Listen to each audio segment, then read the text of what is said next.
Yo, what's up, people? How you doing? How you doing? Sorry, I just had the weirdest experience, and I hope Anna's here listening to this because very strange person. Very strange person, Anna. I hope you're here. Welcome to the live stream. Let me put out the announcement before we get started. I believe we have some jazz playing in the background, right? I'm not even live on all the other platforms. Let's do this.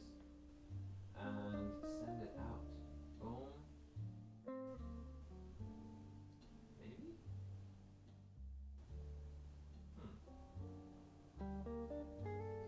Is that right? Did that work? Yeah, it did. Okay.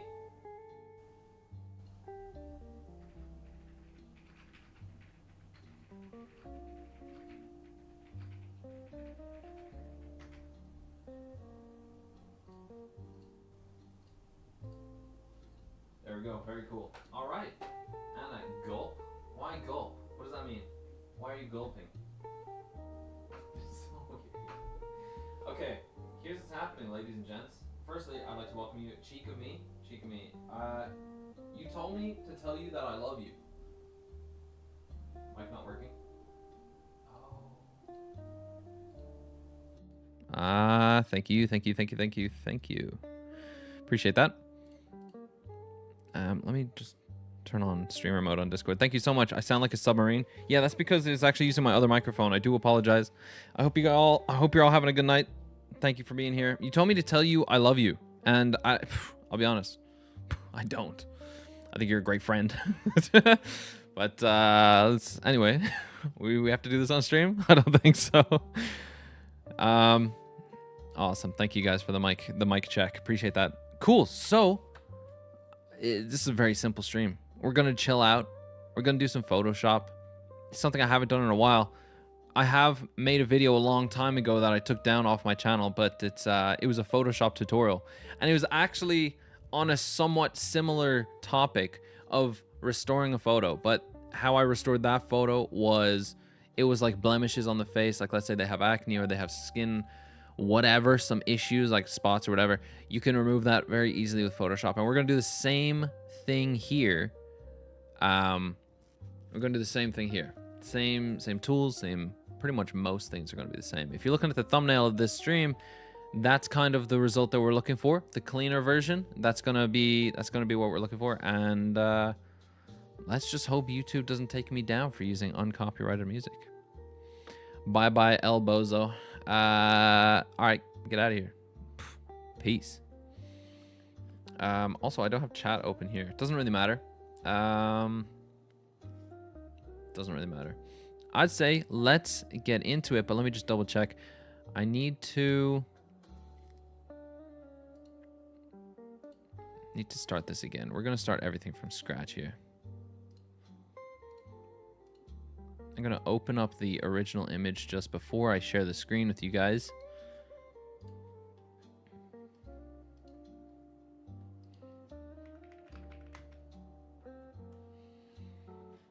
Great. Okay, let's get into this. Very quick and simple.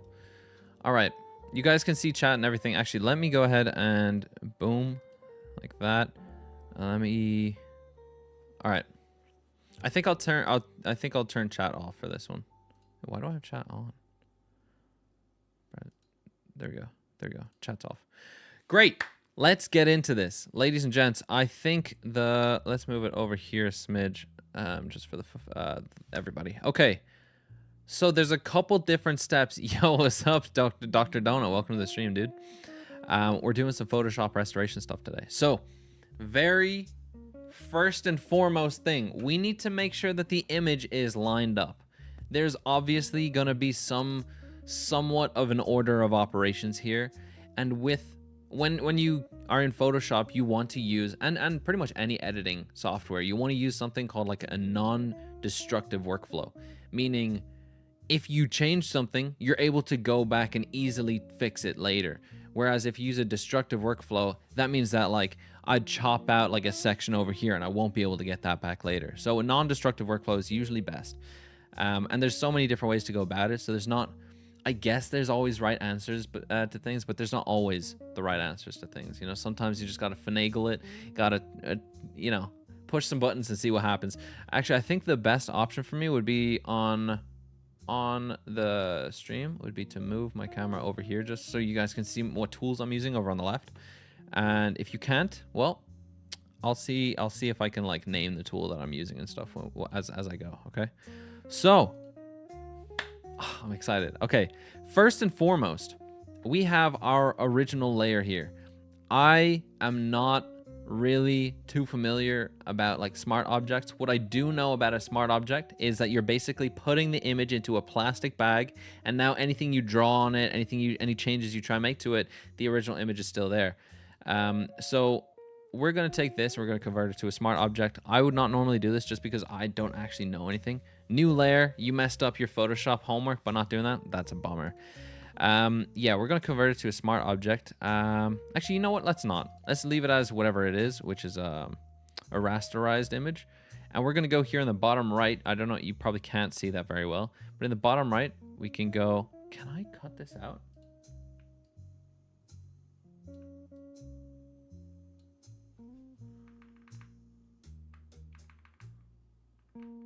There we go. I just want you guys to like, all right, whatever. So in the bottom right, there's this icon here, and it's for a new layer. So we're gonna click that. Boom. And now over here, you can see these are our layers. I can't really increase the size of this. I'm just gonna have to hope that the quality on YouTube is not trash, and all the other platforms.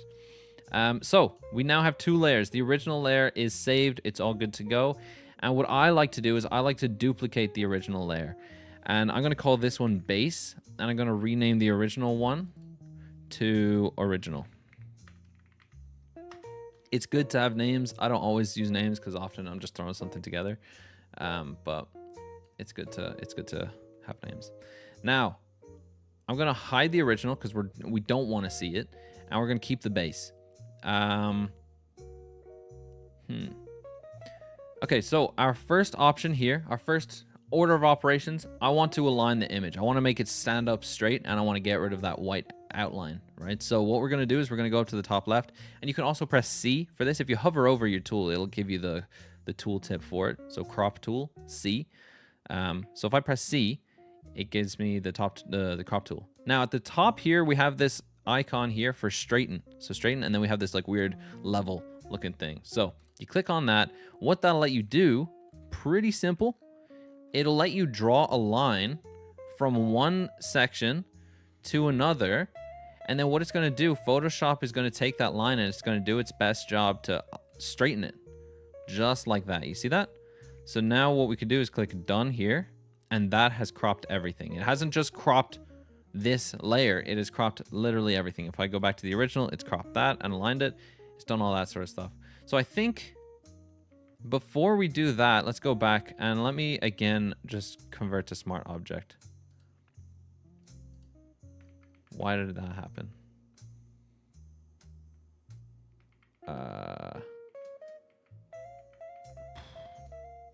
Don't matter to me. Don't matter to me. Bro, I can't watch this. I've done everything wrong. No, it's totally fine. It's totally fine. It's totally fine. Can I go forward again? I can't. It's fine. So again, crop tool, straighten. You take it from here, you take it to here, and it auto aligns it as best as you can. Now, not everything can be perfect. Well, not for me. I'm not the best, but I know things. Cool. So, I mean, these are cool tips. So if you want to know how to like do this in the future, I'm just gonna straighten this up so on the horizontal stream, on the vertical stream, everyone can see everything a bit better. Dead skill, just throw in AI and call it a day. I know, but there's so for context, there's some people who I know who have to restore images and stuff like that, and they do that for, I don't know, education, they do it for a job, they do it for this, that, or the other, they do it for fun. And I'm just showing a few different ways that I know how to restore an image, and personally I'm taking it as a bit of just a personal challenge. You know, I'm not a professional. I don't know how to do anything like this, but I'm giving it a shot anyway. You just messing with me? Ah, thanks, bro. Legend. Now, in the crop tool, what I'm going to do is... Oh, also, to keep it non-destructive, there's this option up here, delete cropped pixels. What that does, if you turn that on, when you go to crop something, then it will remove all this extra stuff, right? But because we had it turned off, like I said, it's a non-destructive workflow, so it keeps all those extra pixels. So if we keep it turned off and we go here to just align it as much as possible. If we hold Alt, by the way, I'm zooming in and out and all that sort of stuff. If I hold Alt and scroll up on my mouse wheel, it'll let me zoom in. Okay, so we're going to take this handle. We're going to move it up as close to the edge as possible without showing any white. Okay, because we don't want the white background showing. Maybe there's a better way of doing this. I just don't. If there is, I just don't know it. And I'm holding Alt again just to sort of bring it in evenly on both sides. But I know because this is just a photo, I'm going to have to... Oh, I'm going to have to change it again. I'm not going to hold Alt here because I've already done the top. Yeah, that's like within the boundaries, and this one's not. So I'm not going to hold Alt on this one, and I'm just going to bring it in manually. And the closer you go in, you see it'll show up with these pixels here. You see that? Pixels? It's kind of hard to see on stream, but it'll let you sort of more micromanage the alignment here. Right? So that's close enough, so I'm going to click done. Okay, we can see there on the right, it's a bit iffy. So I just clicked on it again, and it brought up the crop tool again, and I'm just going to bring that in. Very simple, very simple. And I'm going to go click done here. I think overall that looks okay. On the right, it still looks a bit iffy, but we can address that later. Cool. It's you? What do you mean it's you? I don't know. I forgot what I said. Cool. So there's sort of a bunch of different like ways to fix different things. And overall, and I'm just going to be plain and honest with you here, the easiest way to fix things is with the healing brushes. Now there's a few different, there's two different ones. There's spot healing brush tool, and then there's the healing brush tool. Now there's different content aware move tool, there's patch tools, stuff like that. But really, healing brush tool and spot healing brush tool are like the main ones that we're going to be using for like restoration stuff. You could go through and edit pixel by pixel. Yeah. Yep. Like the closer you zoom in, it'll let you just pick a pixel and change it. Yeah. And that's actually how Minecraft skins are made. So someone will go into Photoshop, they'd open it up, and they would see literally the image pixel by pixel. What's the difference between spot healing and the other? That's a really good question. So let's check those. So let's start with the healing brush tool. So I have this, and let me zoom in a bit. So you see, let's take this as an example. All right, I'll zoom out just a smidge so we don't have that grid. But you see this white spot here? If I have the healing tool, oh, sorry, wait. It's the spot healing brush tool. Whoops. And if I hold Alt and right click, it'll let me, if I drag up and down, it'll be the strength of the brush, the hardness. And if I go left and right, that'll be the size. So again, left Alt and right click, and I go all the way down just because I want to. Just because I want to. I don't know. I'll give it like a mid hardness. I don't know. No, all the way. And then I'm going to make it small enough so it sort of just captures the size of the blemish. Now, healing brush tool or spot healing brush tool, what this lets you do is it just takes what you got and it'll try replace it with what's around it. Right? See? Just like that. It'll try replace it with what's around it. You know, it's surrounding. And that's because we have content aware. You see at the top left, there's content aware, create texture, and proximity match. Proximity match will take whatever's in its surrounding vicinity and it'll try patch that into what you're editing there. Content aware is it's going to take the whole, like an even bigger section, maybe the whole image, and it's going to be like, okay, this is what should be here, and it'll try its best. It's not perfect, but it'll try its best. Create texture, I don't know. I think what that is like you take it and it'll, I don't know, to be honest. That's not, I don't know. Now what we're gonna do is we're not going to edit this layer. So you see the way I was editing on this layer. We're gonna again do non-destructive workflow. So I've now deleted that extra layer I made a while ago. So we have the original. It's hidden. We don't need to touch it. I'll lock it just to make sure I don't change it or anything like that. Now I'm gonna click the base. Not that it matters actually. And in the bottom right, I'm going to, you don't need to click the base, but I'm gonna create a new layer. Now on this new layer, what I'm gonna be using is that spot healing brush tool. And then I'll show you what the healing brush tool does in a second. And then up here, when I have the healing brush tool selected, I have sample all layers. If you don't have this turned on, you're only going to be editing the pixels within this layer. And the layer currently has nothing in it because it's an empty layer. But if I have sample all layers, then it'll let me, it'll like sample layers below it. You know what I mean? And I'll show you the other healing tool. Is it possible to say for all white pixels in a zone, find the pixels around it too deep, then match the tone of the pixels? That way it's more automated. I don't know. I'm not that good. Maybe it's possible. I just don't know. Where did I actually learn all this? Because you've been taught this, but no way will I remember any of it. That's okay. You have this live stream as a bit of a tutorial, okay? And if you want to make markers or like write down timestamps of like where I do certain things, right? So again, if we have the spot healing brush tool, you can instantly just take it and heal this section, right? Now, let's say you have an area like this, right? That you want to fix, and let's say you want to fix. Okay, that's not a great example. Okay, whatever. Let's say the spot healing brush tool isn't doing a good enough job, because the tone might be off. Let's say the colors or whatever might be off. If we go here to the healing brush tool, then we can hold Alt, click somewhere, and then that puts like a marker somewhere, right?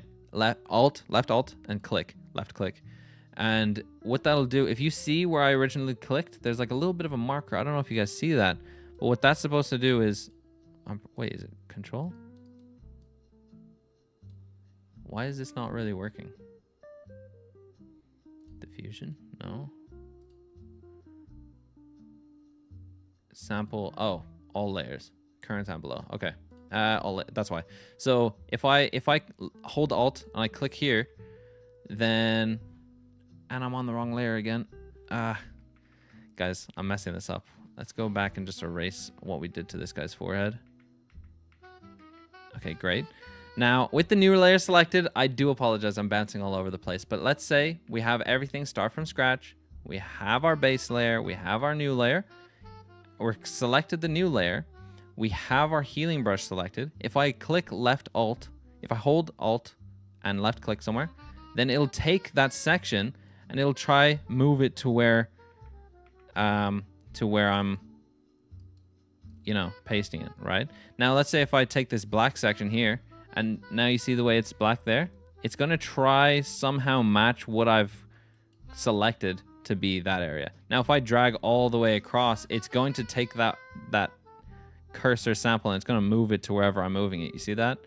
It's kind of hard to explain, but it's good in certain cases, bad in others. We're going to go back and we're going to remove the edits that we've done there, and we're going to start from scratch. Okay, not from scratch, but now we have again the original hidden. The base is just the base, and we're going to be working on layer 1. This will be, I don't know, blotch removal. Okay. Now that we have the new layer selected, I used smudge on basically the entire man and spot healing on the whole background. The spot healing is really, really good. Also, is that white dot on the tie meant to be there? Yeah, this is like some sort of like tie pin. People use it like to look fancy. It's like a pearl. It looks like a pearl. It's like we can look it up. There's the like a tie pin, pearl pin. It's like this. See that? So you just stick it into your tie and it looks like a pearl. People do it to look fancy. So yeah, that is supposed to be there. So we'll leave that there. And then we're going to be addressing issues like, obviously the background is super spotty. That is kind of a manual process, but it's fine. It's not hard. Obviously everything's linear. And then here, this will be a different issue because it's missing a whole section of this, and we can't, like, it's not as easy to just take this spot healing tool and just remove it like that, because sometimes, well, okay, clearly it is, but sometimes what it'll do is it'll sort of like mess up the side of the image and look kind of stupid. In this instance, it's really good. It actually works fine because the background is supposed to look all foggy and smoky and blotchy, but you know, in some instances there's a different way to do it, and maybe we can go over that. Clone stamp for the rip in it. No. So if you go to, I'm gonna have to remember how to do it. I think let's talk about it when we get there. Mode normal. Oh, yes. So if we go here with the spot healing tool, and instead of normal mode, we click replace, right? So we're going to spot healing. All right. Okay. So we're going to boom, boom, boom. It's going to replace it with pixels around it, I believe. Yeah. Whatever. It kind of works, but it's going to replace it with pixels around it rather than the regular spot healing, which just merges everything. You've done it all your own way. That's okay. There's no good, like I said at the start, there's no right or wrong way to do it. You left it mostly because you forgot. That's okay. Clone stamp for the rip. Oh man, I've done it my own way. You used to make Minecraft thumbnails. Would I want to see them? Totally, dude. Throw them in the pictures, Chad. I think it would be pretty cool to see.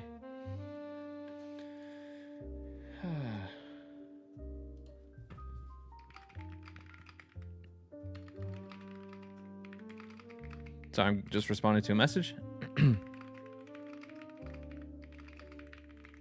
Let me know if the music is too loud. All right, cool. So let's get started. It is a bit of a tedious process. There's a lot to this, and we're going to be doing the whole thing. So also this sort of section, you see the way, I think, you know, if you use a smudge tool or something like that, smudging isn't great. Obviously, it just merges pixels together. But you lose the whole texture side of it. Like you see there's some sort of like, it's sort of like packed fabric or felt or something like that.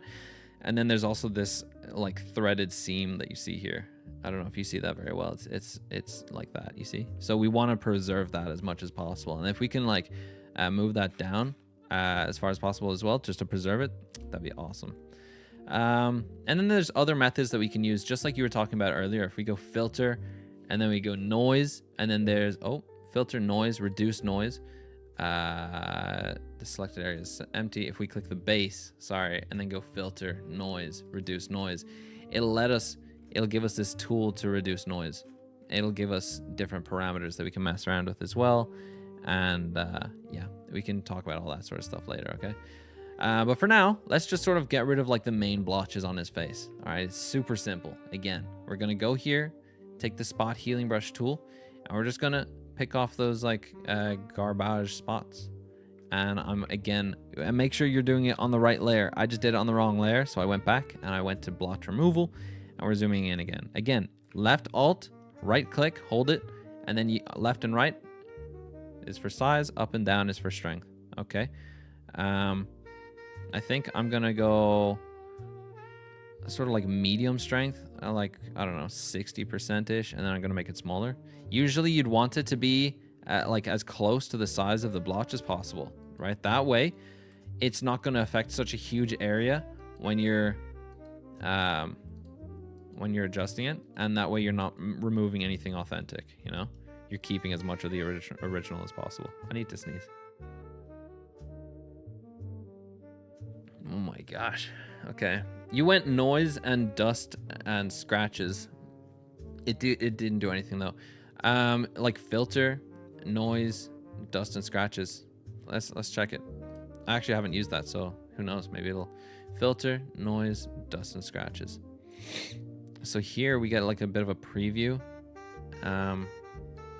Let's take his necklace for example. Radius. Threshold.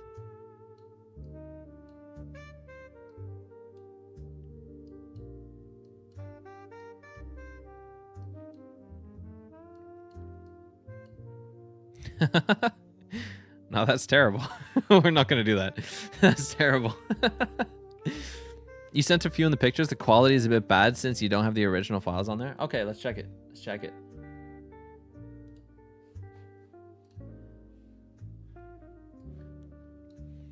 Nice, dude. You did this? Yo, that's not bad, though. That's not bad at all. Okay. That's pretty nice. I like it. Good colors. I like the colors. And the vibe. It's not bad at all. That's pretty solid. Cool, man. And why did you stop doing Photoshop? Again, we're going to select blotch removal. Or maybe you didn't stop doing Photoshop. I'm just sort of assuming. Do you still do your own thumbnails, or what's that like?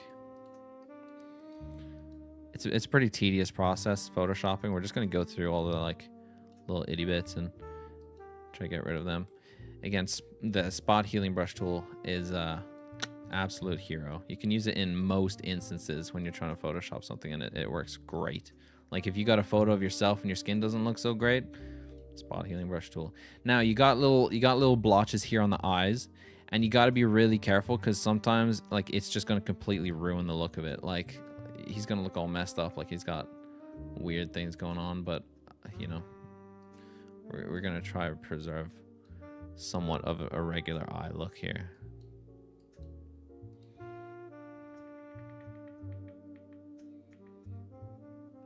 I don't know. I guess we'll get to that in a bit. I guess there's finer ways that we could do that. But yeah. You stopped making content, so you stopped, but you're using Photopia, which is a free alternative. Oh, is it a Photopea? I'm gonna bring the brush, make it a little bit bigger here, right? And we're gonna remove these big spots here. And if you're asking, you asked where did I learn this stuff, by the way. It's a lot of it was just dabbling. I've always had an interest in like creating stuff like art and stuff like that. I really do love Photoshop. It's quite entertaining to me. When you see stuff like look here, if I do something like this, you see like there's a weird line on his face. Let me just do something crazy, like exaggerated. See there's a weird line on his face? You don't want to do that, right? Because obviously it just leaves like a disgusting smear on his face, and that loses texture, and we're not trying to lose texture here. So what you could do is, again, hold Alt, right click, and you reduce the hardness. You can still make your brush bigger, but like again, so down is harder and up is softer, and we're going to keep it softer, and again within sort of like the range of what it is. And what that'll do is it'll sort of ease out, like the center is going to be more affected than the outside, and that way you're not going to be hitting any, like you're not going to be losing much in the way of texturing.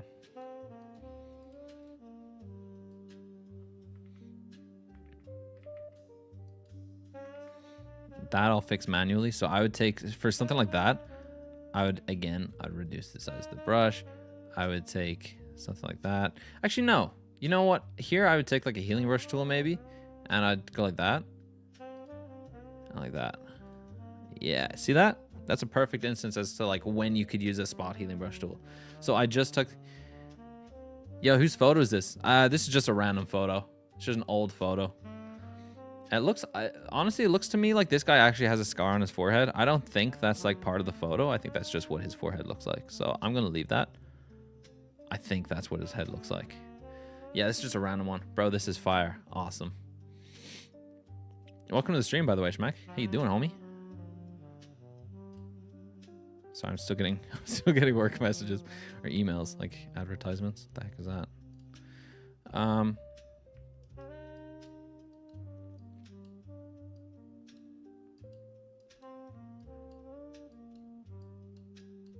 Yeah. It's his self-portrait. Yeah, that's me. That's me. That's with my old mustache. I just took the new mustache because that's what's in right now. It's the new trend.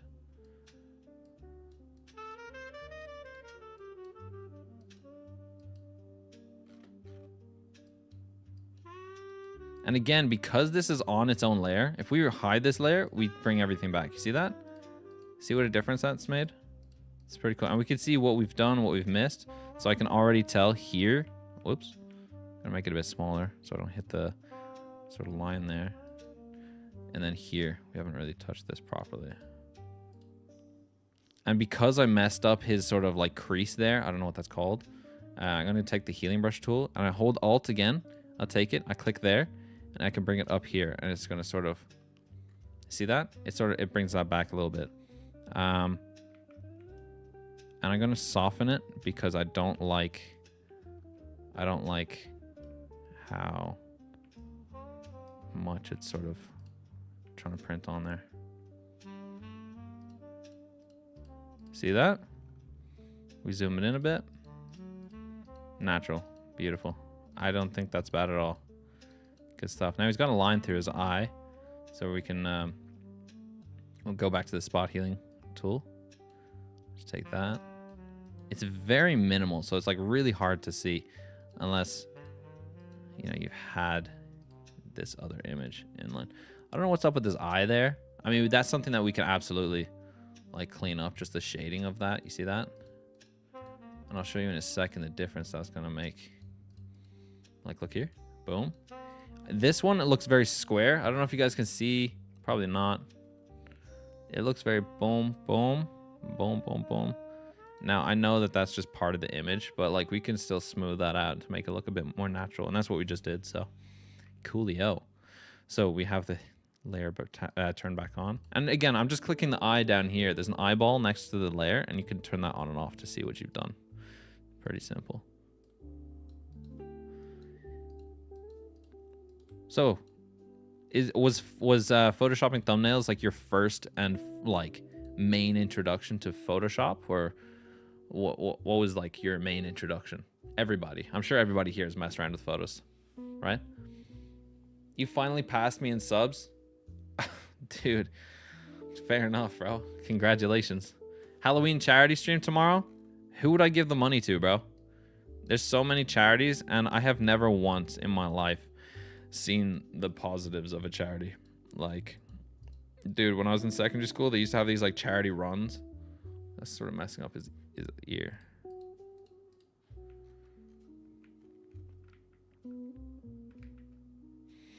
Whatever. Yeah, they used to have these like charity runs, but like they never helped anybody. You know, it's like, oh, we're doing like a 5K run for mental health. Who does that help, bro? Who does that help? Oh, there's a bunch of people. It's mandatory. They shut down a school for the day and tell everyone to go for a run. Come on, bro. And then there are ones that like help animals, but like again, like I've never seen firsthand like what they do. So I don't know. Now I'm just going off into a random tangent about charities being garbage. This is completely off topic. What have you done? South Africa farmers. Oh yeah, my people, bro.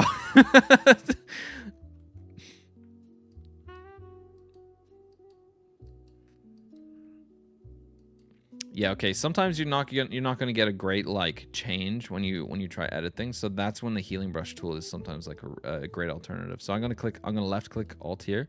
I'm just going to see that, just patching it in there, just like so. So easy. It's amazing. And we can do the same with this. I'm going to boom, boom, boom, boom. See that? Beautiful. And we can do the same here with his eye. Like boom.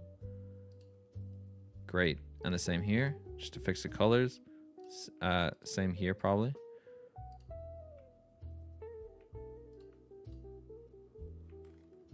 I think that's not bad. It's not bad at all. I think I'll increase that. Take that bigger sample and go like that. Great. That smooths his eye out quite a bit. I'm going to take a sample from here and move it here because there is a bit of a crow's foot right there. And that just fills that in nice and clean.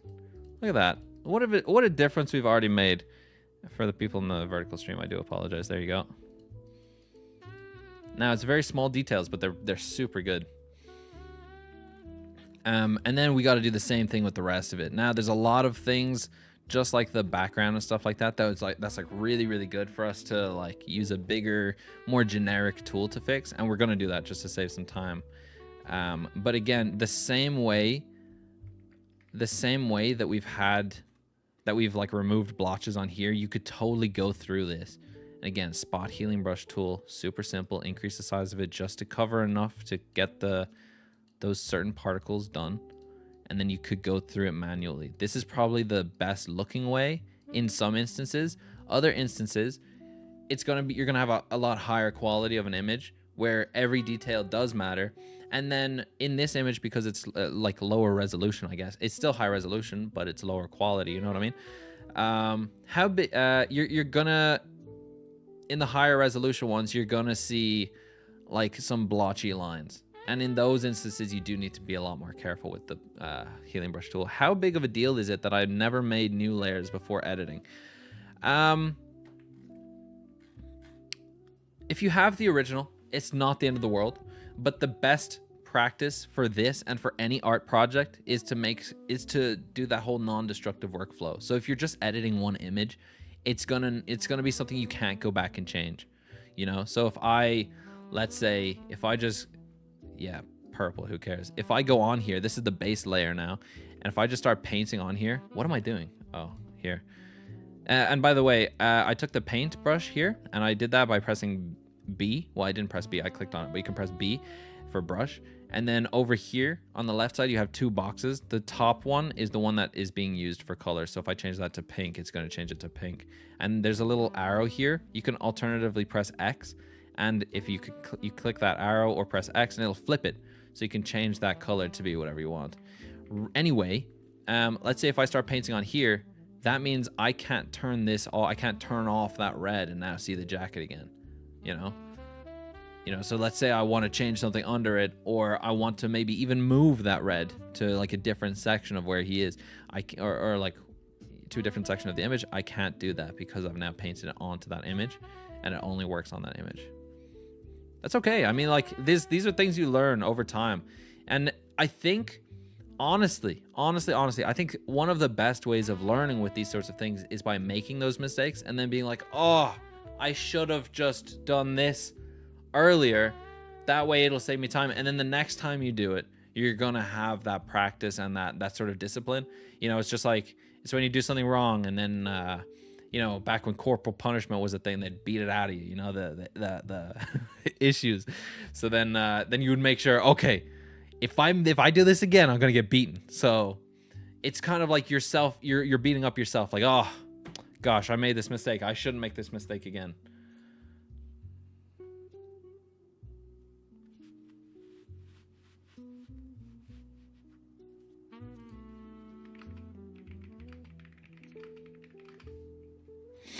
All right, cool. So let's now we have the blotch removal section again selected.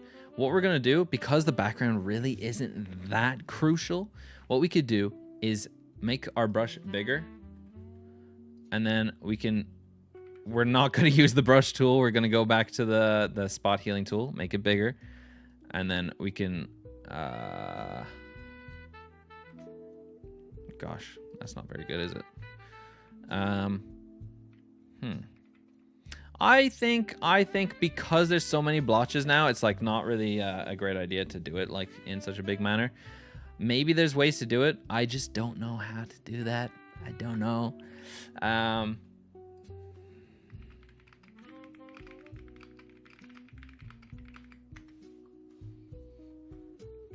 And then, yeah, listen, what we're going to do is we're just going to, I think we'll clean him up, and then we'll take him off and put him onto a different layer. And how you could do that is if I take the base, right, and I select the subject over here, and this may not show up if the layer is a smart object, right? So if it's a smart object, and you can tell by there's like this weird little paper icon here on the layer. If you right click it and go rasterize layer, that turns it into a regular image, okay? There's nothing fancy about it, it's just an image. Now, once you have that layer selected, there's under properties here, maybe it might be elsewhere for you if you have a different layout, you have under quick actions, remove background or select subject. Here I can go select subject, and because it is a decent image, it should be able to pick him up quite well, just like that. There's that little section there, and what you could do is you could take, wait, there's a question in chat. It would be much more impressive if you could do all of this in Microsoft Paint. You probably could. I know some people, bro. I don't personally know some people, but have you seen those videos where people make like crazy realistic photos in Paint? It's disgusting, dude. It's very impressive. So again, we have selected the subject, but there's this section that we don't want. So what we're gonna do is we're gonna go to the selection brush tool, and we're gonna move or make this smaller. And no, we're not. I don't like that tool. We're gonna go magic wand tool, and we're gonna hold left alt, and that way it'll let us, if we hold alt, it'll let us subtract, and if we hold, yeah, left alt, sorry, is to subtract. So it takes away a section that I've clicked. So if I subtract that, it's gonna try remove other parts, If I try to subtract this, it'll select that. So I subtracted that, and now what we could do is we can go Control C to copy, throw him on a new layer, and paste him. And then even if I remove that, it means I've still got the majority of him. There are certain sections just like that. Now that's one way of doing that. Now hear me out. I think that's the worst way of doing that. That's one way of doing that. That is the worst way of doing it. Hello, Mickey J Tan. How you doing? That's the worst way. We're gonna go back. We're gonna go back. We're gonna go back. Okay, now let's say again we just have the 3 layers: the original, which we're not touching, the base, which is this image, and then the blotch removal, which is what we have done. So see that? Great. So it doesn't matter whether we have that enabled or not. If I'm gonna take this base, okay, and I'm gonna go remove background, right? Now it's gonna take that base, and the best thing to do is to put this again on a new layer, which I think I'm gonna do. You can right click, duplicate layer, base copy. I'll leave it like that, doesn't matter. Now I'm gonna take this, I'm gonna remove background. Again, the layer is rasterized, so it's just a picture. And then what we have now, I can remove the base, and what we have now is this. But you see over here, it's really hard for me to show you this, but on the right side, and I'm sorry for the vertical stream because you're missing out on a lot of the UI here. There's 2 little boxes here. You might be wondering, okay, well, why are there 2 boxes now when it's just 1 image? Because this is using something called a mask, a layer mask. And what the mask does is it's like, okay, any sections that are black don't show. Any sections that are white do show. That's how a mask works. It works with cameras. It works with everything. Not cameras, but like, let's say on OBS, if I wanted like round edges on my camera, I could put a mask on that, and then it would remove sections of the camera. So how do we now edit this to fix these little areas that are showing and not showing? Like you see there's like, what's up with his face? It's kind of ghost-like there. You see that?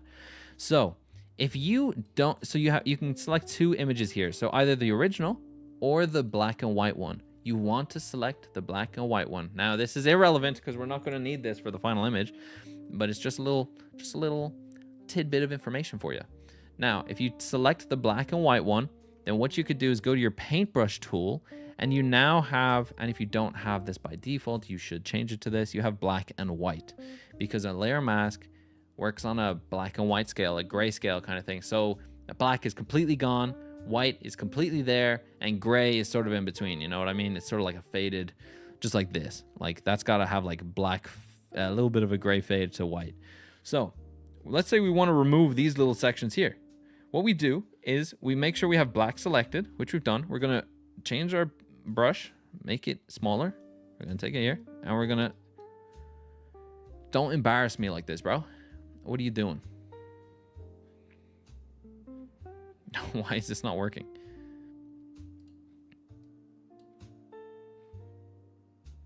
Is it white? No. Oh. Silly me, I think. Yeah. Okay. It's because I had the blotch removal tool on, and that was like sampling other layers. So don't worry about that. Yeah. Okay, great. So now let's say here, his face is not fully there. So what we're going to do is press X. Oh no, we've already got the white paint selected. So we can paint in here, and it'll bring his face back. Now you might be wondering, okay, well, where do you stop? Well, that's a great question. So what you could do is you can fully show his face just like that, right? And then you could take the paintbrush, and now you know where the line should be, and you can press X, or again, swap the paint to be a different color. So that should be black. And then, again, black removes it. And this is a very harsh line that I'm doing. Depending on the subject, I'm just going to sort of like ease that in there because you don't want it.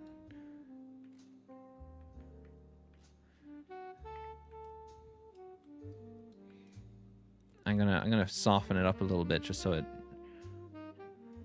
certain areas are like in there and others aren't. You know, you don't want to remove his full head of hair there. Doesn't have much going for him anyway. X, and then yeah, like I was saying, you don't want to always use a sharp line unless you know for definite that's where you want it to stop. Sometimes you want like a little bit of a soft ease out. You know what I mean? Anyway, that's just a little side bit of information right there for you. Not crucial, but useful. So I'm just gonna, should I hide that layer? No, I'll just get rid of it. Who cares? And now we're gonna show the base again, and we're gonna show our blotch removal. Okay. So let's continue removing, I guess. Maybe change your label for Minecraft. Oh! How dare I? Sorry, I was so distracted. I was so distracted. Oh, thank you. Chat, stop looking.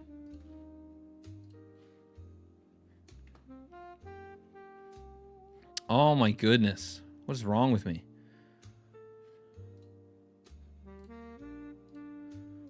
I'm just changing the stream. Oh my goodness. I'm so mad at myself. This is what I'm talking about. Like, if I'm getting distracted while I'm setting up a live stream, I'm gonna forget these things. I'm so stupid, bro.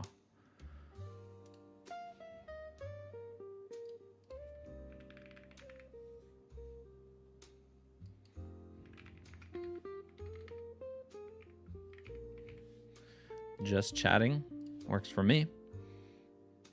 Oh my goodness. I'm so mad at myself right now.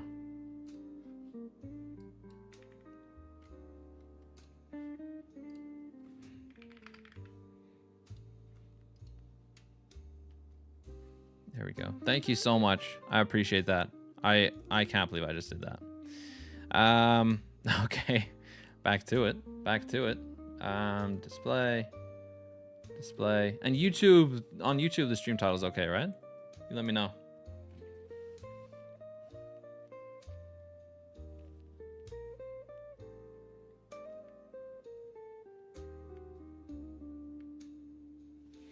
Great. So back to it. It's honestly just a super tedious job. If I was able to speed it up for you guys in some way, I would. But I mean, we're here for the long haul, I guess. Again, I have blotch removal layer selected. I'm using the spot healing brush tool, and I'm just going over any of these blotchy areas. Anything that I don't want to be there, I'll just highlight it and hopefully it'll remove it. Again, we got content aware. I should change it to normal, to be honest with you. I don't know why I have replace. Yeah, normal is what we're looking for.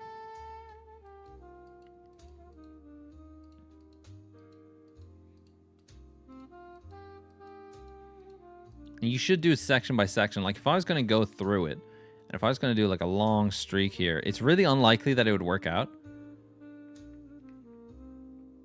It's not bad. It's not bad. You know what? Let's keep it. Usually it wouldn't work out that well because it's trying to sample such a large area that it gets confused quite easily. Okay, that's not working.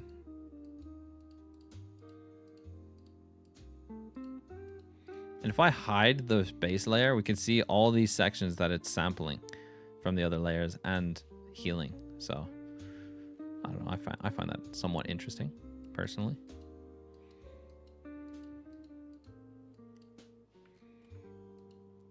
And you'll sometimes get like really stubborn bits that just won't go away because they're sampling other sections that have issues, you know? There's a bunch of different ways you could go about that. You could manually paint over it. You could just fix the other areas first. You could do whatever. I mean, like you could change your brush size. You could change it to replace. Do a bunch of different things, dude. There's never like the right or wrong way to do something. Now, I guess obviously if you're in like a class and your teacher wants you to use a specific tool just so you know how to use that tool in case you ever need it. Yeah, I get that. I get that totally. But I mean, this tool like Photoshop is something where creativity is just everything. Like you just think what you want, put it on the screen. Yo, what's up, Tony? Welcome, homie. How you doing, man? For context, this is what we're doing. We're restoring this photo here.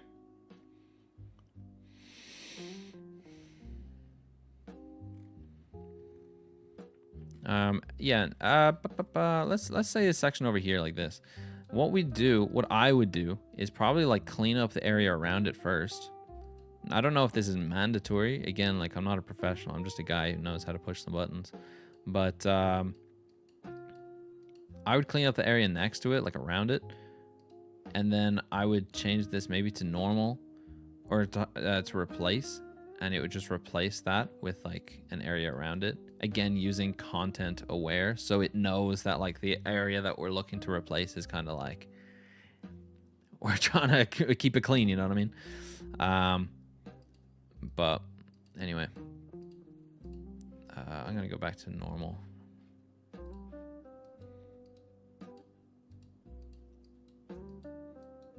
Photoshop is fun.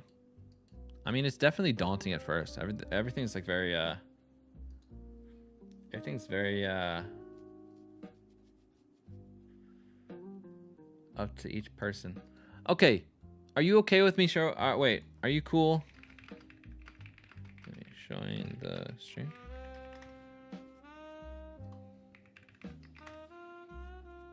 I'll give honest opinions here.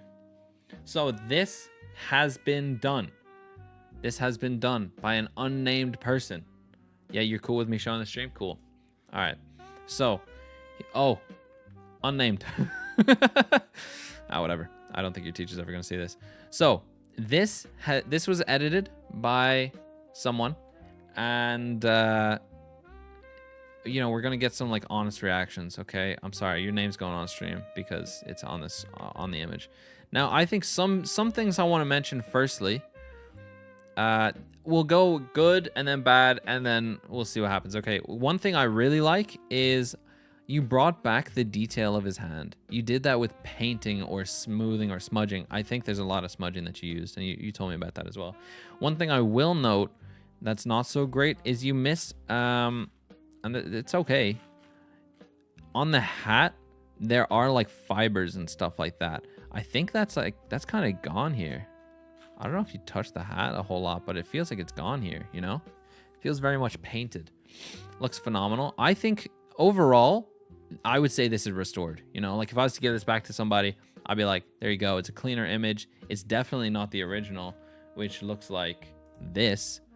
See, huge difference. You see that? Huge difference. Like one's definitely cleaned up. Like, come on. That's much better. Now, some things I would note, which are not the end of the world, but I think important. The texture of his jacket is gone. Right?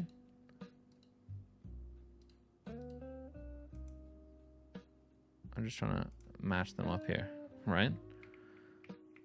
So you see on here, you have that texture, that sort of packed felt kind of look. Smudged everything. Thank you. I don't think it looks bad. Again, like unless you're like really scrutinous about it, I don't think it looks bad. But you have a texture here. Ideally, you can preserve that texture, and you have it so many places. I don't think there's need to remove it. You know what I mean? You literally couldn't save it. Please tell you how. That's totally okay. And I think one thing that's major as well is again these fabric or these threads, and like this as well. Like, is that still in there? It's there, but it's like lower quality. You know what I mean? And you don't have those threads anymore. How to save it? This is where the whole time-consuming part of Photoshop comes in. Let's go. Let's check it. Right. So this is again Photoshop, guys. For anyone on the vertical stream. So we're back in Photoshop. And we want to preserve these details. You have these fabric threads. You have this padded look. What you want to do is keep that. And the best way to do that is you go here to your spot healing tool. You click and hold it. And you have a patch tool, right? I think that's a super, super good way of doing it. Excuse me. There's also a stamp. I don't know how to use a stamp. I don't know if that's better than a patch tool. I use the patch tool because I like it. Now, how I would simply do this is I would take the patch tool. I would select the area that I don't like, and then you move it. Stop it. Select an area. Oh, deselect. I want. Oh gosh.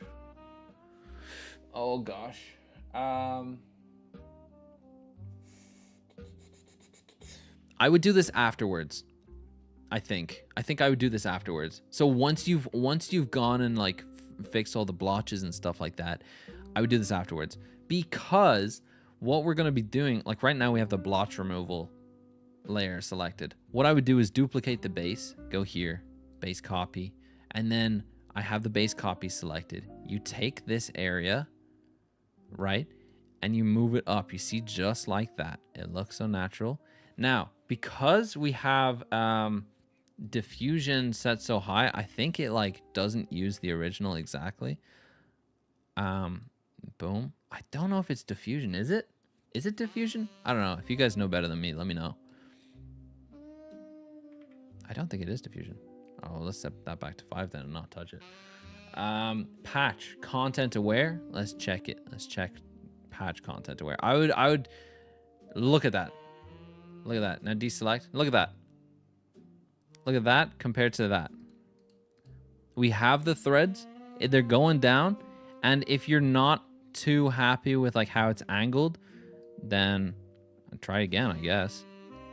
Stop it. What? Could not use patch tool because target layer is hidden. Oh, sorry. Deselect. Boom. Let's try it here. Boom. Dude, that actually looks solid because the jacket should be straight. Now let's say we want to rotate it a little bit. How do you do that? Over on the right side, you have these options to angle it, I believe. Yeah, just like that. So you can, okay, I was just double checking that I wasn't going to be embarrassed by saying this, but yeah, okay, cool. So you can angle it using these tools over here on the right side, okay? And then that way you can make sure that it comes back in line with what we're doing here. You know what I mean? And yeah, that's it. Zoom in on the, wait. Let's see. It takes the wrong colors unless you're so careful with the clone or patch tools. Yeah, but that's, again, something that you can mess around with the heal. Like, that looks okay. That looks super natural to me. Apart from here, you can see, I don't know if you see that, but I see a definite outline here. And that's something I would then go with the spot healing brush tool and fix up manually. Like, just like this, you know? Like, get rid of those. Like, merge those pixels together. Make sure that there's no seam. You're basically just trying to remove a seam. You're just sort of ease it out into whatever it's meant to be, and it'll look super natural, you know? Not super natural, but it'll look really natural. Now, you said zoom in on that chest top of hat on my one. It's one big blob. Okay, let's check it. Yeah, just like that. So, again, I think you didn't do a bad job. I'm not a perfectionist. Well, I guess I am to some extent, but I just know what tools are there and like a really good optimal way of using them. It's not the end of the world, but like you take that and then you take that. I mean, you've instantly preserved the texture of the jacket, you know? So again, what you'd be doing is you just take your spot healing brush tool and you just go through and you take it in small chunks. Otherwise you're going to lose the texture of the jacket. And you got content aware, normal. I think here it would be better to use replace because then you're going to replace it with other like the same texture of other areas. And again, you do it little bit by little bit. You're going to be sitting here for ages anyway. Might as well make sure that each click is correct. So, you know, we do it. Super simple. Now, because I have 2 layers here, I have the base copy and the base. My blotch removal, again, sample all layers, it's taking samples from every layer. So it's going to take samples from base copy and base, and the original is hidden, so I don't think it's taking copies from that. But yeah, you're just so impatient, you think? That's totally okay. But you gotta know that, you know, I think everyone says like you can't rush perfection. That's a total lie. That's a fact. You can't rush perfection. If you want something perfect, you either need to educate yourself on like how you can do something way better than you're currently doing it, or you got to just sit down for a bit longer and make sure everything is nice and natural looking. You know, otherwise it's just going to look kind of stupid. Now, granted, I don't think any jacket is perfect. I think everything has like a few specks and spots and stuff like that. But because the job here is specifically to restore the image, I'm gonna make sure the image is not, I don't know, maybe just restoring it is like including the, I don't like this. You see the way I'm clicking on this, but it's not removing that? That's an instance where you'd switch to the healing brush tool. You'd find a section and then you'd replace it just like so. Replace, please. Yeah, and then same with this, you know? You go here, and you preserve that line right there. Just like that, you see? You're not cutting into it too much. Like, you're keeping it as best as you can. It is super tiring. You know, that's why Photoshop is like something that people don't feel like learning, because it is a lot to learn.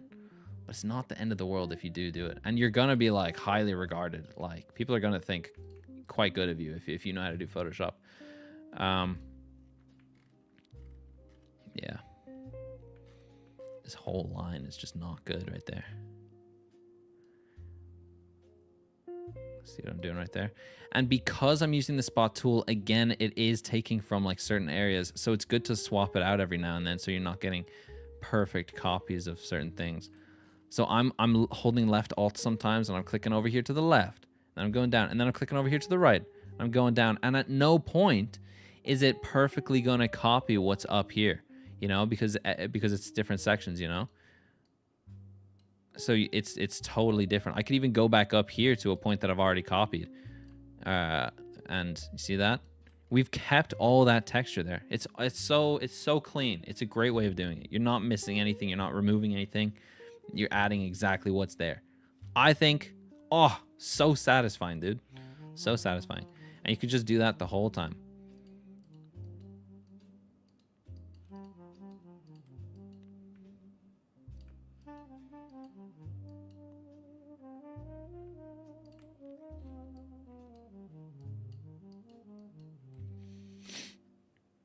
Bro, I hate you. It's so good.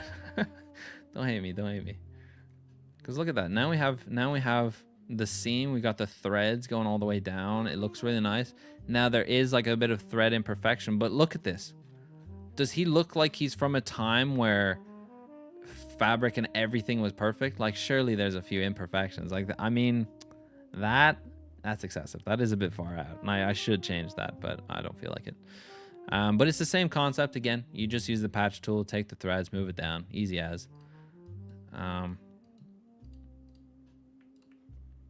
And you see the way here, I've noticed, you see like in the center of this, it's a bit rougher than it is on the left. Now, obviously the right side is patched or spot healed, so that doesn't matter. But the left side is a bit smoother. So what I'm going to do for the center part is I'm actually going to take it from up here. I'm going to bring it all the way down just like this. And it's going to look a bit more natural because this section should be rougher. And then we're going to go and take from the softer side, and we're going to heal that little area on the left. And look here. Because, look, just as I was saying earlier, this has a different shade. So now that we're getting to a different section, you can see clearly it's got a different shade where it should be darker here. So that's not good. I'm going to go back and make sure that I keep that in mind, because I think there's a way to... I think it's luminosity. Is it? Yeah. Is that really? Is that it? Oh, I like that. So you're preserving the, I guess you're preserving the luminosity air, like the brightness, the lightness of the area that you're trying to paint over. And that's why these areas are a lot lighter than what I'm copying. So up here in the top left, you have mode. I changed that to luminosity. What I would do first is probably normal, and then replace it like so. Or even take a darker section like that. I think. Like, I don't like how light that is, dude. Diffusion. What if we turn that to 1? I honestly don't know anything about diffusion, to be honest with you. I think this section is going to look like garbage unless we take the patch tool and we take this section in its entirety and replace it with... Why did it only do that?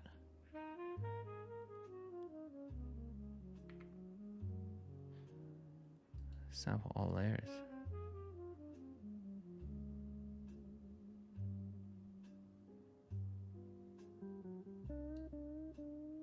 I don't like that. I don't like that at all. Structure 4. Normal patch? No. Content aware. It's so weird. I don't like that at all. Looks like trash. You know what? At least we got rid of the main section. So what we can do still is probably go back with the healing brush tool and then take a nice section and then like just pitter patter the texture around here, right? And then again, we could take the patch tool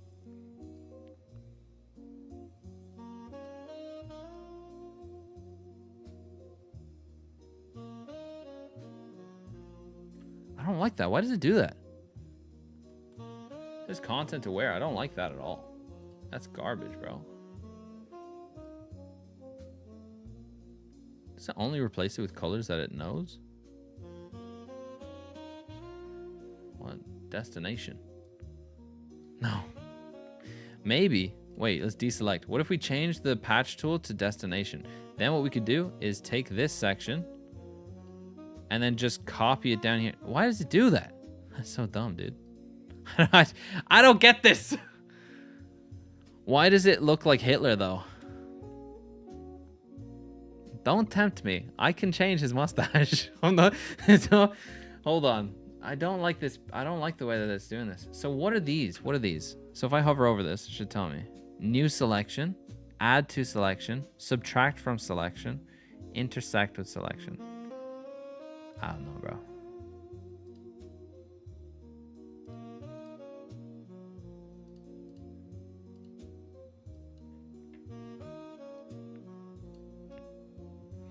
I would recommend I'd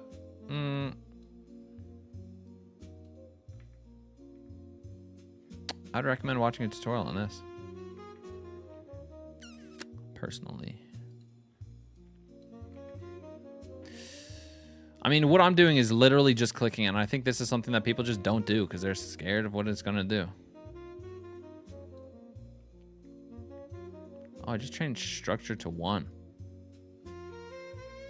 I don't know what I did. I changed it back to new selection, content aware, structure, or whatever. Yeah. Smudge it. I'm not gonna stop it. I'm not gonna smudge it. No.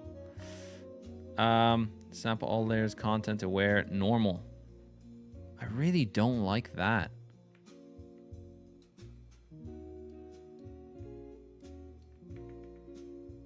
Why did it do that?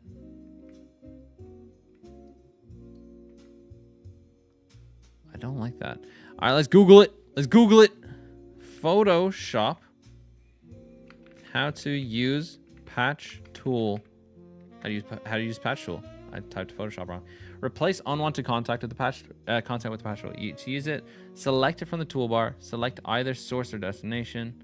Who cares? Video is what we're looking for. A very short one because people have really good tutorials. Right way to use patch tool for retouching in Photoshop. Okay. Removing blemishes with the patch tool like this will take ages. Here's a patch tool trick that's gonna make your retouching much faster. This guy's the best. Take the patch tool and hold the shift key. Then select the nearby blemishes all at once. And then drag it to a clean area. Press Ctrl or Command D to deselect. Removing blemishes with the patch. This guy, Pix Imperfect. If you ever want to learn Photoshop, this guy is the guy. He's got the best tutorials. He's got really quick tutorials as well. And he's got longer tutorials. He's the best. Really the best on the best. It's just the best, bro. And we're back to learning another Okay. I don't like this project. guy's voice.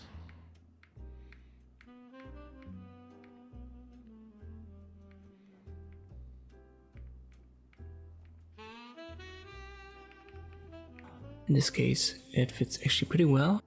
Let's check the other mode, the destination mode. And this is not really a remove mode, it's more like a copy mode.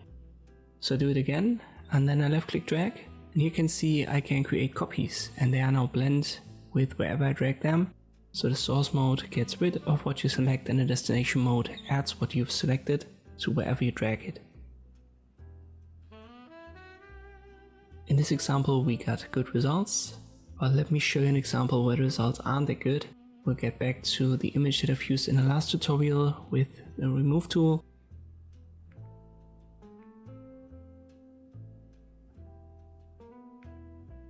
Bro, hurry up.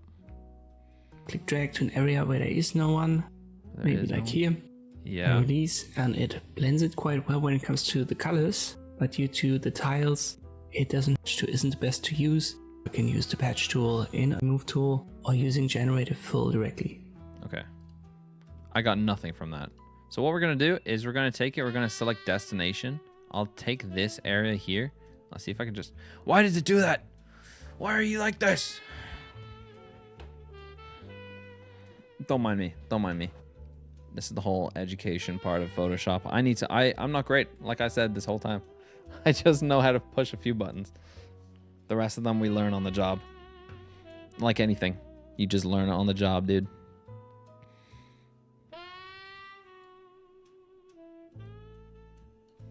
I just messed that up, didn't I? Diffusion. I don't like that. Content aware.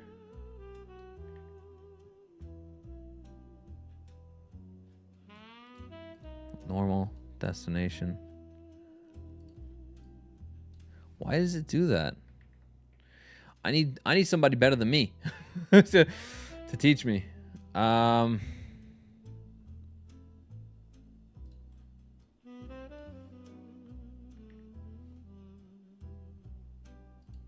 Deselect. What if I just do this? What are you gonna do then? See, it's moving nothing. Why are you like this? I don't know why it does this. Oh. I'm an idiot, bro. I was selecting the wrong layer. Nah, don't do me like this. Don't tell me this. Okay, wait, source.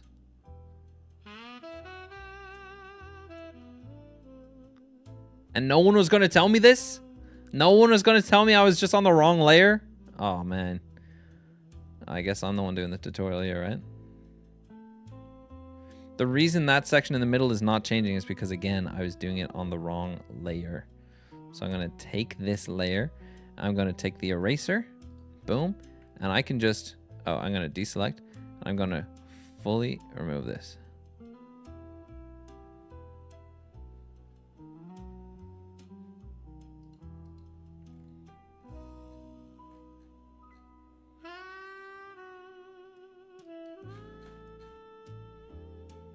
I don't know what that is. It's another section. All right. Oh gosh, I just removed all that I just did. Wait. Okay. Hey, you were on the wrong layer. Oh, thanks, Tony. Thanks, Tony. I repeat, smudge it, bro. No, I'm not gonna smudge it. We don't smudge it here. Thanks, Tony. Legend. Gosh, what would I have done without you? Let's go here. This shouldn't be here. Just gonna remove that. Then I'll fix the rest. So on this layer, we will be patching it up. But what we're gonna do, back to the patch tool. Oh, I'm so sorry about that, guys. That's embarrassing, really. I'm gonna replace it with... Guys, I'm on the wrong layer again. Why are you not telling me these things? Boom.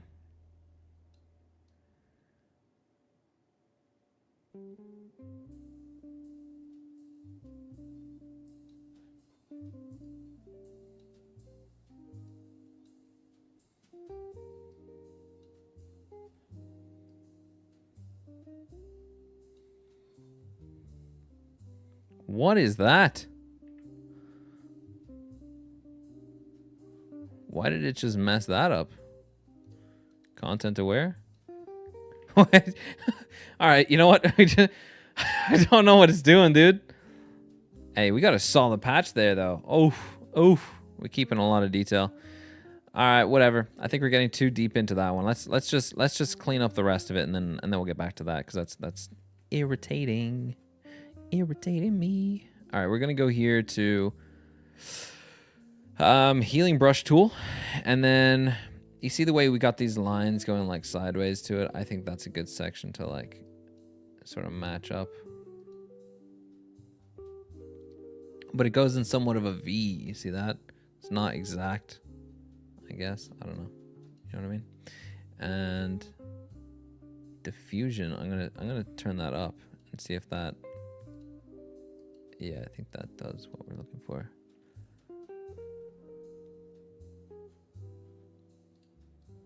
Maybe. I don't know.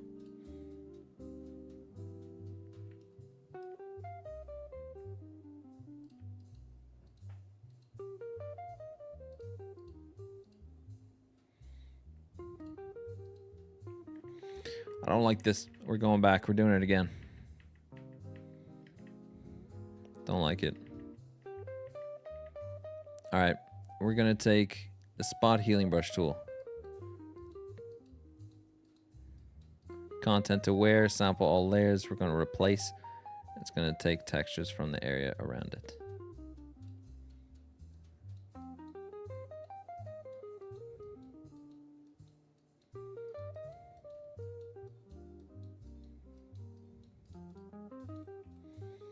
See what I did there? That was very risky. Because usually, a lot of the time, if you're going to use a spot healing brush tool and you go on an edge like that, it'll mess up the edge. But, oh, that actually just got very lucky. Yeah, it'll mess up the edge quite a bit, so you don't want to do that. That's when you'd want to use the other healing brush tool.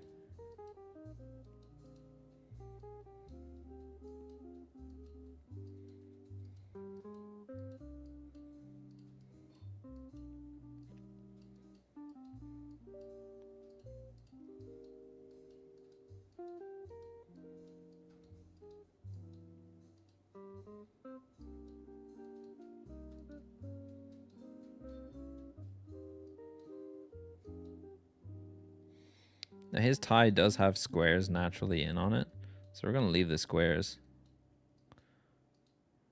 We're going to see if we can get rid of some other little blotches. I don't like that. I'm going to go normal. See the way it's like gotten lighter there? I really don't like that. Why has it gotten lighter?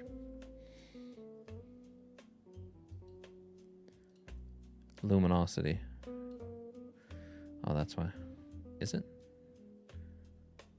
Darken.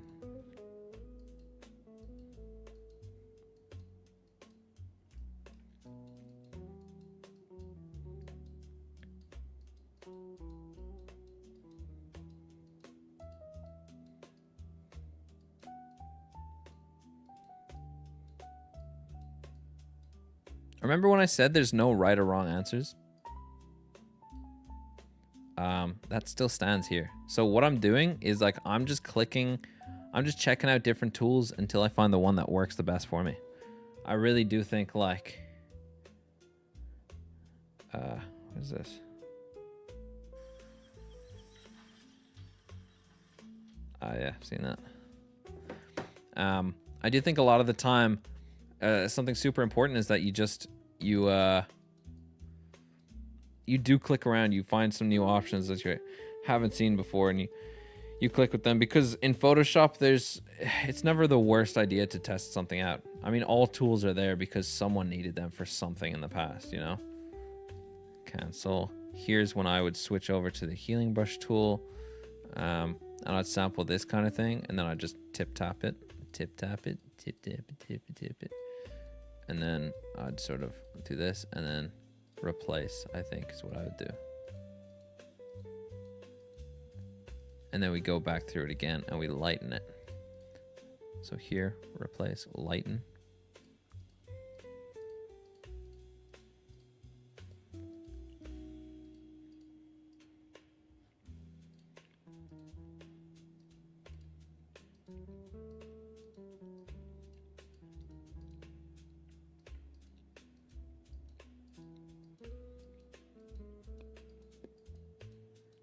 Yeah, anyway, moral of the story, don't be afraid to click on different tools and see what they do.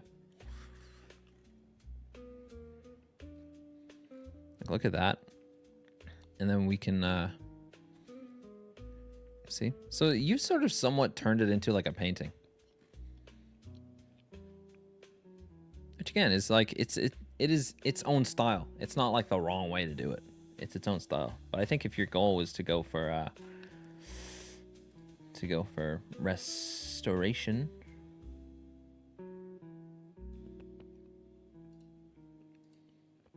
then yeah, I think you'd want to do less smudging and more, oh gosh, what am I doing? And more restoring. And restoring is a fine process. Like it's not easy. It's not always the most straightforward thing. And it does take a lot of time if you want to be super like scrutinous about what you're doing. And like you said, like I'm a perfectionist. I don't mean to be, but like I just know like what this is supposed to look like. Do I have the tools in front of me that will allow me to get those results? If so, why am I not getting those results? Is it an education thing? Is it an effort thing? If it's an effort thing, why am I doing it in the first place? You know, I'm here for a goal. Am I going to reach that goal? Yeah, of course.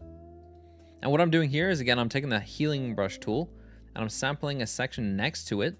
So hold Alt, click next to it, and then that'll get like the closest shade to what I'm looking for. And then that'll allow me to paint onto the next section. Your goal is don't fail. That's a good goal. That's a good goal. A lot of people have the same, like a similar goal. Yeah.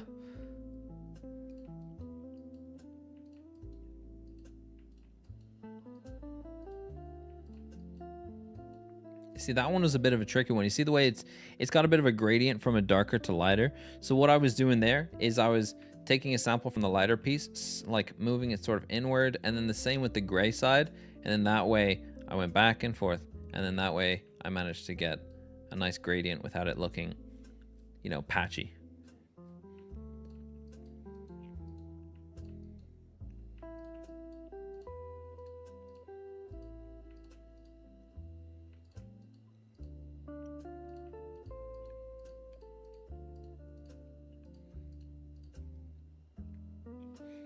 And then here, when you have like a straight up line, I don't know if you want to switch over to the healing brush or this hot. Come on. Spot healing brush tool. I didn't even look at the name, I just remembered it. But that'll sort of help adjust those pixels to be more aligned for what they're supposed to be, you know? Like it'll take the area that it's supposed to be in and sort of adjust the pixels for it. Now, we have like a harsh line here. We know that's the bottom of a collar. So if I start smudging around here, it's going to change the shape of that collar. And we don't like that. So what we do is, I'll get to it in a second actually. I'm just going to clean up this. We'll take the other healing tool. The healing tool is like everything, like with restoring, which sounds funny because, yeah, oh, you're healing the image. But yeah, super useful tool. I was just messing around in college, like not in college, but like during my college days, I was just messing around with some Photoshop. Cancel. What is this? Why is this not moving? Okay, I would take this. Yeah, you see, that's so weird. Like I had the spot healing brush tool and it wasn't removing that section that I was trying, like just like this, it's not removing it. So that's when I take the other tool, healing brush tool, sample a good area and just paint over it. Boom. Did I learn this in college? No, in college we didn't do Photoshop. I think, I can't remember. I don't think we did. But I was in college when I learned how to do this stuff. But it was simply like I was bored at like where I was living, and I was like, watch some tutorials for some random stuff. But in college, I didn't have Photoshop. In college, I had a tool called GIMP. This one. It's free. It is basically open source Photoshop. You have pretty much all of or most of the same tools that you get on Photoshop, but it's free.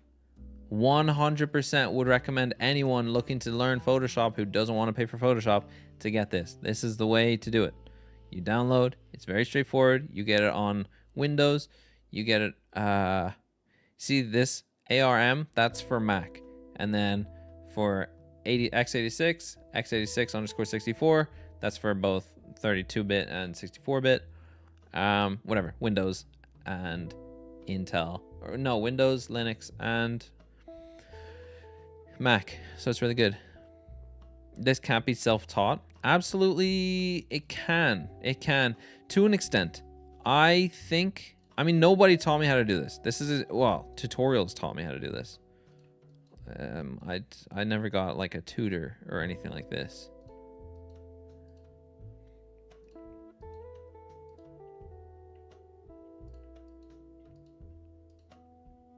There we go.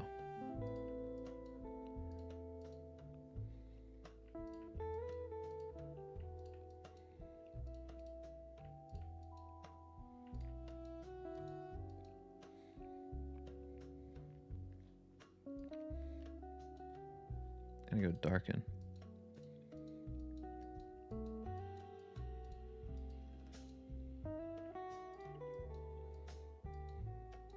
I don't like that. You see the way it's sort of smudging there? Why is it doing that?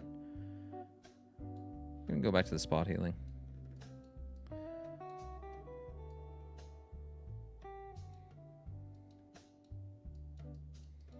And now when you get sections like this, we saw that video earlier where that one guy explained how we can like take sections and change them. So let's take the patch tool just like this. And then what we'll do is we'll draw a circle around this, and then we'll hold shift, and then we'll draw a circle around this, and a circle around this, and this, and this, you know, and all these different sections, you know. And what we could do is just take it and move it up. And deselect. You see that? It's gotten a large area of things and it's removed it all at the same time. And that's what you get from like random tutorials. Like you just pick up these small little things, even though it's like it's just helped a small area there. I don't see a reason why we couldn't just take an area just like this and like this. Oh, sorry. I pressed the wrong button. I pressed Alt when I should press Shift, and then take them and just move them over, you know, and deselect. See that? And then all we need to do is sort of blend it in a bit better. But you have the same sort of results, you know. You take it and you remove it. You move it to an area where you like it. So we're going to take the spot healing tool, and I don't like how rough that looks there, so I'm just going to smooth that out just a smidge. It looks like he has that line there on purpose. That's probably for a button or something. The button's probably on the back side of this collar, so we're going to leave that line there. Skills, G. Skills. Absolutely. And I want to straighten this out, and I want to remove that little black line there, or that little black dot. So I'm going to take the healing brush tool. I'll make it a bit bigger. I sample this section, and I just paste it. Just, come on. Why you do me like this? Why you do me like this, bro?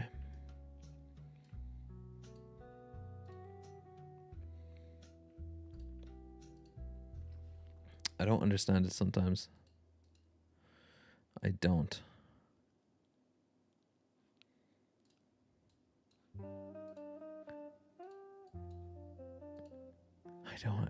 I don't get it.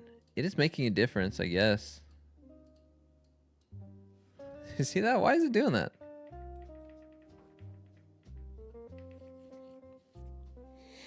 You should do this for a job. You're perfectionist and definitely good enough. I don't know. I don't think anyone would want me. and I know me. Like, I don't think I'm gonna want... Oh, I changed this from whatever I had. I had darken. I changed it to replace, and it fixed it, so we're good. Yeah, I don't think... I don't know, like, it's fun and all, but I don't think it's what I want to do for an income, you know? I'd get bored doing it, personally.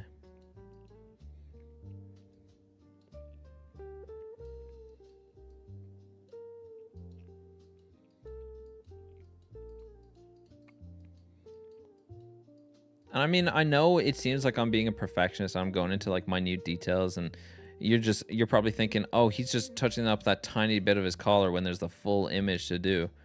But like, if you think about it, like, you can very clearly see what parts we've touched, or like we've sort of improved. So instantly his face looks better. You can check that. And then the collar looks better, even though, you know, we've been working on the wrong layer because I'm an idiot. Oh, that's totally my bad. That's totally my bad, actually. Wow, I can't believe I've just been working on the wrong layer. That's rough. That's rough, bro. That is rough. Anyway, yeah, so like you can tell the difference of like what we've been doing. Like you can see right here in the center, and his face, you see that? Big differences. And then with his collar, we've actually been working on the wrong layer. But whatever. You see that? Lock the other layers. Nah.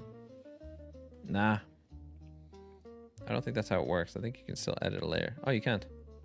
That's a really good point. That's a great point. Thank you. Smart. Appreciate that. Okay. I'll just continue from here, I guess. I don't like that. You see how that looks kind of like super blotchy and fake? We don't want fake. We want it to look nice. So I think this is an opportunity where we could use a patch tool. So just cut it out. Super easy. Super easy. And then we just replace it with another section that looks somewhat similar. Probably like there. You'd be none the wiser. And then we just sort of clean it up a little bit with the healing brush tool. Sort of take samples and add some texture back in there, because it's obviously lost texture because we're just merging stuff. There we go. See? Now it's got some bit of texture back in there, and we haven't lost all the meaning to the image.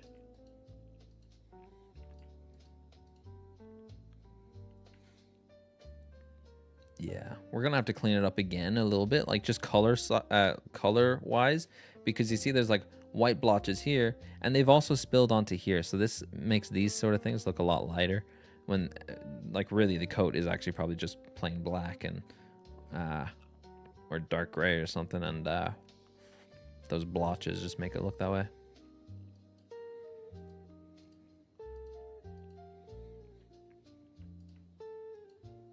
Great call on locking the layer, locking the layers though. I keep clicking on the wrong ones and working on the wrong ones.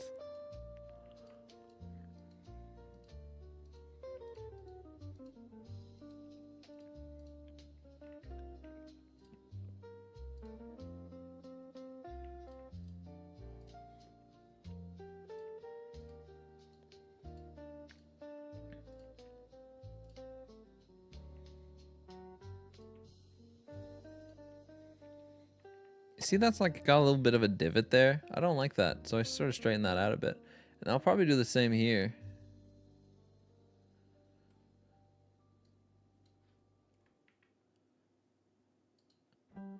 Wait a second, look at this. I could just, oh, that's crazy. That's just rotating the layer. It's not rotating what I've done. Or sorry, it's not rotating just the tool. It's rotating the whole layer. Cool, let's go back here.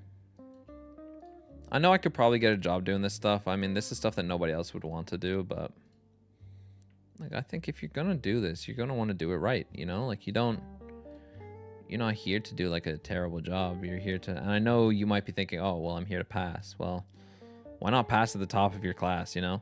If on the off chance a company does come by and they're looking for like someone who's actually good at this, they're gonna pick someone who's not, you know, who doesn't hate it. They're going to get recommendations from teachers probably as well, but like, look at that. Not too bad. Yeah. Am I on the right layer now? I am on the right layer now. Kind of bothered about the fact that I had them on the different layers though.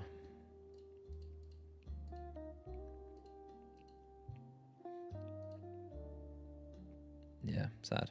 Whatever. Not the end of the world. We've done a great job so far.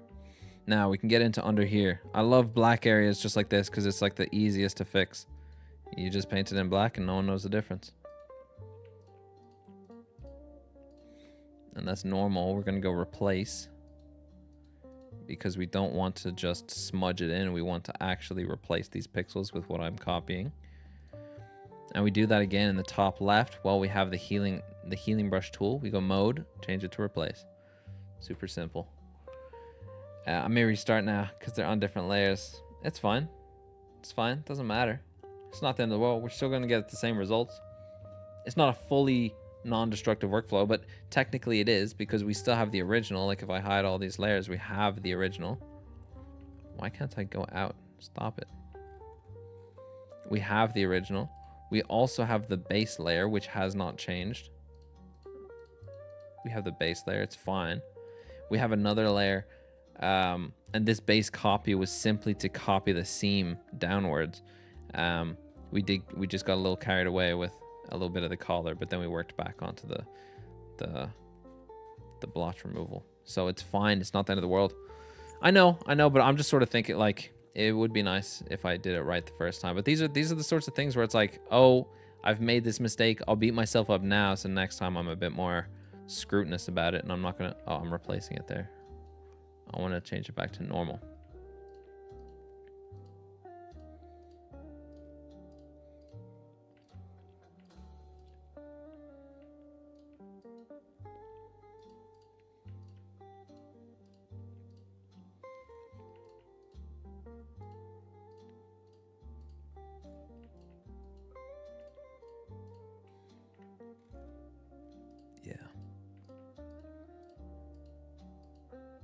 You might be thinking, oh, you're getting rid of like seams. I'm not. The dark parts are the seams. The rest are these like lines that go straight down the image. It's just more of that, those lines that go straight down the image.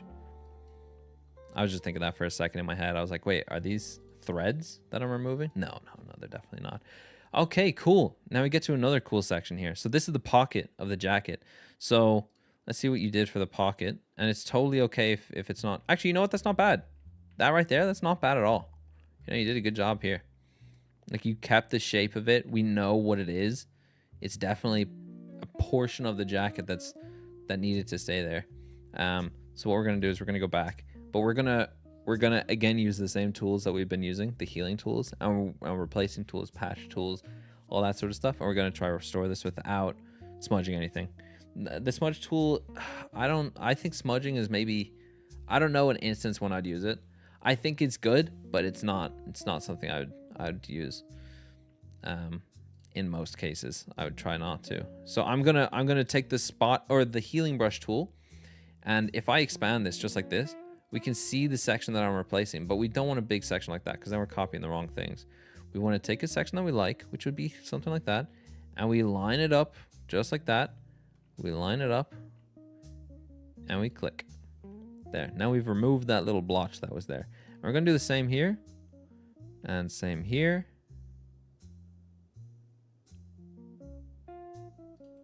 Just like that. No one knows the difference, dude.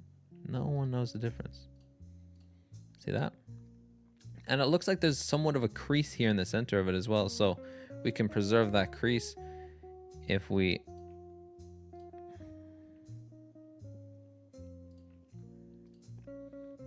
fix these little areas.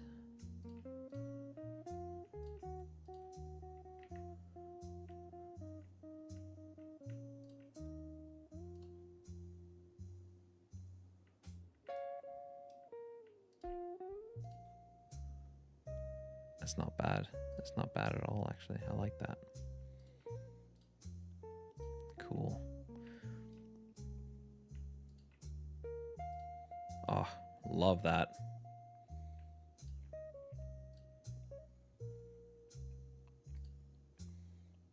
Absolutely. Absolutely. That's not too shabby at all. There are little divots here that I don't like, but maybe we can go in and fix that a little bit. Loading? Why loading? Why are you tricking me here?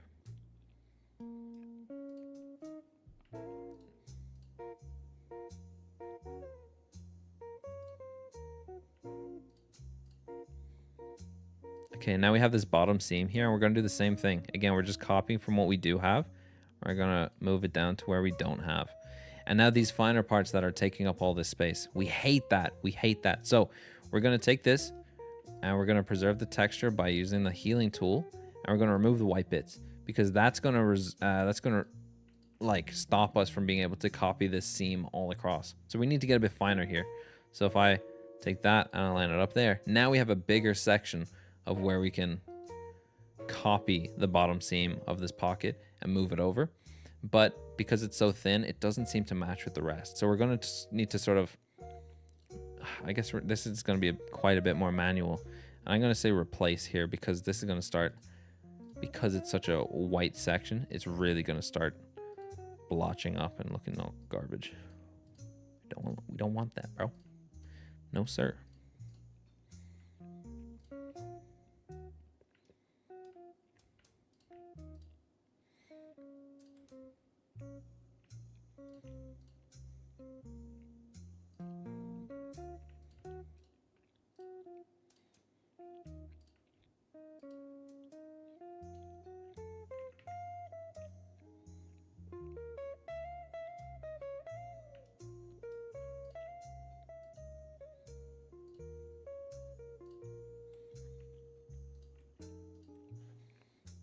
I'm making a mistake here. So I had it on replace. I don't like replace.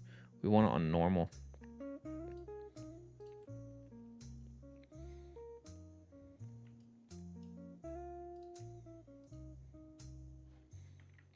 On here we want on replace.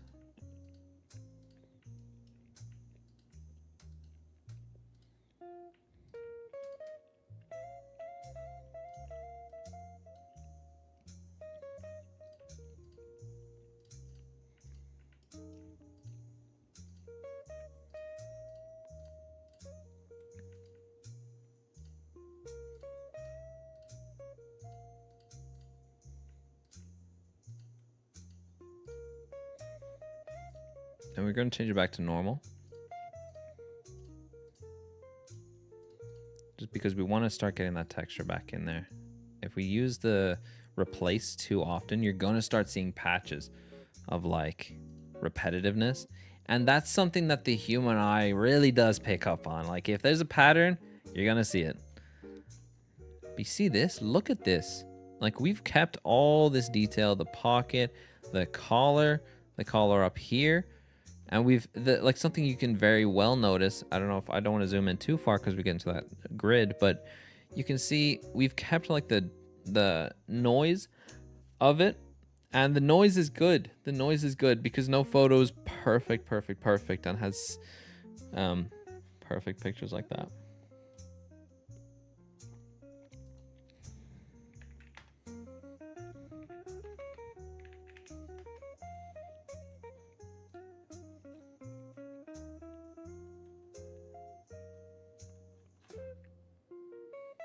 Weird.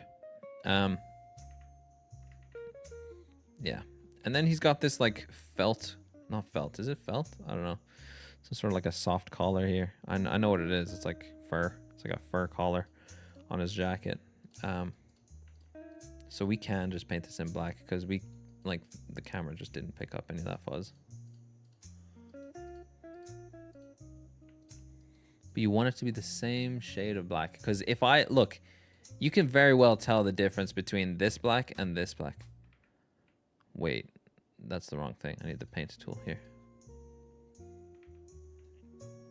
Am I crazy?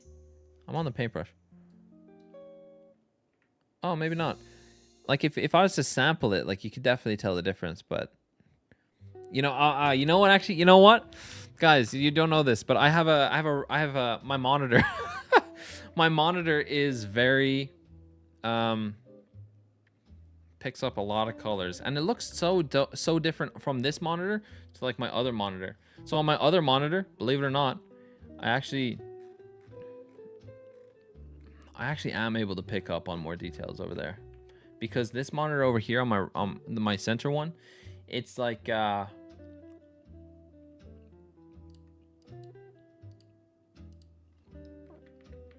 I'm pasting things now. It like turns off the pixels when it gets too dark. So what I'd probably do is go to another monitor after this and just finish any minor details. Didn't know it existed past the smudge. But I even kept the buttonhole. Yeah. Didn't even know it existed past the smudge. But you kept it too. Look at that. Like you kept that. So it's not bad. Not bad at all.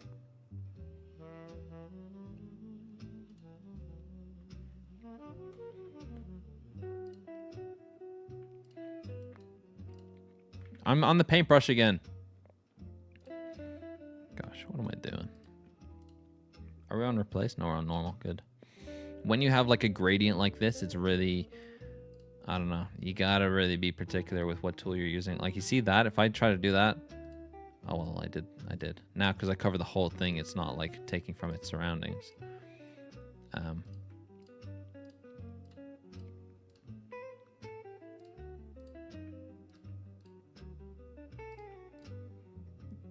But if you, oh gosh. Pure accidental, but yay. All good. If you refresh the stream, you might be able to get like a lower latency on the stream, so there's less of a delay if you just refresh on your end.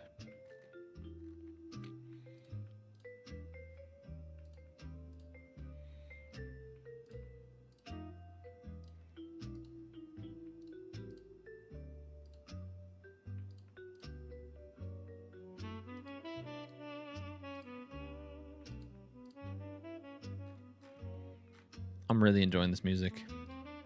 I'm probably going to get in trouble from YouTube for copyright stuff. Whatever. It's good music. It's worth it. I'll take a strike for it.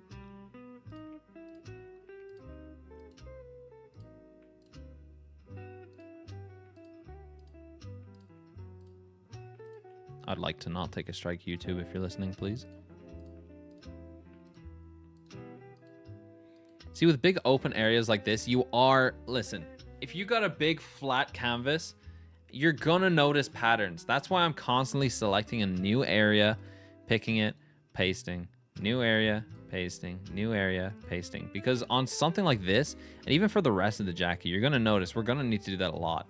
Because you will pick up patterns. It's gonna suck, but you're gonna pick up patterns. And I actually should have been using replace regardless, but whatever. Who cares? Not my problem.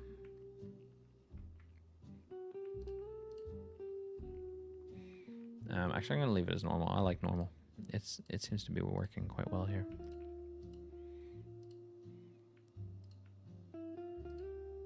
Look at that. You see that? Boom, boom, boom, boom, boom, boom.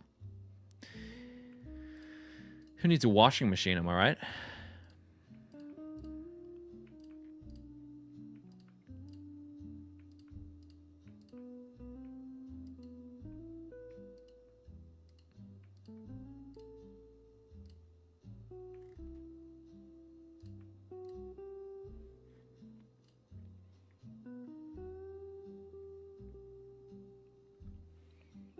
Um, 2 seconds. I have to put on my True Beast sign. I've been requested. 2 seconds.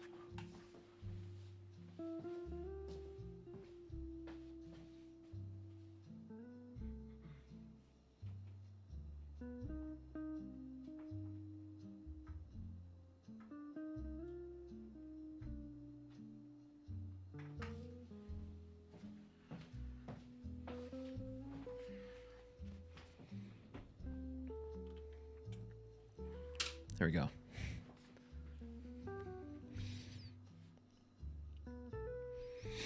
Okay. Dude, we've made some solid progress. Like, look, before, after, and we've kept all that detail. Look at that. How is that even possible, dude? That's crazy. It's nice. Cool. So now we just got to do that with the rest of the jacket. And this is where Photoshop takes time. Like, you are gonna have to sit down for so long and do this sort of stuff, unless you know how to use the tools. Now there's plugins, there's different filters, lens correction, like pixelate render, sharpen, stuff like that. Noise, despeckle. Is that a thing? Not on this layer.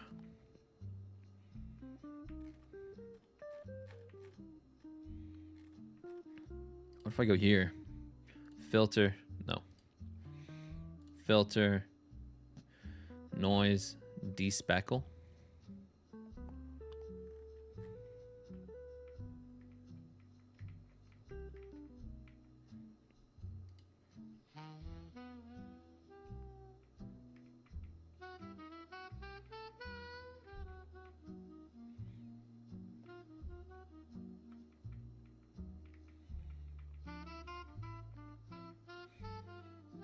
What?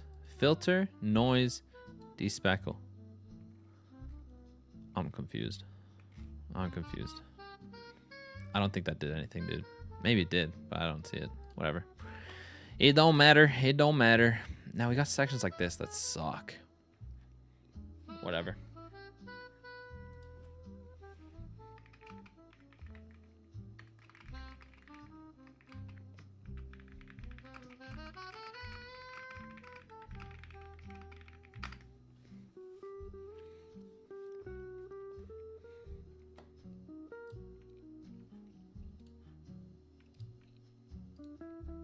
Oh, see that? I just used the spot healing tool, or no, the healing brush, and it smudges that. We don't like that. We're gonna take that and put it into replace. Boom, that's all gone.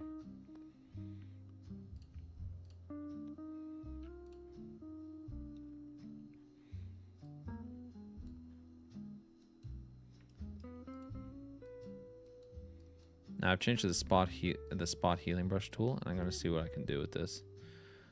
I'm sort of darkening it, which is okay because we want it a bit darker.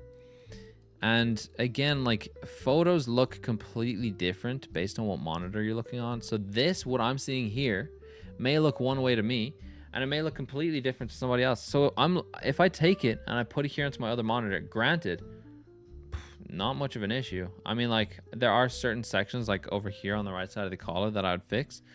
But overall, I think the big picture items are okay. But it's great to have a second monitor that you can, like, just double check colors on. Often, you'd see, like, people who actually do Photoshop and stuff like that, they'll have a monitor that is, like, so color accurate. I know this one is color accurate, but I don't have it set up properly so that color accuracy is fully being used, because I like a bit more contrast when I'm, like, playing games and watching movies and stuff like that. But when I'm photoshopping, things are just actually, I just don't care. It's like, what tool am I using here? Darken. Interesting. Look at that. Just paint over it. Interesting. Not too shabby, homie. Not too shabby. I like it a lot. Very good. Very nice.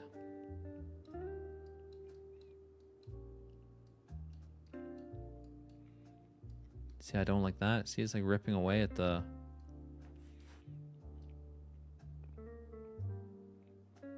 collar. Don't like that.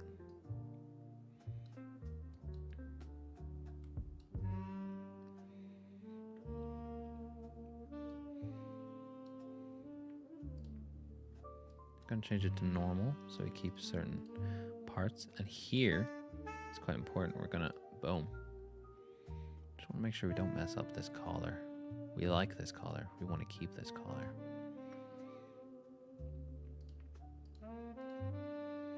And here's when we change to replace, because we are going to need a bit more accuracy on this. And then we take it and change the spot healing brush tool to sort of stop it, to sort of blend those back together, because it looks so harsh. But if we take the healing brush tool, it blends pixels into one another.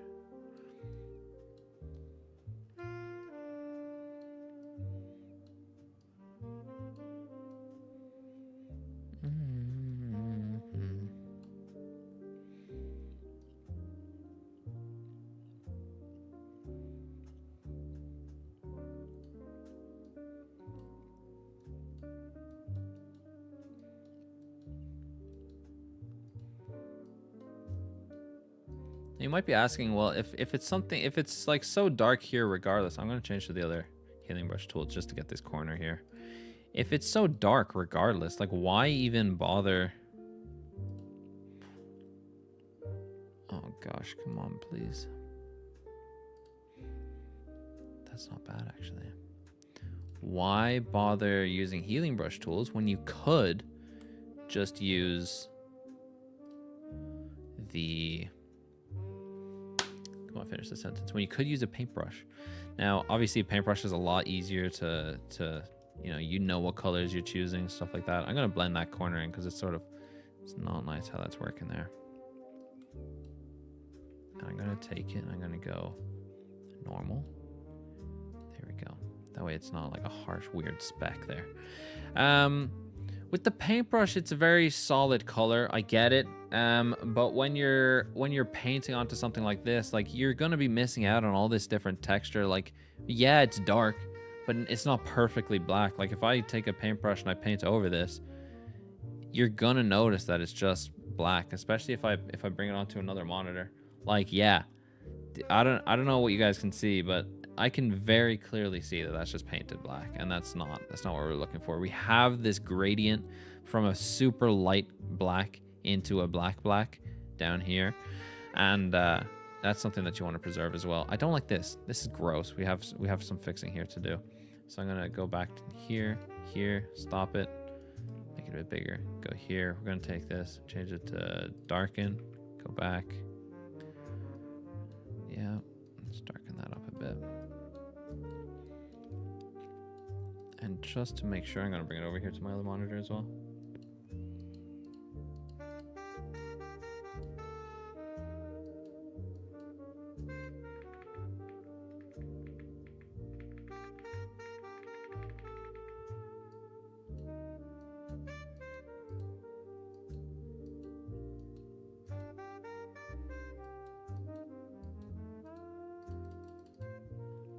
yeah, whatever. There's little bits that I'm sort of fiddling with on the other monitor, but I think overall that doesn't look too bad. Like, again, we take it.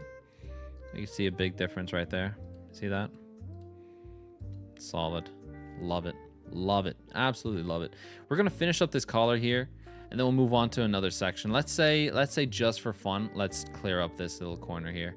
Granted, it's not going to take long, but I think it's pretty cool what we can do with it. No, move this over here.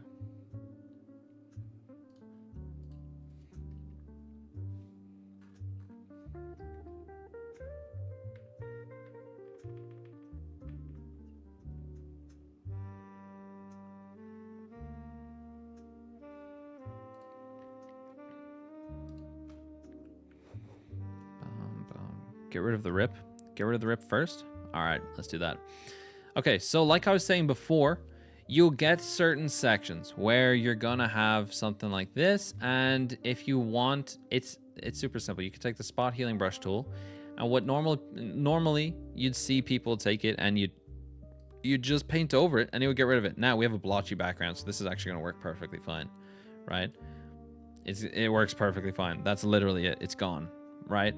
But sometimes what you'll see is somebody paints over it, and you know, they have like a hard brush or something like that, and it'll I changed it to replace. That's actually what I meant to do. I meant to change it to normal. Sometimes it'll like blend it in weirdly, and it'll sort of like rip into the image rather than out of the image, especially if the image is on top of another layer. Anyway, oh gosh, I think what you'd want to do best here, I think personally, I would take the spot healing brush tool, change it to replace or normal, depending, results may vary, and you just paint over what you want to get rid of.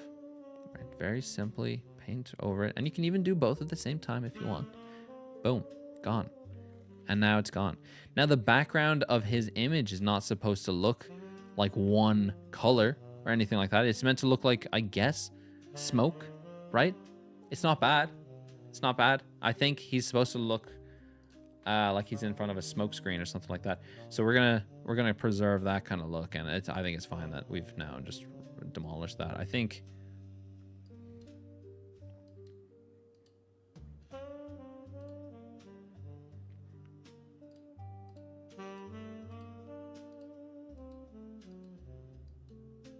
Yeah, I don't know.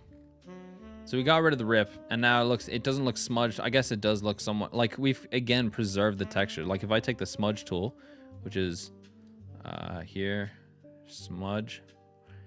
Why do I have a I was working with the smudge tool before, so I have a different thing on it. But let's say we take the regular smudge tool, which is soft and round here, and we take it. You can see the streaks. You see that? You see the way there's lines in what we're doing? There's lines all over the place, like boom, boom, boom, boom. I don't know. You definitely can't see that. I just sort of moved everything back. What am I doing? Actually, no, that's fine. Strength, 100. We got finger painting as well.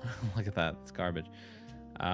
Sample all layers. If you smudge it like this, you're going to see that smudge. You see that?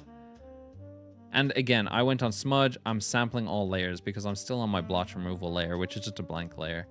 But you see the way you see the lines, and you're not preserving any of that grainy texture that you had in the original. So like, for example, I hate to use this as an example, but if we go back to your image, like you can see, like that's a pattern right there. Like if we take a look at the image as a whole, I can tell like it goes line bump. I'll zoom in a little bit. It goes line bump, line bump, line bump, line bump, and then you know again, line space line, line space line, line space line, line space line, line.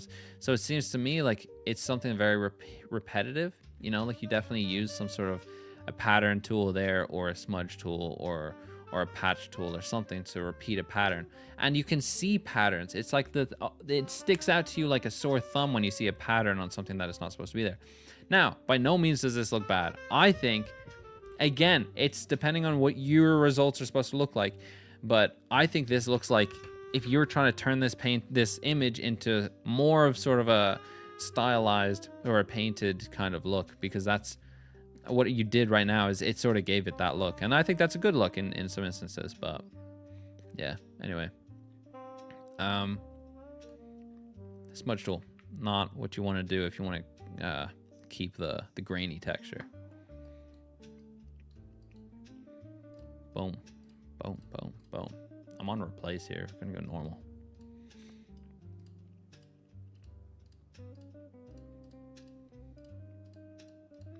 And by the way, the spot healing brush tool is not always the best tool, especially when you're trying to preserve texture. Like, if I used it on some other image, you're going to see it doesn't preserve texture that well. On this, it does, because like it's so low quality. But in a lot of instances, you're gonna lose so much quality when you use the healing brush tool.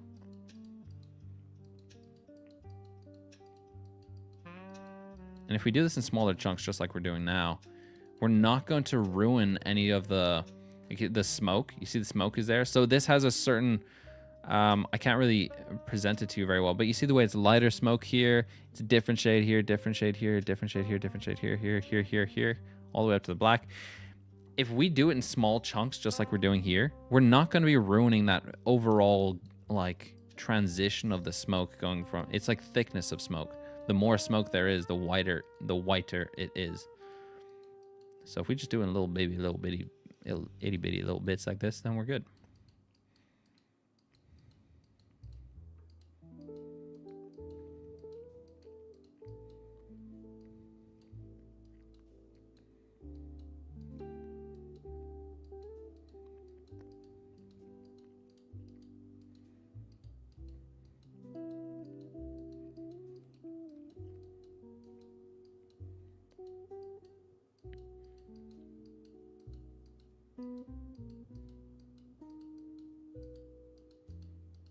Oh, and by the way, the thumbnail of the video or of the live stream, this is it.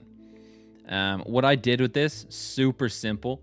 I actually threw this image into an AI, and I just told it, restore this, remove any blotches. It actually didn't come up with, like, it still had lines and stuff in it, which I, again, used the healing brush to remove. But, you know, that's it before and that's it after. So it does a great job. Really, really good job. Now, it depends on the AI that you use, but did a great job, I think. But we're doing it here manually. And then afterwards, what we could do is go filter. Let me go back on here. Boom. Filter, sharpen, and smart sharpen, I think.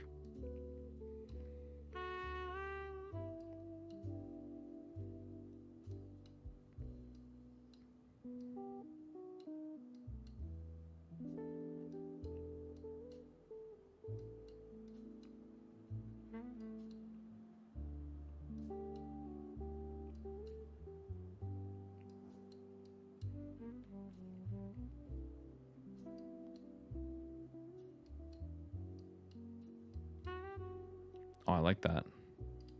Oh, I hate that.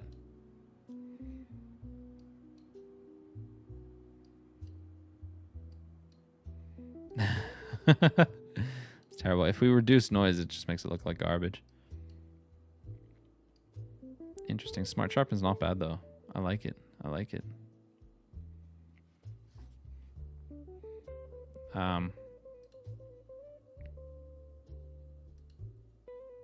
Whatever.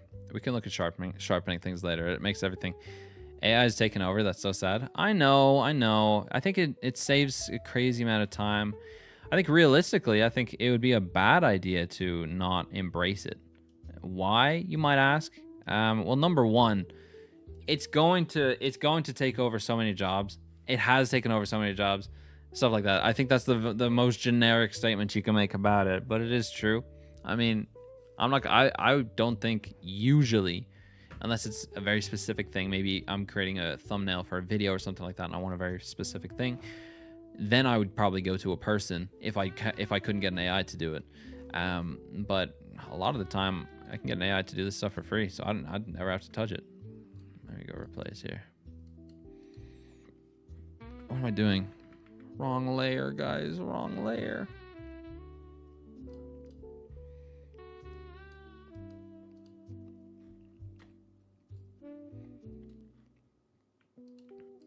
Also, like, if you're not learning how AI works and how to use AI, how are you expecting to... Let me make this a bit softer. How are you expecting to sort of grow with the world if you're not embracing it? You know what I mean? Like, it's the new thing. I think you gotta just sort of accept that sometimes. And people are very against it. And I think something that's helped me quite a bit is not sort of shying away from the fact, okay, this is something new. It's something it's something that's clearly going to take my job if I don't work with it. But like, come on. If you know how to use AI tools against somebody who doesn't know how to use AI tools, you're going to be the easy winner in any battle. You know what I mean? Like, if you're going to have a Photoshop contest against somebody and you can use any tool in the world, AI included, and they don't know how to use AI, you're going to win. You know what I mean? The same goes for job applications. You know what I mean? It's like, you want a job. I'm not saying you need to know AI to get a job, but come on. I think it'd be silly to think otherwise. I like to think that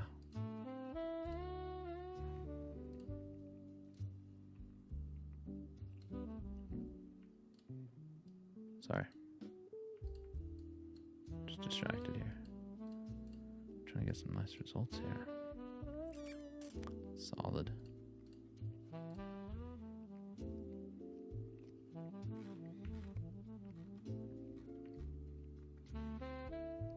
I'm worried we're going to lose some detail when we get to the bigger sections. Yeah, anyway. I think AI is great. It's useful. It's something that should be looked into more rather than just criticized by people. I mean, come on. It's just... it's not going to take over the world. I think if you're irresponsible with it, it can do some damage, for sure. But, like, come on, just don't be stupid. Why am I doing replace here? Manual. Or normal. You know what? Darken.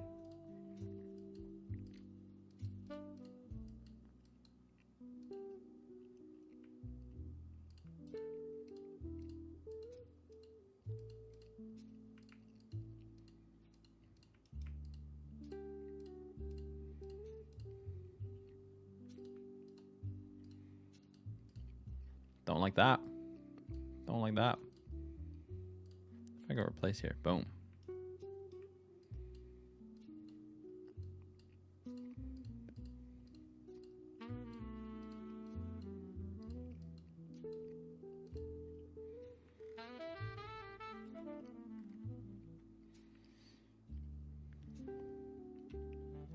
But like, you see the way I'm sitting here, I've been doing this live stream now for 2 hours, and this is how far we've gotten. Like, come on, bro. Getting AI to do it, it was literally done in like a few seconds, maybe a minute. Not even a minute. It was done in a minute. And yeah, I added a few little tweaks to it. Do you want to see what the final image was?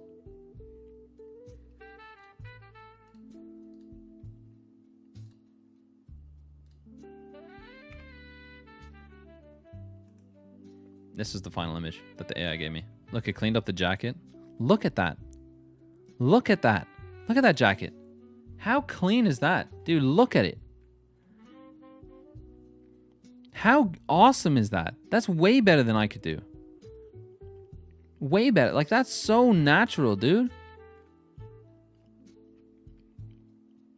And then I go back and I look at mine and I'm like, oh, dude, that's gross, you know? Like, come on, like, look, it's blotchy and stuff. I think that's something that, again, if I go look up a tutorial on how to, like, fix the evenness of, like, 2 different grays and stuff like that, then I could definitely fix it. But it's so, you know, so much effort. Honestly, I don't know if I'll want to do, like, the full image here, but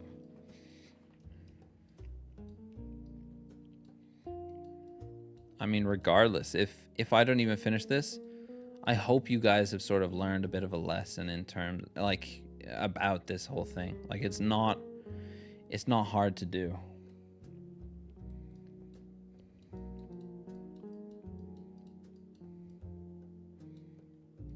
I don't think I would do a part 2 on this specifically because I mean we get the concept, you know, we absolutely get the concept. Plus it's coming up to Halloween and I know people want to see me play some horror games. I know I want to see me play some horror games, so I think that's something that we're going to be focusing in on tomorrow.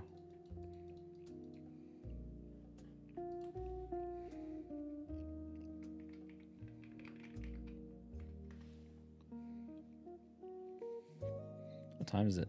10:15? Yikes.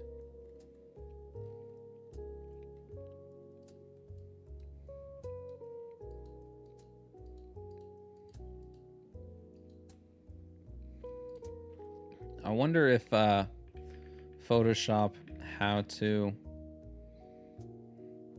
make fabric colors even.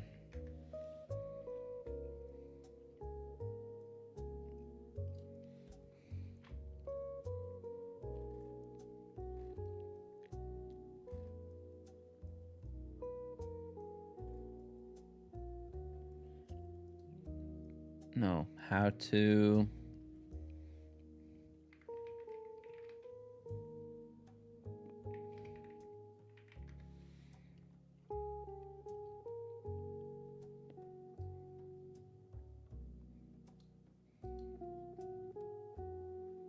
I'm going to show you the quickest way to white balance an image in Photoshop. In this video, I'm going to show you the quickest That's garbage, bro. way to white balance an image in Photoshop. That's not what we're looking for. How to match colors between images.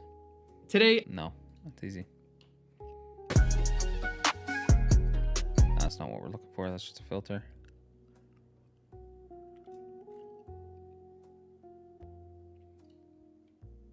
Hello all, welcome back to the channel. Shop and this is in the more alcohol just for the Threshold.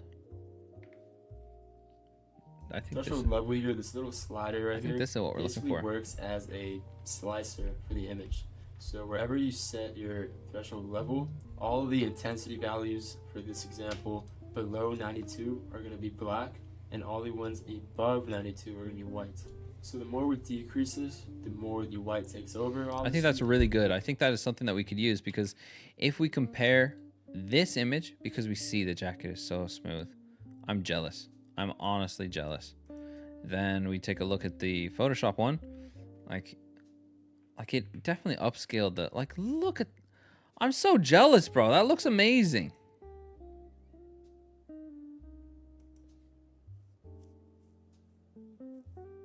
Oh, that looks so good, bro.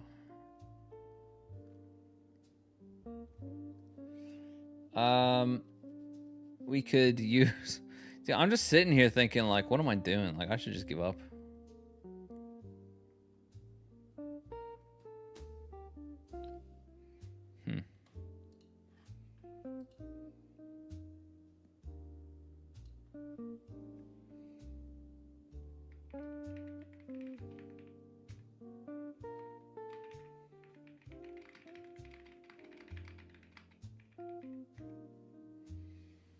They nothing compared to mine.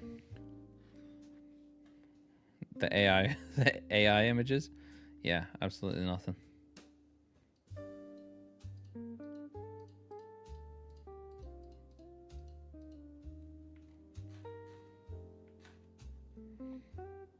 If I just give up, who's gonna know the difference? Not you. You're not gonna know.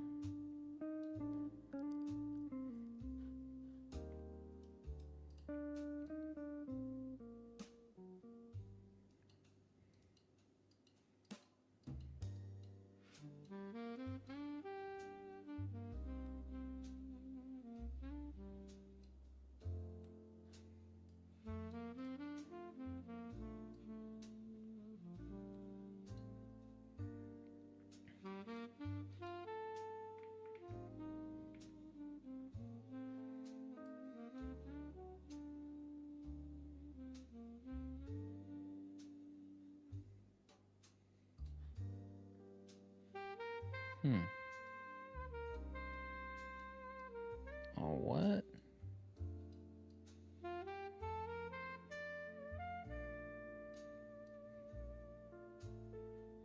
exactly what I'm trying not to preserve is being preserved. So that's color. What if we do luminosity?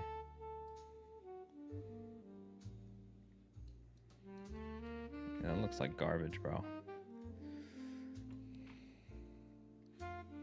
I just want a way that I can like smooth out the smudge is not the way to do it. You love the slick jazz? Me too. It's nice.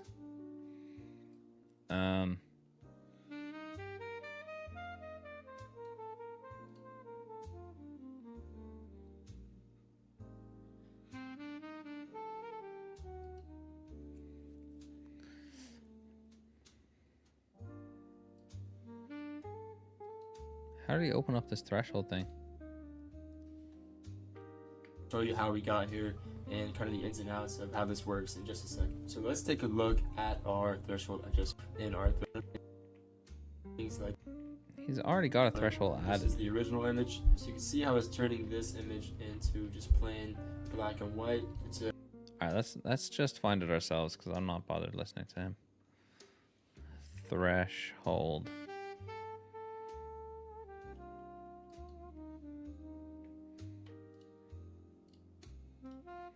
Let me duplicate this layer.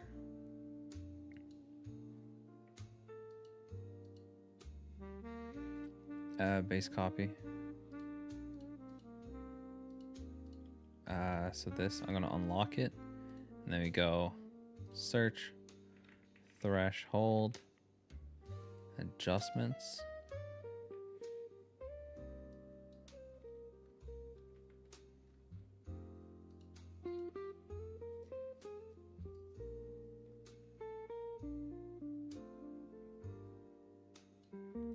See, how does it just know this?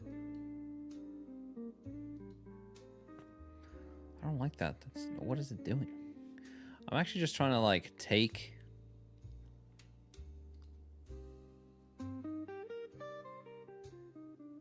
interesting. If I duplicate this layer and then I move this copy above, now I have these two layers, so I have a copy of both. I'm gonna right click and I'm gonna merge down, and now I have this, which is just, it's just a merge of the two layers. And now I could take this and,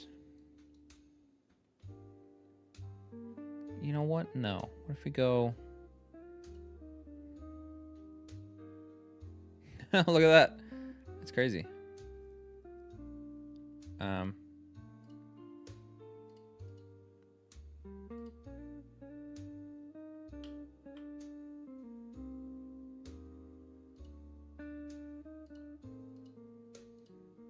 Can't do anything because it doesn't have any other layers.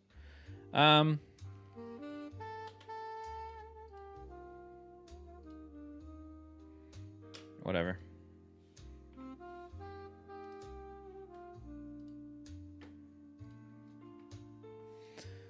Oh.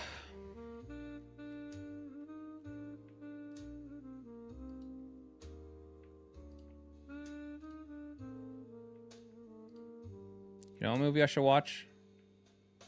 Shark Tale. We should watch that in the Discord server.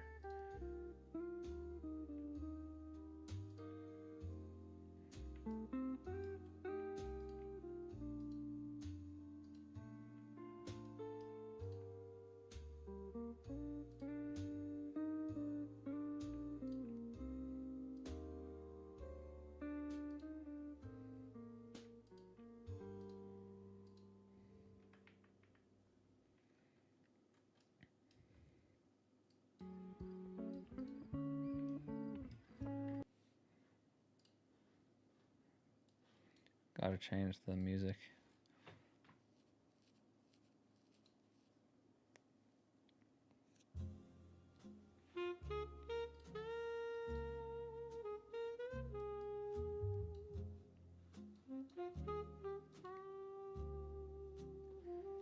What am I doing? Delete layer. Yes. Delete layer. Yes. Idiot. I just did all that on the wrong layer. Ah, oh, that's so bothersome, bro.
don't like that. You see the way that's...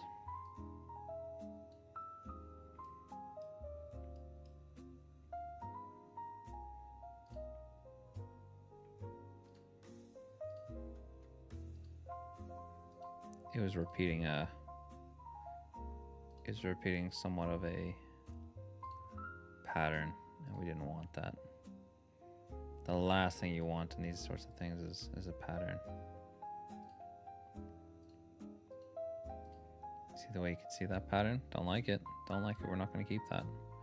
We're going to take samples from different areas, and we're going to replace, not replace, normal.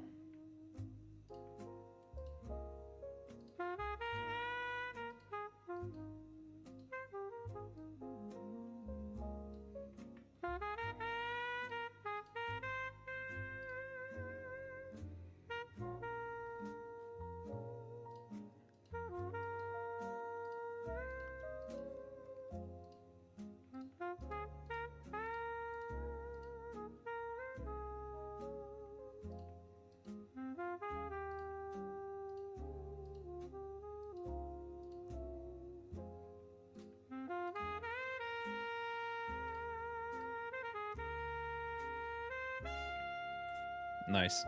And it's on the right layer. Finally. There's a little blemish here on his chin that I don't like.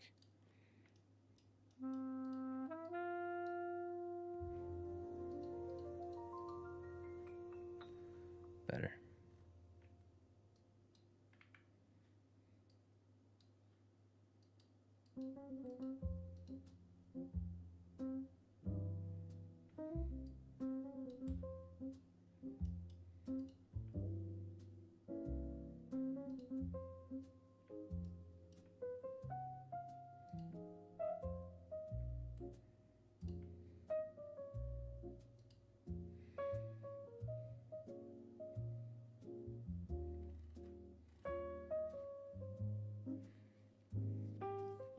Does anybody... Are you still here?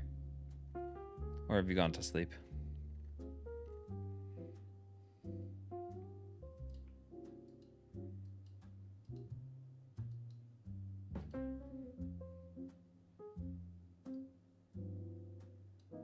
No, you died?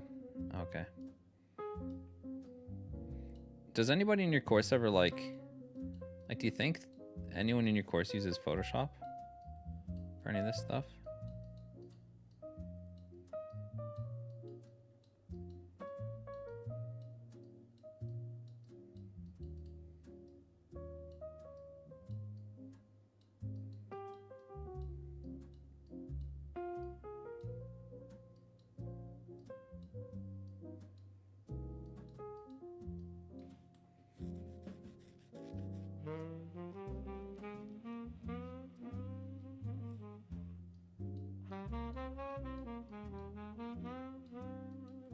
I'm just doing little patches now because I just want to preserve as much texture as possible.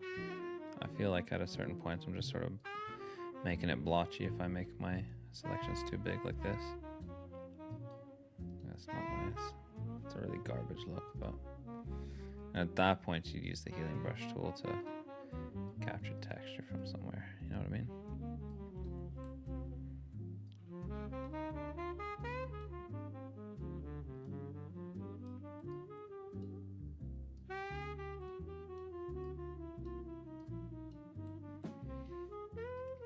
We're all doing the same class. There's one gal that only does the Photoshop class on its own, and I think she has some job that requires Photoshop.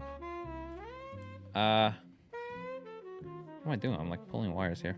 What do you mean? There's one girl that only does the Photoshop class on its own. Oh, so she doesn't do the rest of the course?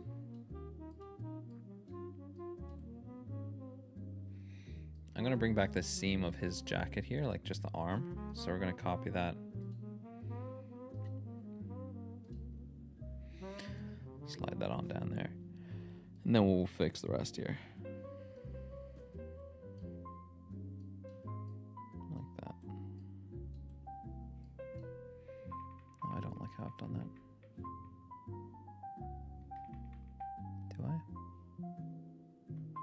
It's not that bad.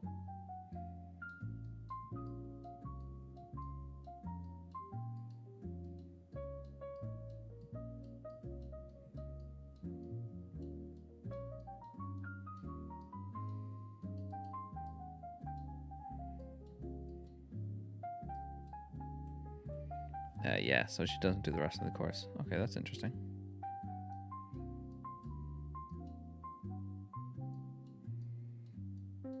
I guess if she doesn't need the rest of the course and she's only there to learn a bit more of Photoshop, that might... Why waste time learning something you don't need to, you know? It doesn't make sense to me. So, it makes sense what she's doing, yeah. Just learn what you want to learn. And don't waste any more time learning unnecessary stuff. Alright, bro. Make a part 2 tomorrow, please. I'm off to bed. This is very educational. Thank you. And well done on that. It's actually perfect. Thank you. I will continue. I'll do a bit more today. Just to clean some things up. Because I'm still in the mood for it. And I'll probably end it off a bit in a little bit.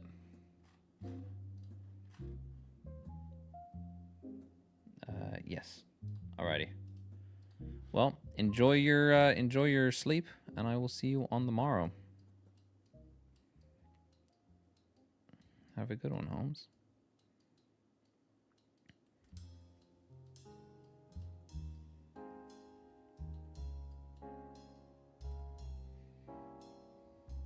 Enjoy shopping for photos. Talk to you later. Yep. Have a good one, Holmes.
Yeah. No, I'm just taking it onto my other screen so I can sort of see what it looks like on that other monitor. So I can get like a double perspective, just see what it looks like on a different screen.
So I have Photoshop at the moment, right? And I was thinking like, I don't use its generation features enough. I do use them. I'll be honest, I do use them, but not enough to the extent of needing to pay, I don't know, like 27 euros a month for it. Dude, no.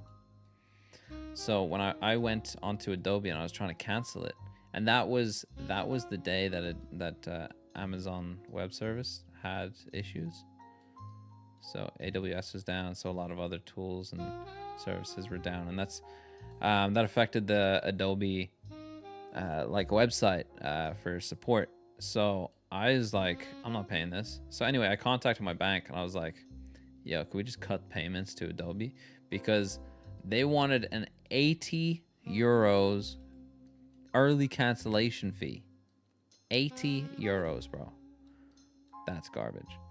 So I went on chat with them a few days later, not a few days later, today.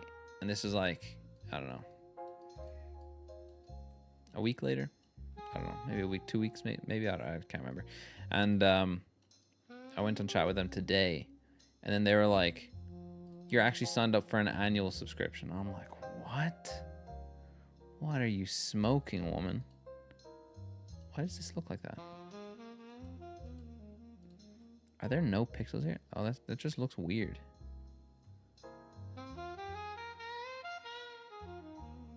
See that? If I move out, it's like the pixels are gone.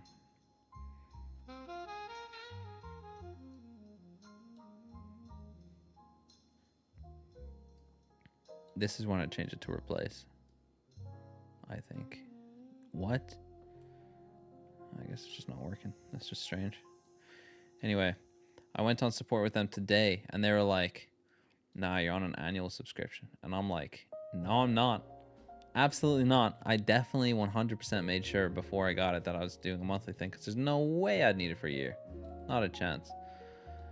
Anyway, the person that was on with me, they were chill about it. They were like, well, I see you're a new user, or like you're not a very frequent user, so what I could do is give you like 2 months free, and then that way you'd get closer to the 10-month goal, because after 10 months you can cancel without a fee. And then I was like, this is funny, because I was like, are there no other options? Because I was thinking, like, if we go on to do the 10 months, then I'm 4 months away, so that means I'd get 2 free months, so I'd have to pay for 2 months. That means I'd be paying about 50 euros to like finish the subscription, or to get to a point at least where on the 10th month I'd still have to remember to go back in time, like within time, the right amount of time, and then cancel it before the next month comes along. And then I was like, well, would it be possible to move my subscription over to a monthly subscription? And then they were like, yeah, that's totally possible. And then I was like, okay, can we do that? And then they were like, yeah, that's totally cool. And then I was like, okay, and then once we do that, I'll cancel my subscription so that there's no subscription fee. And then they were like, and then I was like, no. And then they were like, well, since you're not like open to getting the 2 months for free, because dude, I'm not like, either way, like they're just trying to rip money out of me. Then they could like look for a one-time exception, because I just like, that's how you get past it. You literally you get on chat with them, ask them to change your subscription to a monthly one, and then cancel it. Dude, that's so stupid. Then they were like, what I could do is look for like a one-time exception for you, to waive the fee. I'm like, well, I just found my way to waive the fee for myself, so I don't need your help. And then I did say, you know, that's okay, fine. And then whatever they did, they took a few minutes and they got back to me, and they were like, sorry, I'm just taking my shoes off. They were like, oh, okay, we got I managed to get a one-time exception for you. And I was like, one time, bro? I found the loophole. You guys gotta solve that first. So yeah, they don't really they don't really have any sort of backup plan for that. They just say that they'll give you a one-time exception code or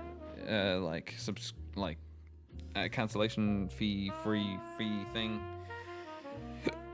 so you can cancel without a fee. And yeah, so on that chat they're like, yeah, we managed to get you the cancellation without you having to pay. And I was like, that's right, yeah, you did. Because I explained to them like how I could, you know, okay, let's do this, and then afterwards I'm gonna cancel, so there's no fee. Ridiculous, bro.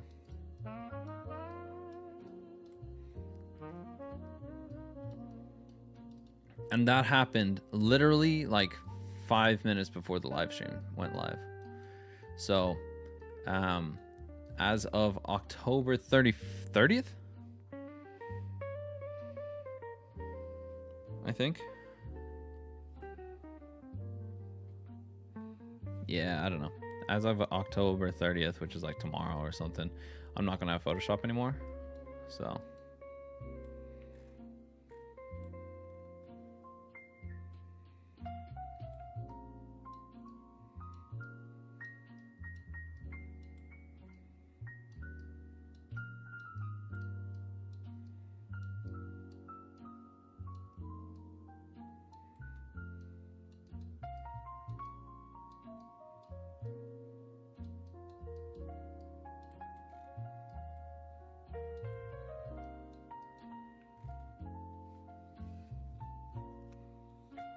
okay, one thing I want to note, which you can't really see unless, well, maybe you can see it.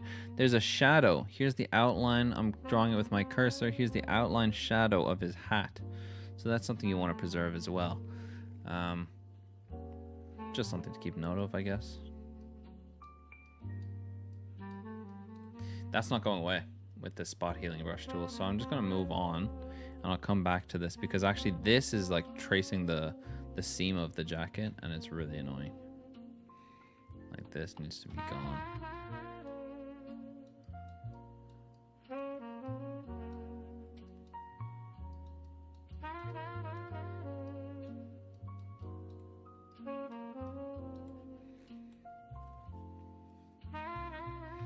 Still kind of sad about the fact that, like, this one looks incredible, dude. Like, this looks incredible. Like, so smooth. Dude, that blows my mind. Mine looks all blotchy and garbage.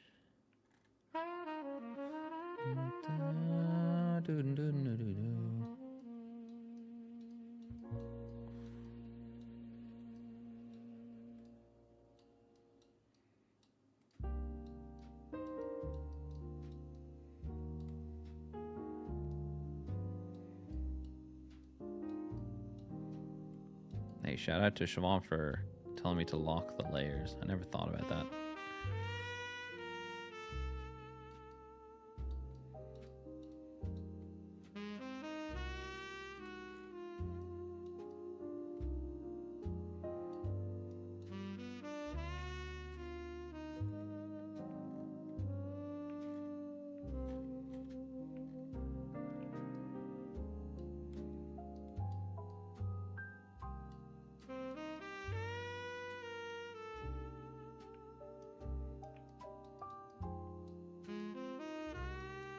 Also, I don't know if anyone's watching the live stream, but if you want to hang out after the stream, I'm gonna throw on a movie in the Discord server. I'm gonna watch Puss in Boots.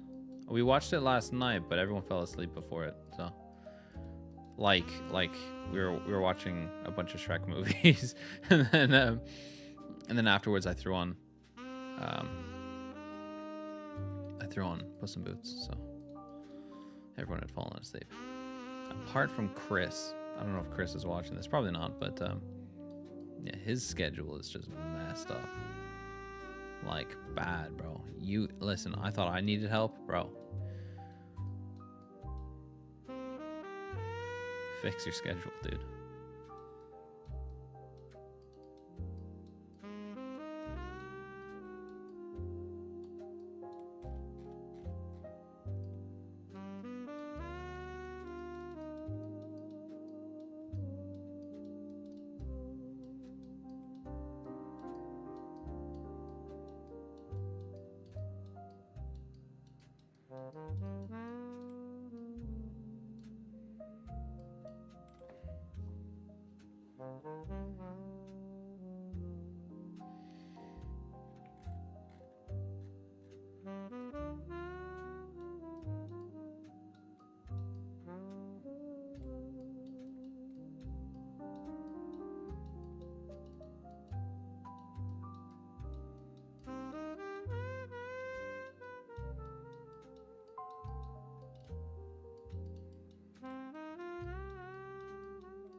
Is anybody here?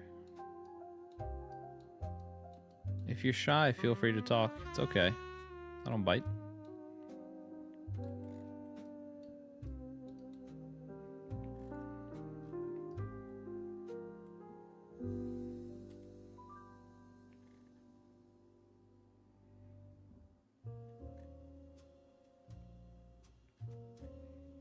This looks like a crease, but we don't want it to have a crease. You see the action in this image? Come on, bud.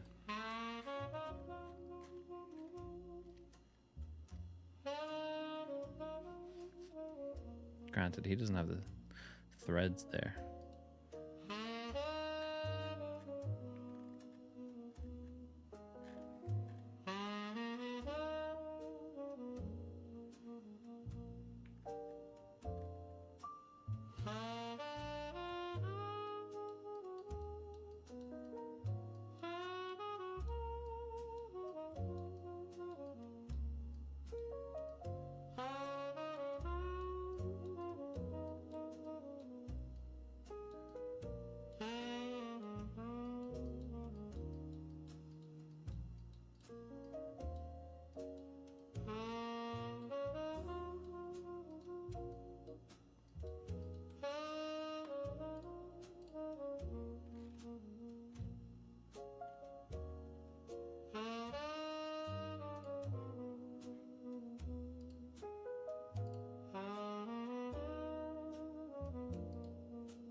Sorry, I'm not doing a whole lot of talking, guys. You know, I talk a lot more when people talk in chat.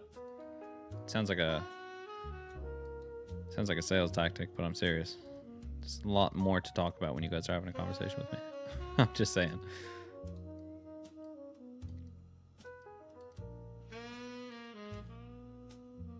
Yo, what's up, Tony? Yo, let's check it out. Look at that. Dude. That's not bad. I listen. I'm actually becoming less and less insecure about the job that I've done.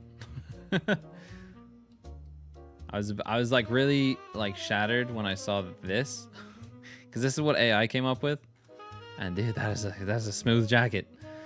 But you know, mine's not too far off. It's still blotchy. I'm in the right layer. Oh, thanks, homie. You're a legend. That's what I need. That's what I needed.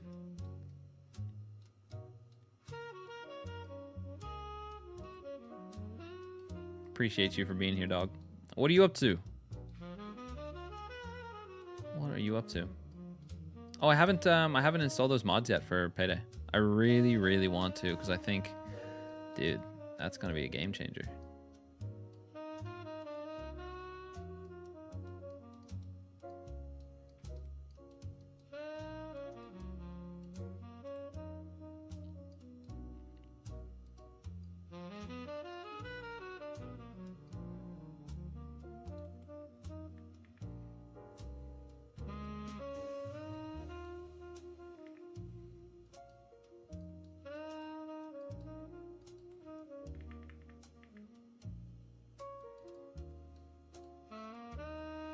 There you go. Just have to wait for a bit to get your... Ooh, League of Legends, bro.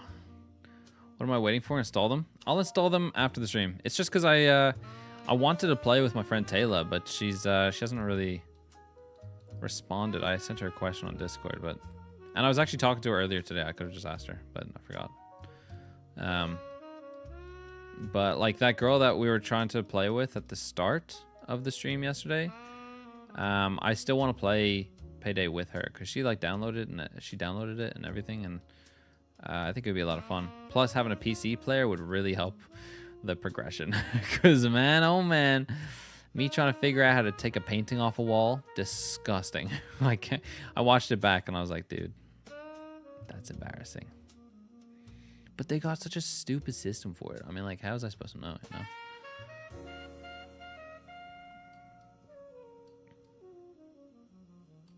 Anyway, we'll get it sorted. There's a bunch of VR games that I want to play. But I feel somewhat claustrophobic when I play VR games on stream. I don't know what it is. It just makes me feel a little closed off, you know what I mean? It's not that bad, but it's just a weird feeling. Like my room is a lot smaller than it is. Probably because I'm a little anxious that like anywhere I turn or like walk or step or whatever, I'm gonna like destroy my feet. Which is probably why I should probably wear shoes when I play it. A lot of the time I'm just like sitting on my bed or laying down or something while I'm playing like VR chat or something like that. But VR chat sucks, dude. Like the people on there, the worst kind of people. The worst kind of people, bro.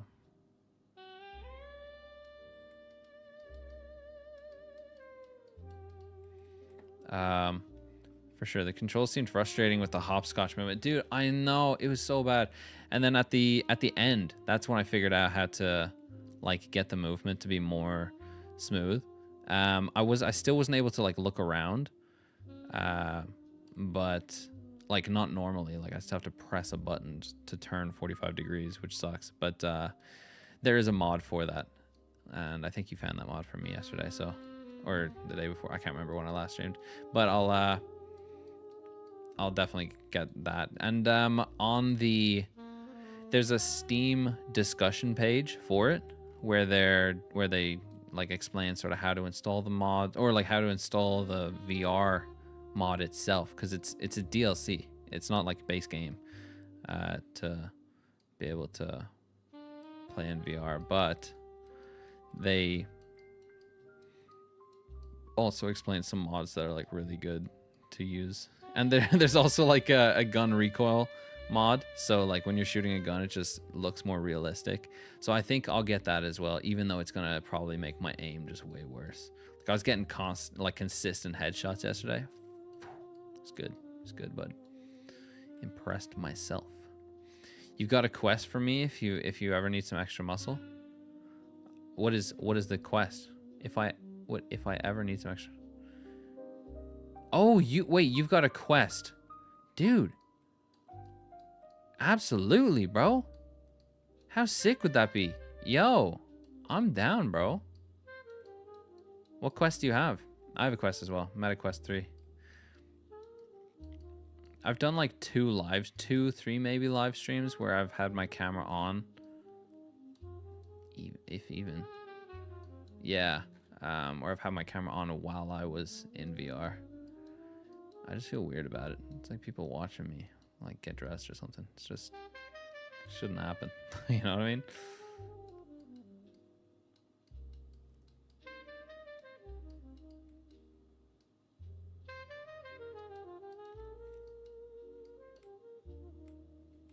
There we go. Quest 2, I believe. It was free 99 from a buddy. Dude, people are always giving them away. It's crazy. A bit dated, but if she's charged, she works like a beaut. I love it. Dude, I'm down. I think it would be sick to... Oh, man, look at this. Yeah. Yeah, we moving. We moving. We making progress here. Dude, I'm down. There's so many games that we could play on VR. So many.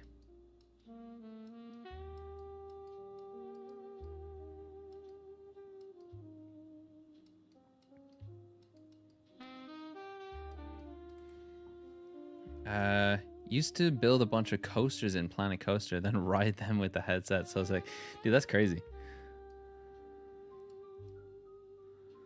I've always, you know what? I actually wanted to play like a roller coaster game, but like build some like crazy stuff and just destroy all the guests, all the visitors that come to the roller coaster park.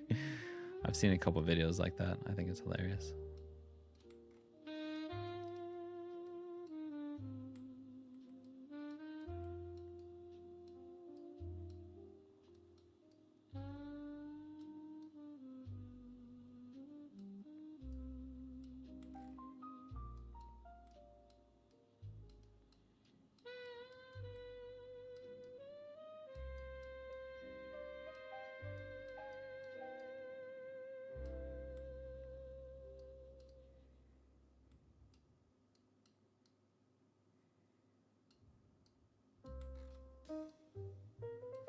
Now, what I'm noticing here is there's some like lines in his jacket from where we've restored it, but I don't like it. So I'm gonna try something. I'm gonna try something a little cheeky here. All right, let's try this. Let's try this.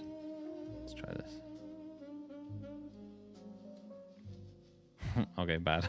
Very bad.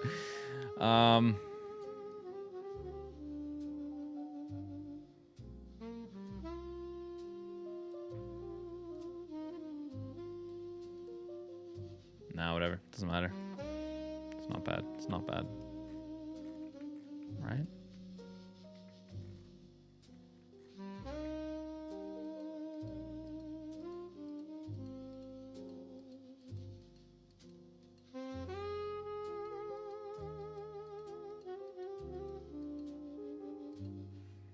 Yeah, that's cool. Planet Coasters 2 has a new feature that you've never had the chance to use because nobody plays it. You can have essentially a shared server of parks where each person can edit them separately. Then it uploads them. Then it uploads them, and the next person can download it and add more things. No simultaneous buildings yet, but it seems neat. Oh, that's pretty cool. And the game is pretty expansive. Lots of room for building wacky stuff. I gotta look into it then, because I think that could probably make like a pretty good video. That reminds me, I still haven't sent that voiceover to my editor. Oh my gosh, what's wrong with me?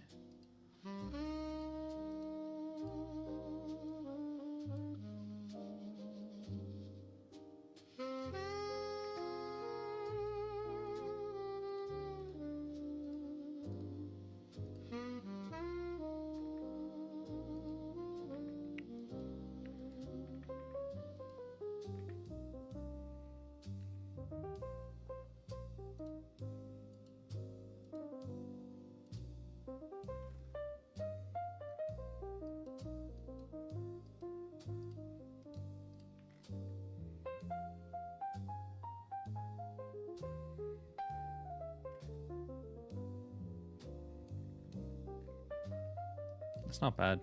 I'm just trying to find, like, if you zoom out and take a look at the big picture, like, does anything stand out to you? That's what I'm trying to do. And I think anything, like, if anything, there's like a few blotches here on his collar that I haven't gotten, you know? I'll get to them.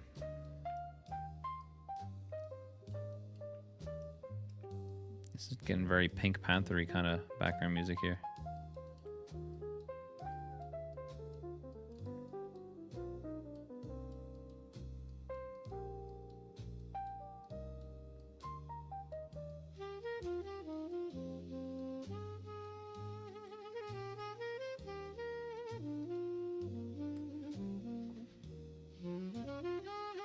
So it seems like restoration is something you have experience with. Is this a hobby of yours? Something that you've built for or anything like that? No, actually. Well, I would say it's more of a hobby. Like, it's something like I have done for fun. I used to watch some tutorials every now and then. Like, things come up on my feed sometimes, and I'm like, oh, let me try that, just for fun. And yeah, I think that's about it. I mean, like, I've never billed anybody for me doing any Photoshop for them. I've done photo edits for people for free before. Like, it's something I'm pretty comfortable with. I'm not amazing at it, but it's something I could definitely do and be passable at. Like, I'd say I'm better than your average Joe at this kind of thing, but you know, your average Joe can be pretty bad. so yeah, I mean, that doesn't really speak, it doesn't say too much, but no, I just did it for fun, I guess. It seems like a kind of a big thing.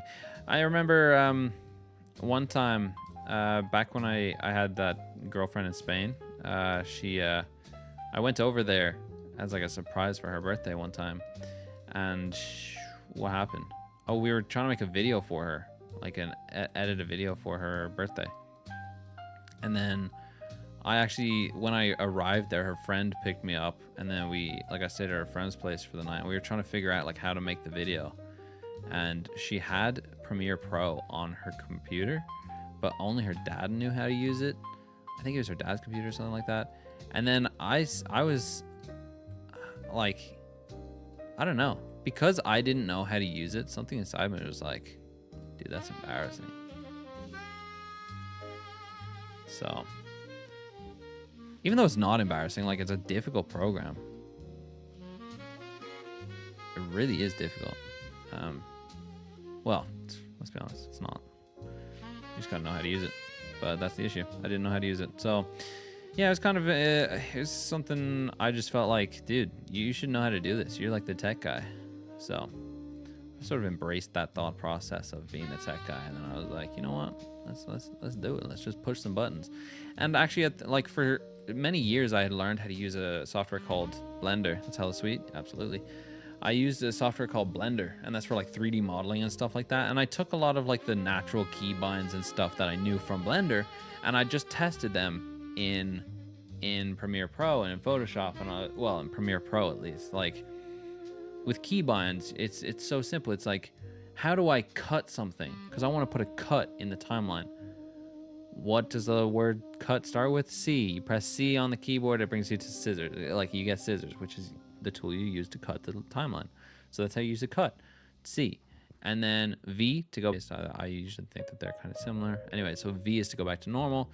And then you click and drag to move things. Or delete, like you select something, backspace. Or it seems pretty straightforward to me. You know, I never really thought too. Again, like, the whole process of restoring this is just using the healing tool, getting into the nitty gritty bits. I'm sure there's some absolute genius people out there who know how to use a tool that would take all this stuff and just find the specks and just remove them with like some sort of generative fill. I don't know how to do that. That's not my thing. I'm just not that guy.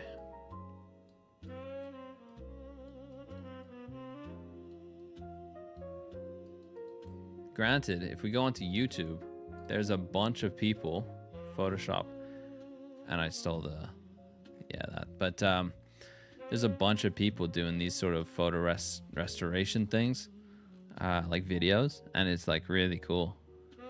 Really, really cool. But like ones like these, it's like so much easier to just like, you just trace the line of the the thing. Like, look at this. This guy's like painting in the skin and stuff again. These people like turn, like that's easy. Like who has a photo like that, you know? Like that red. This is way more difficult. You really do have to like fill in the gaps. And that's where you'd probably use generative fill, just like that. Yeah, anyway, I think the main guy when it comes to Photoshop and any sort of Photoshop stuff is this guy, Piximperfect. Program that, develop it, and become a billionaire. Program what? The way to like restore a photo like without issue? Dude, that'd be nice, but I don't think I have the skills for that. I mean, there is a generative fill option in Photoshop, but I'm doing it in a way where I don't need that. This is more of like an educational thing, like for people who, you know, people who maybe just want to learn how to use the tools or something like that. I don't know.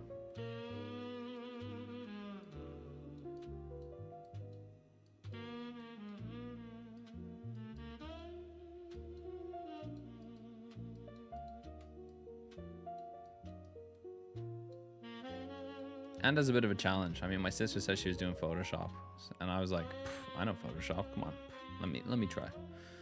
So it's just a personal challenge for myself. It's not a competition between me and her. Like she doesn't spend a fraction of the time that I spend on the computer. You know, she's not nearly on a computer as often as I am. So I wouldn't say it's a competition in any sense.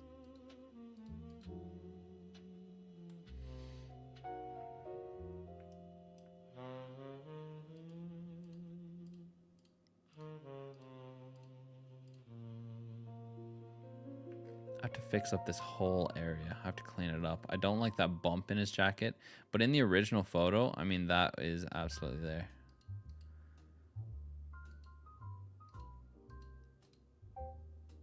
Oh, maybe not.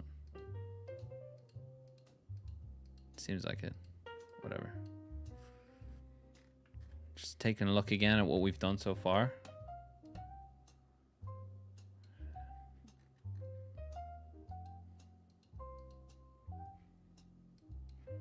I think that's a pretty darn good job.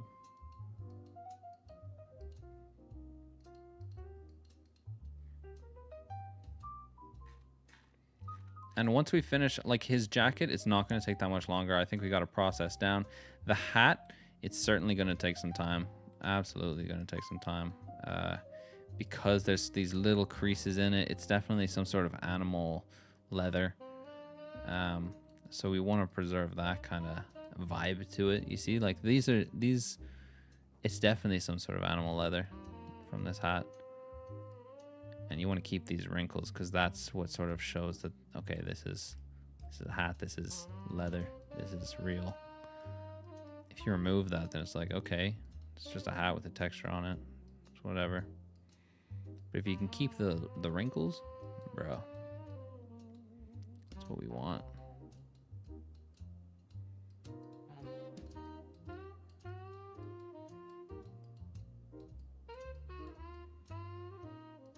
Have you ever programmed anything? Are you much of a programmer? What sort of level of computing are you at, Tony?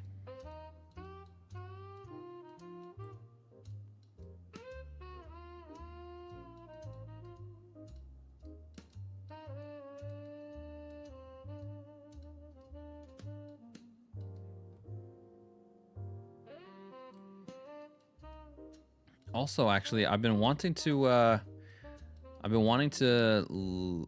do another recording session of this one game called RV There Yet. And I think if you're interested, bro, I think it would be really fun to have you in the video. I think you got the right vibes and you're funny, so.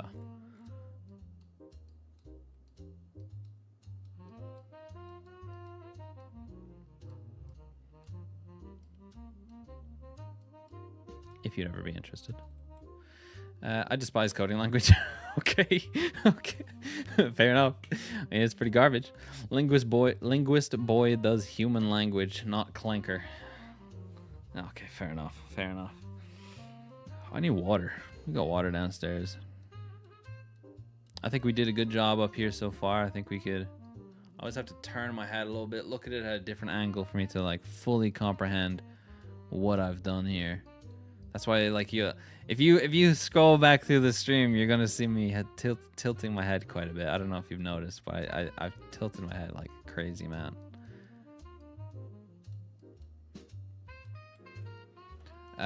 Be more than happy to join whenever you want me. Oh, dude, perfect.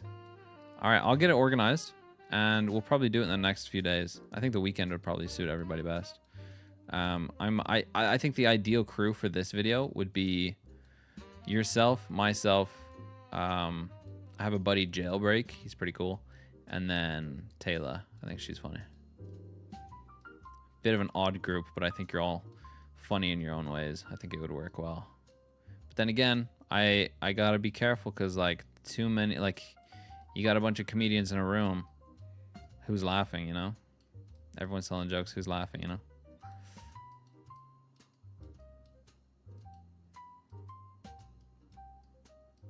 But I think you would all be fine. I think the dynamic would work perfectly because I'd like to think that I know your personalities to like at least like a basic extent, you know, like, and that's fine. I think that's something that people don't really think about, like for videos. Like if you're recording with the wrong person, is that just a seam through the hat, or is that's the same? Oh, okay, we need to get rid of this. There's a seam going down the center of the hat. It's not a real seam, but it's from the grain of the picture.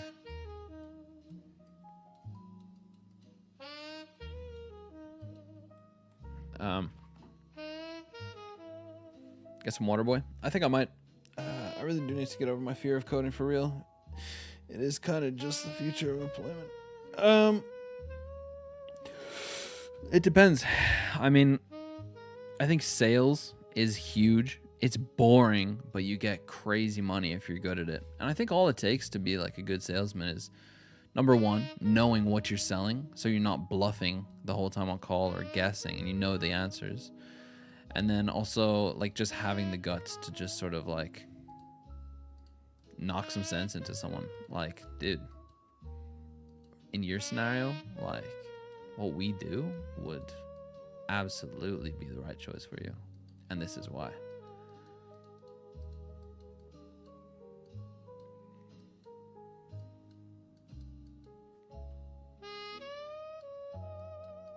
Sales is great, but it's stressful.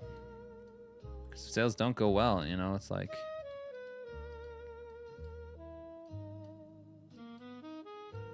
that's it. Like, people get fired so quickly in sales. It's crazy. It really is crazy. Very passive with people until I catch their vibe. I don't like stepping on toes too much. You got a band if... Wait. I've got a band if I want to be self-centered, and even there, I'm more than happy to take backseat for someone else's good ideas to shine. I think you shouldn't have to worry about that. I don't think you'll have to worry about that in the like when we're playing the session. I think I've been in recording sessions with people where it's like I just met them and it's super awkward, and like you can't be your real self in front of them because it's like, oh, you don't know them that well. So I think before we have the recording session, it'd be good if we all just sort of hung out for a little bit, got to know each other. Now, I know all of you, but dude, the right vibes come out after you guys know each other. The right vibes, 100%. They come out after you guys get to know one another. It's awesome.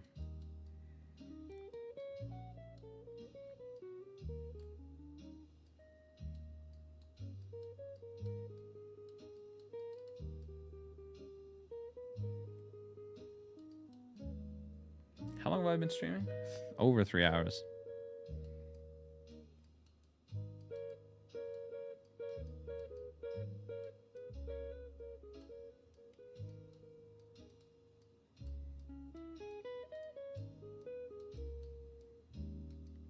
And we've kept in the leather here on the hat. Dude, I think that was something... Listen, I didn't say anything about it, but like that was like a little daunting to me.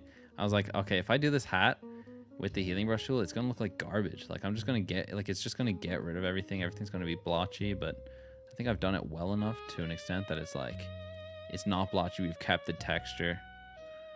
It still looks somewhat like leathery, which is exactly what we were going for.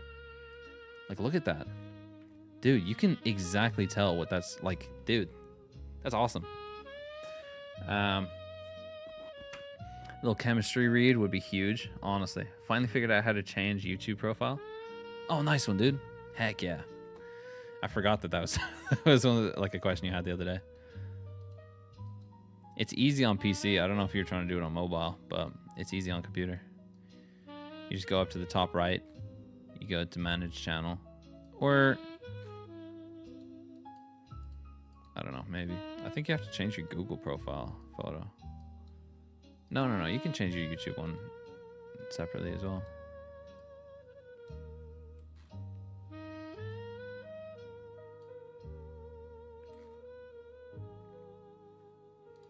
We're gonna go darken, and we're just gonna sort of smoothen this out because it's sort of pointy for some reason.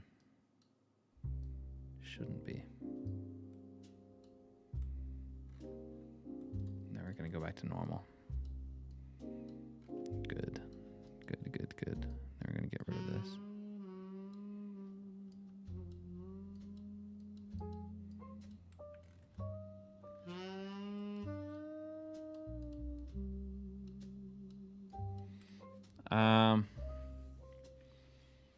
This is such a novel art to me that I don't even know what to look at until you zoom out. And then I'm just like, yes, it good.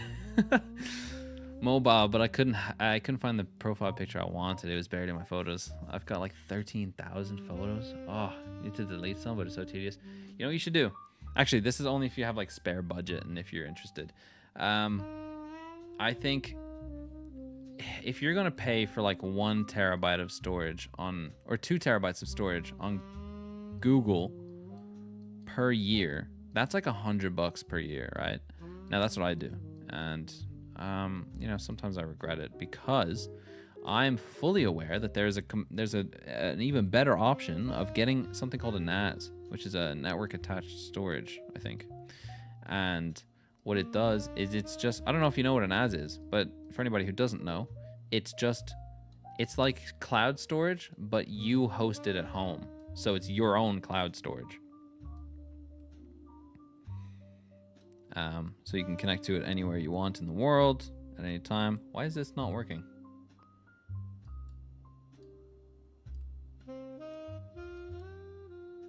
Why is this not working?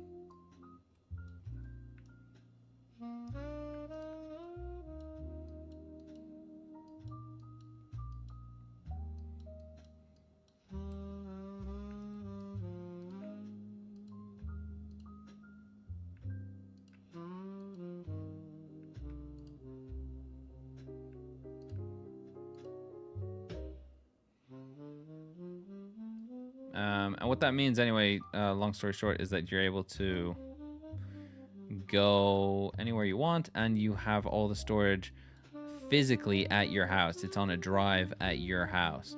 And you could just get you could get terabytes on terabytes of storage and you can connect to it anywhere you want. If you get the right NAS, then you can play games, or you can run software, you can watch movies, videos, whatever you want from wherever you are.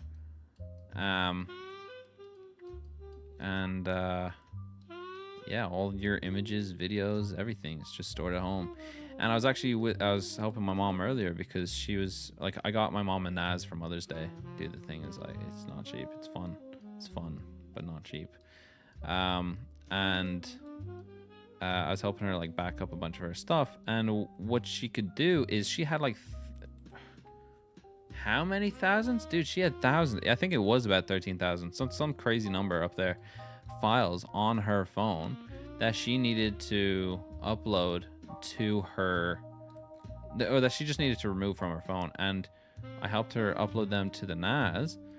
And while that was loading, I think we all got distracted. So I don't know if she finished I don't know if she did the final steps of going back into the app for the NAS and then freeing up the space on her phone, because once all the files are uploaded to the NAS, then you can delete all the files off your phone because it's all saved. So good, dude. So good. That sounds wildly out of my wheelhouse. I'm gonna have to look into it. It's so easy. Like I explained it terribly, but it's like cloud storage, but it's yours. So you don't have to pay monthly subscriptions for it. It's a box you plug into your router, and that's it. And it's just storage you plug into your router so that you can connect to it. You can have as much of it as you want. And nobody can turn it off and on without your permission because it's yours. I definitely explained it very complicated, I guess. But it sounds more complicated than it is. It's very easy.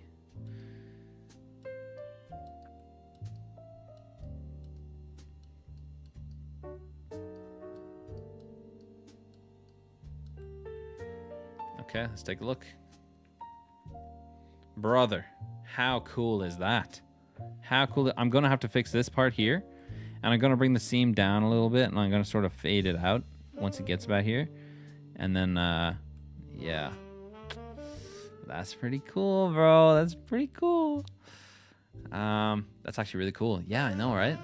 Yeah, I think NASs are awesome. I'd like to get my own one. I wouldn't want to have one shared with my family because, I mean, I got private files and I know they have private files, and I got one specifically for my mom because, like, dude, she has tried so many different ways to get more storage for herself, but you know, she keeps filling it up.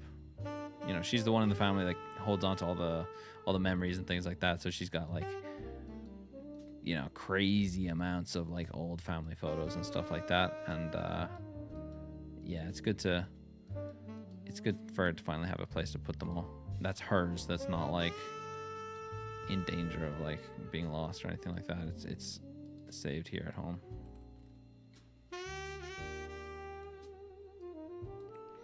Just another look here. Just boom.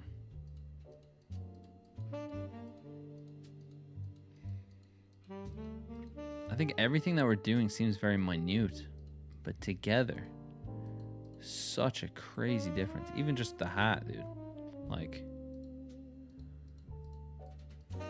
Like we preserved the wrinkles exactly like I was saying. I was like, there's no way we're gonna do this effectively, and we've done it. That blows my mind. It really does.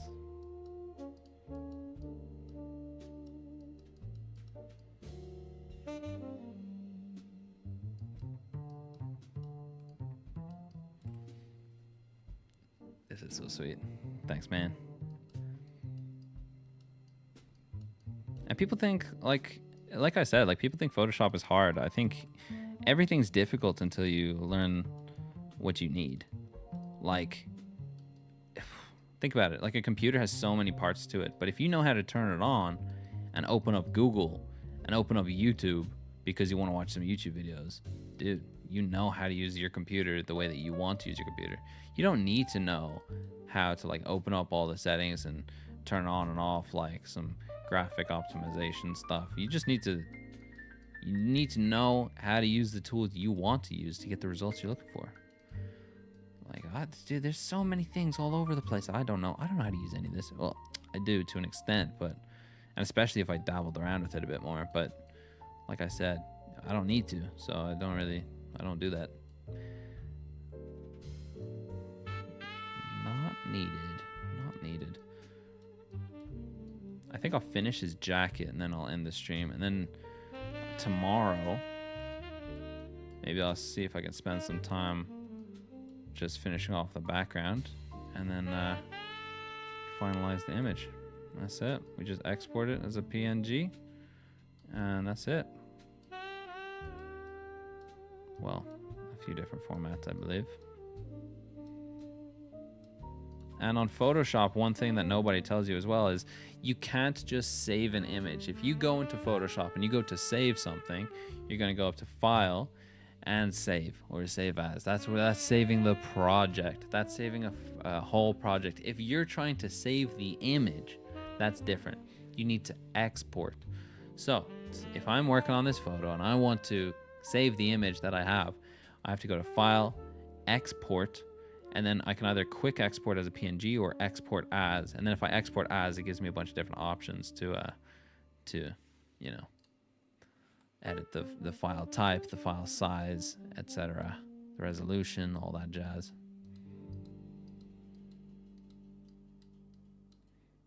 That's a big one because that's not something people really talk about too much. Let's finish off down here because I'm getting distracted now by his sleeve, but we'll do the sleeves after. I say as I start working on the sleeve. Idiot. Okay.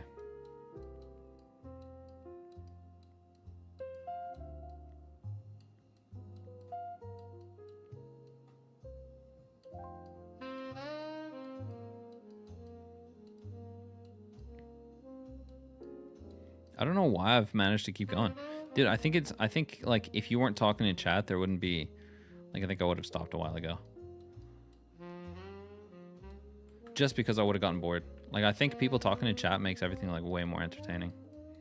Not just for people in chat, but like for me as well. Like, I'm also a person. I'm not just doing this for my own entertainment. Like, I do this, like, I'm here to hang out with people as well. I don't know.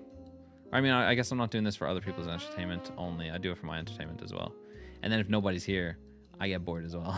You know, I think that's something that gets lost in translation sometimes with people. They're like, yeah, they just sort of expect you to constantly be making content. And I think that's a pretty big thing as a live streamer. Like, you can keep going and keep making content regardless of if someone's there or not. I'm not great at that, to be honest, but yeah, it's so handy having people in chat to talk to because that keeps the conversation going, you know? I'll yap with the best of them. What does that even mean? Wait, I was resigned to lurking, but then you seemed bummed nobody was yapping, so I'm like, bet. I'll yap with the best of them. Yeah, thanks, bro. I was bummed, bro. Like, it sucks when people aren't talking in chat.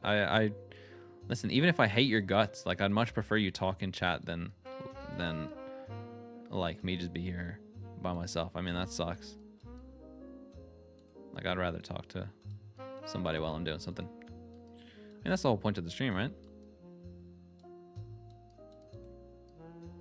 I'm getting distracted. I'm not on his coat anymore.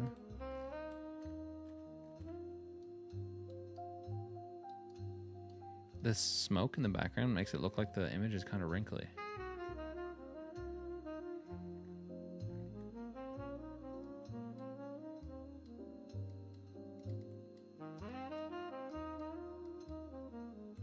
I don't like this.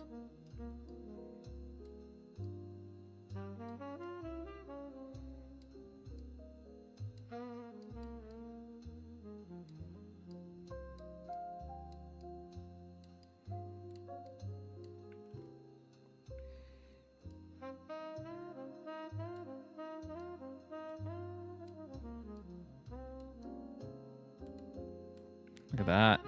It's very, very minute, like these little areas, but they're gonna make a huge difference in the long run.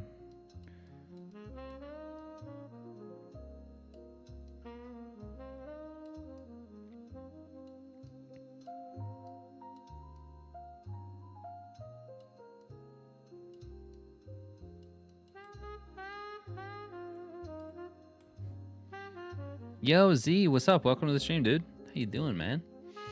I haven't dipped back into the streaming thing because it's like I don't have a lot to offer at the moment. And if I'm gonna sit there and play games for friends, I can just do that in the Discord voice. That makes sense. That makes sense. By the way, was weeping my eyes out at Shrek Ever After so much that I hopped off and had my own Shrekathon for the rest of the night, dude. Oh man, yeah, it's good. After this, I'm gonna start the Puss in Boots movies again. Yeah, I did see you hopped off, and I was like, oh, maybe he's just bored. I didn't know that. I didn't know that you were watching a bit more. Yeah, dude, I was like, the ending hits you, you know, like when he gets back with the family and all that sort of stuff. It's not really a spoiler. The movie is like 13 years old. Is it 13 years old, actually?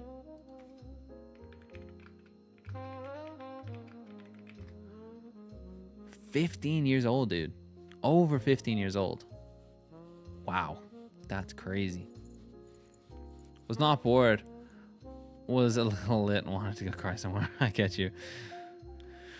Those movies are, 1, more realistic than I remember, and 2, so emotional. That's true, actually. Well, I was playing them in 4K, so I don't know if the resolution made a difference, but I don't know. I think the biggest thing for me is that we were watching them in 4K. That's a big thing. Look at that, we fixed the seam, and it wasn't even a problem, dude. Like, I was so worried because there are all these little things, but because we went to like super miniature mode with the brush, we got rid of everything.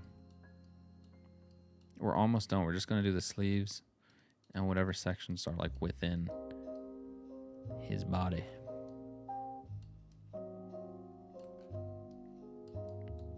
And then we'll probably stop the stream and we'll watch Puss in Boots.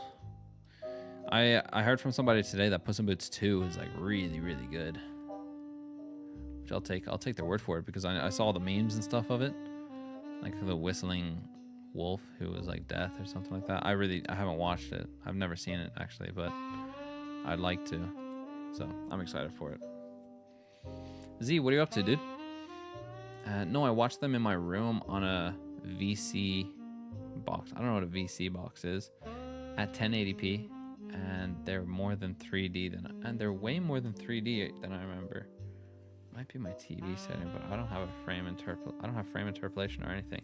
I remember the first one being fine. Just don't think I've seen any of the others. What? VC box? You mean VRC? No, not VRC. A VSEE. What? Like VHS? I mean. Imagine, bro. Imagine you having all the Shrek movies on VHS. I don't know what a VC box is. That's my education kicking in.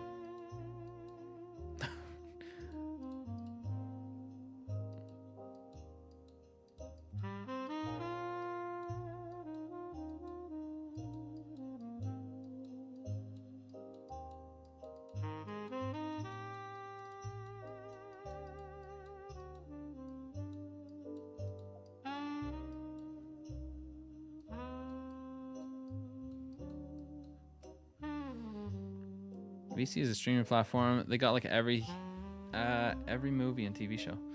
Interesting. I have something like that. I have something like that too, sir. I think I'm gonna have to get minute here with these ones.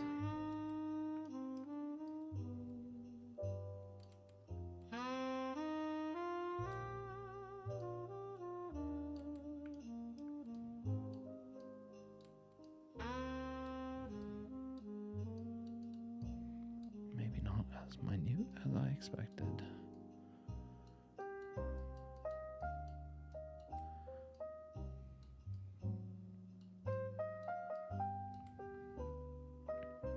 Okay, here's where we're going to need to use the healing brush tool.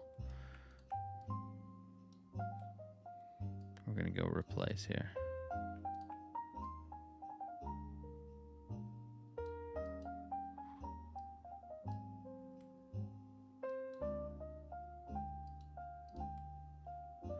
And then here we can go back to the spot healing tool, sort of clean things up a little bit.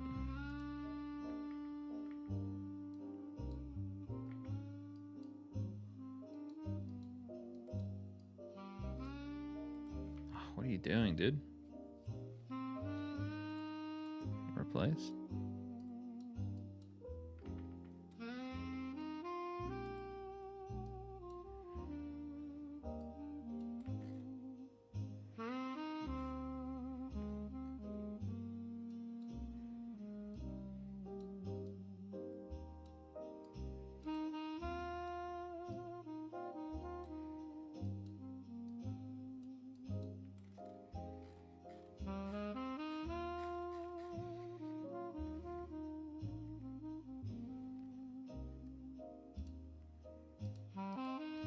Yeah, dude. Look at that, bro. What? We've just been doing this casually. Like, this isn't even like sweaty hard work. This is just casual. You know, honestly, I think what I want to do is I think I'll continue doing this while we watch the Puss in Boots movie on Discord. What do you guys think?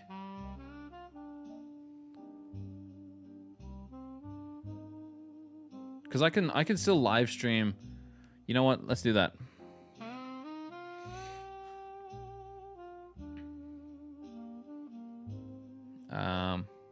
Let me do that.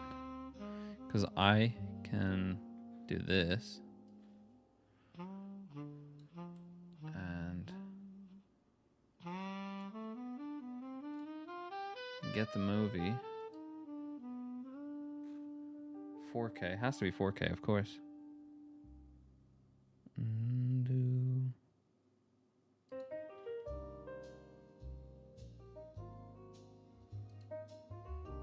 Okay, great.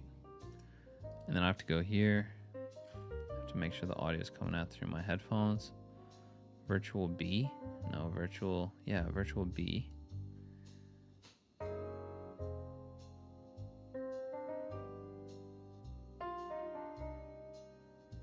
And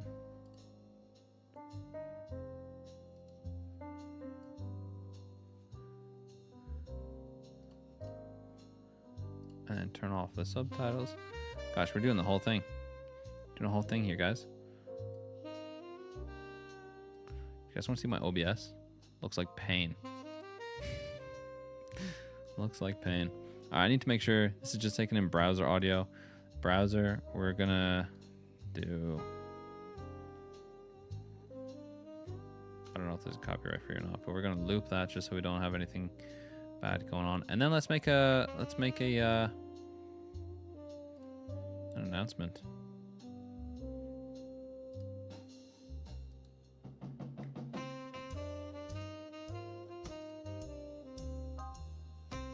So this would be like Puss in, nope. Booths.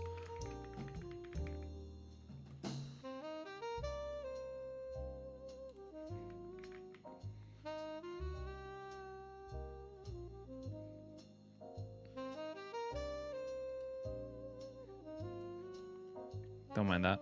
Don't mind that. You got up to get a drink. I'm gonna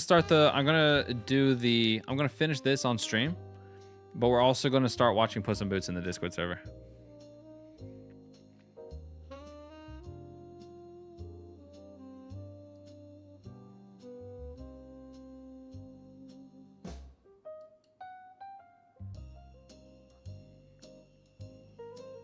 Let's go. Nice.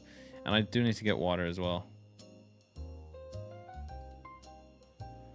I don't know. Oh, you guys can't hear that. Okay, good.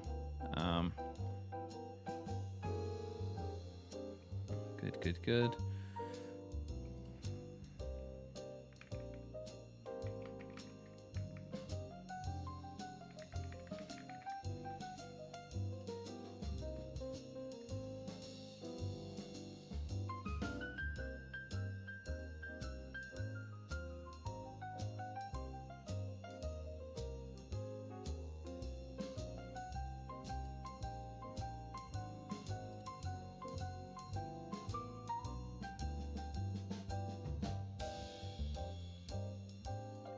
I need an image for this.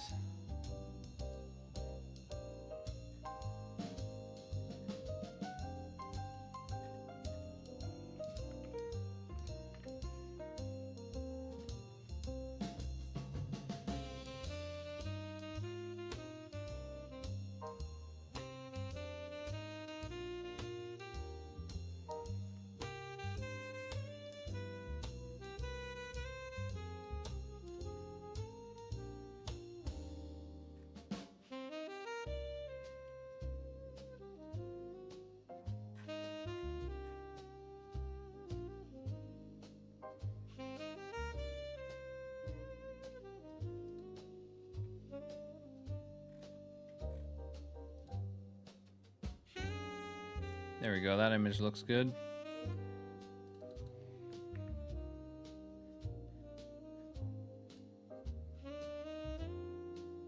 What? Oh, there. There we go.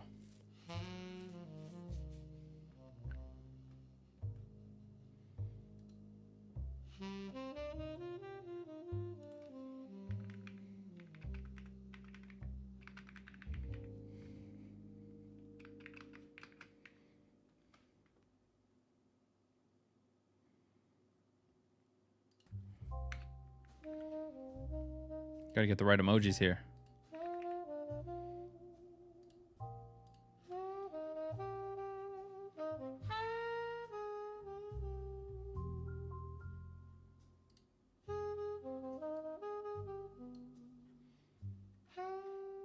Okay.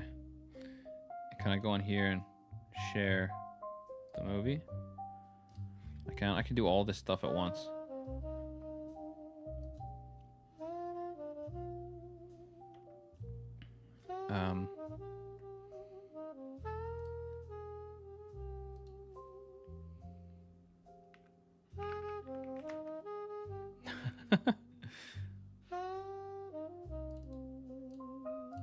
Sorry guys, sorry. I promise I'll be here attentive in a second.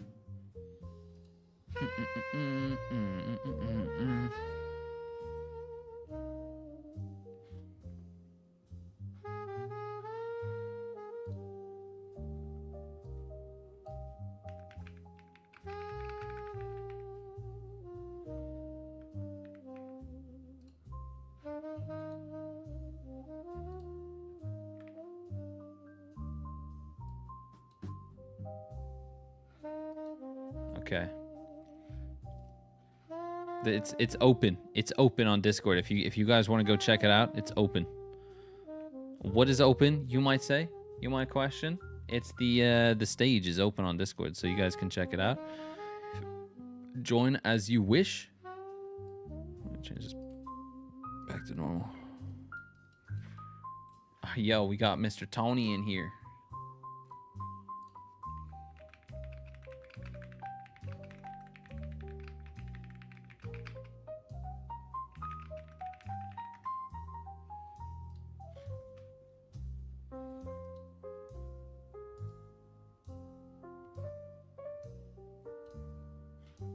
Wait a second.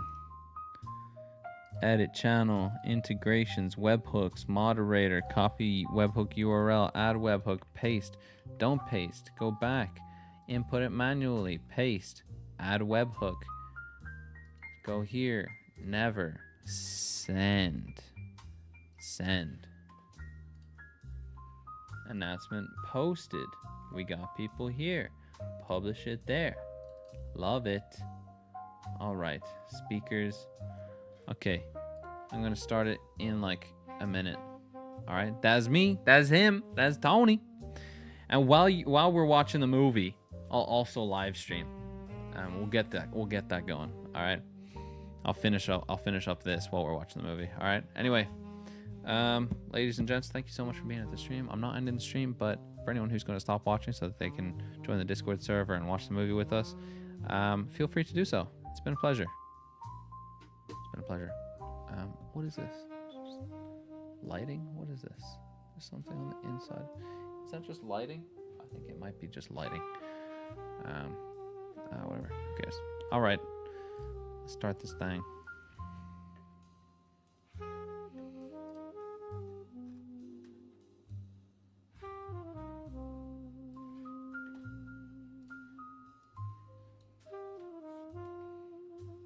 I just hope you guys can't hear this. I really hope you guys can't hear the. Yeah, no, you shouldn't be able to. I'm gonna keep going here.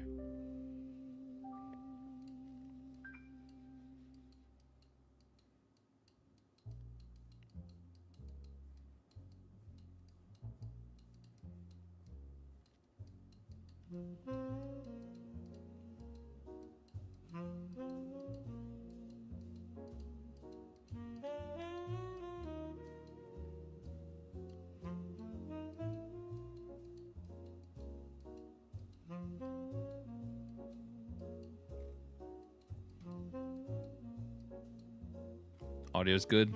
Bonsoir. Thank you, Monsieur. Monsieur. Thanks, bro.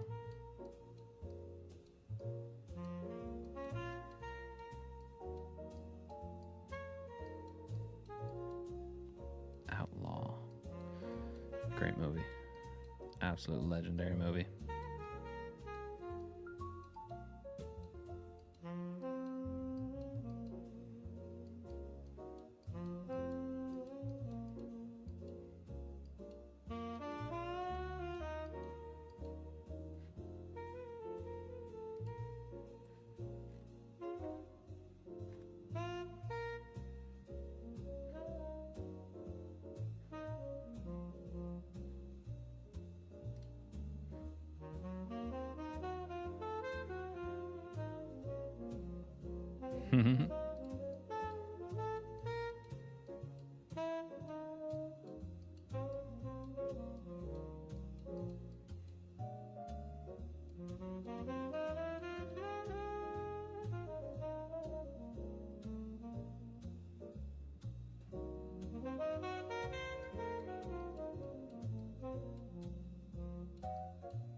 You know the way Samuel L. Jackson is like, you know, every black guy in any movie ever?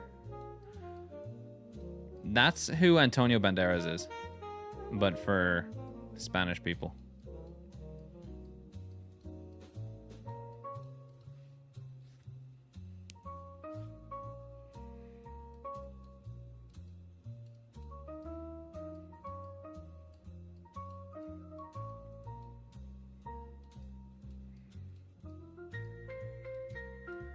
He was in Spy Kids as well. He was the uncle or the dad. He was the dad in Spy Kids. He was awesome. Like the epitome of a cultural character for sure. Absolutely.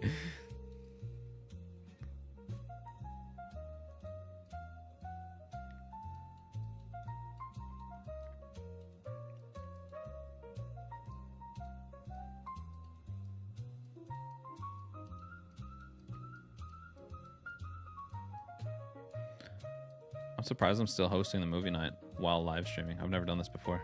That's crazy. Again, if anyone wants to like join the Discord, let me know. I'll send the link in chat.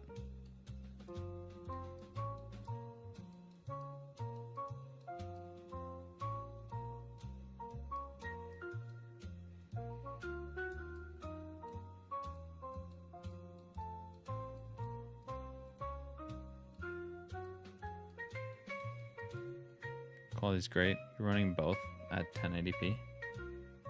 Nice.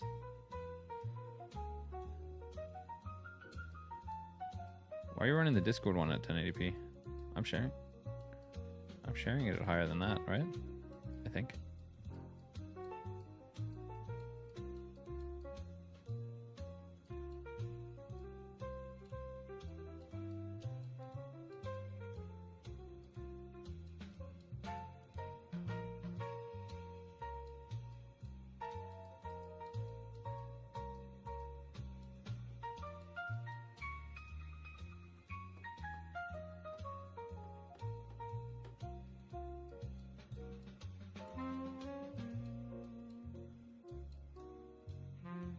Yes, sir.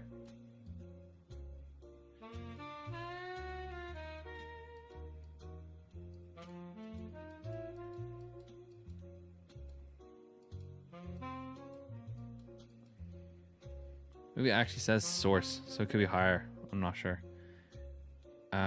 It should be higher than that. Actually, you know what? Let me take this and put it onto this monitor because then it'll be higher. It should be 1440p. Yeah, it should be 1440p. I'm gonna turn off my lights, or at least these lights. Boom, boom.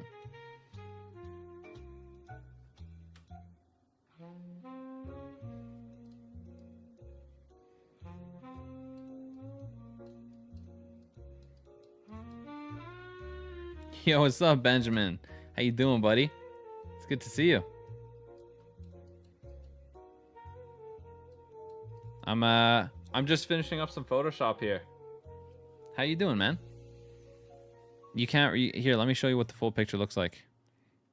So we've been editing this, just restoring this photo. This is what it looked like originally. This is how it's come so far.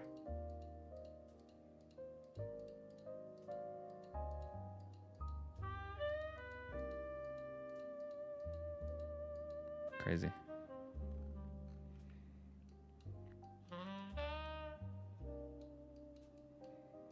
And the golden goose.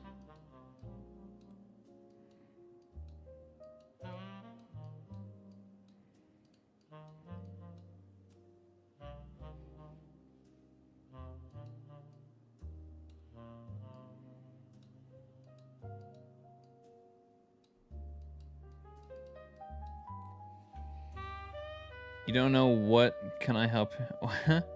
Wait, what do you mean? I don't need help. I don't need help. I'm just doing some Photoshop. We also have in the Discord server, we got a movie night going on right now. If you want to check it out, we're watching Puss in Boots.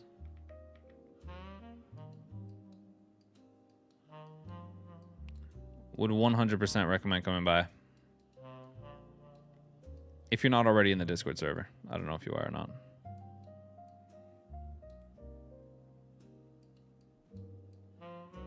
Bro ate the key.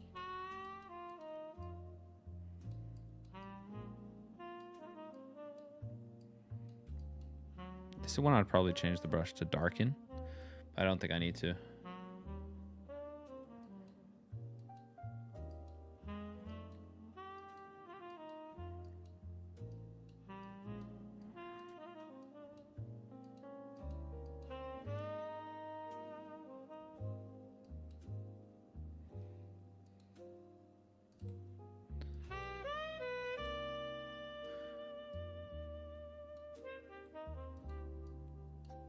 Here we go. Clean that up.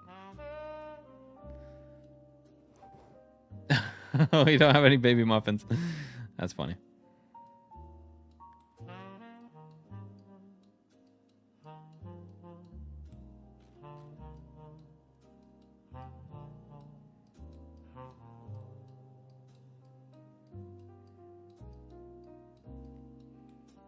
Oh, you did this photo. Cool. Yeah, dude. Well, the original photo was this whole point, the whole point of this stream is like a photo restoration. So, like, you can see the difference.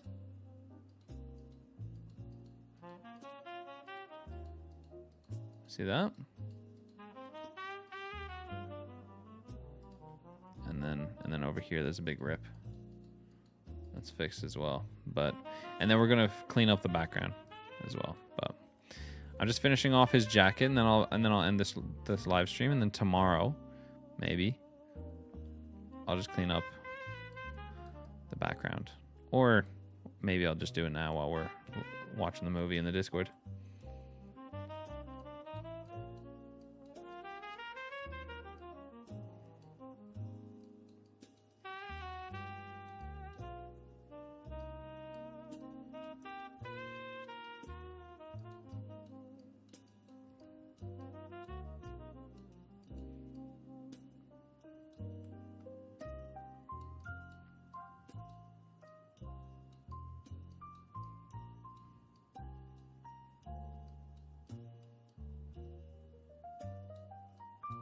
Yikes.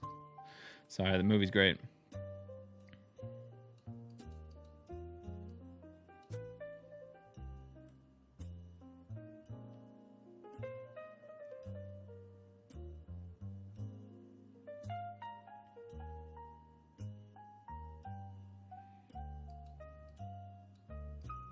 No hablo inglés. And he landed on his feet.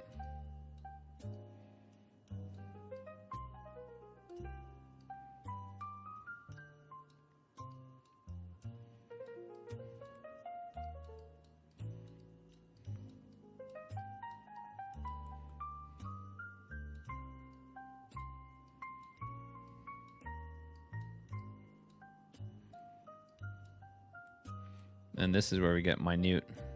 Boom.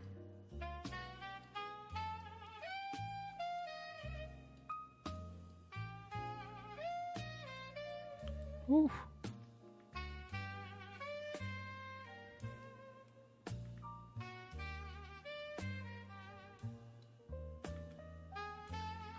It's still on darken. I need this one.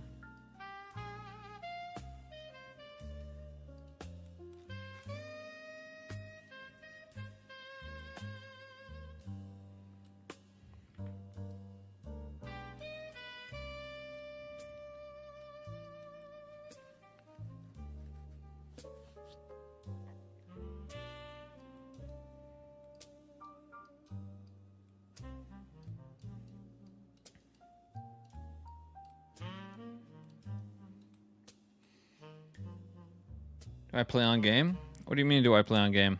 I'm not playing a game on this live stream, no. We're watching a movie right now in the Discord server. If that's what you're asking.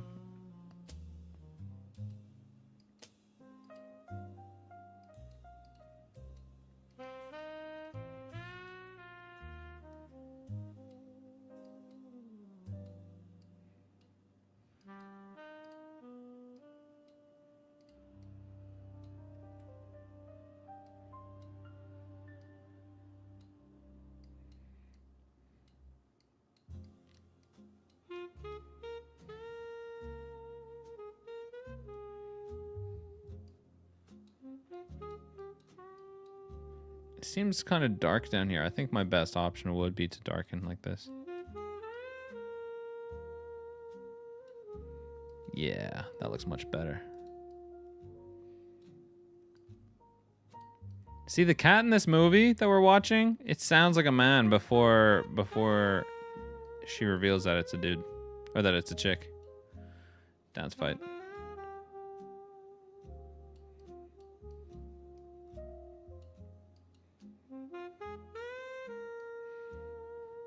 Man, Puss in Boots is just a legend. He will do any kind of fight, and he'll do great at it.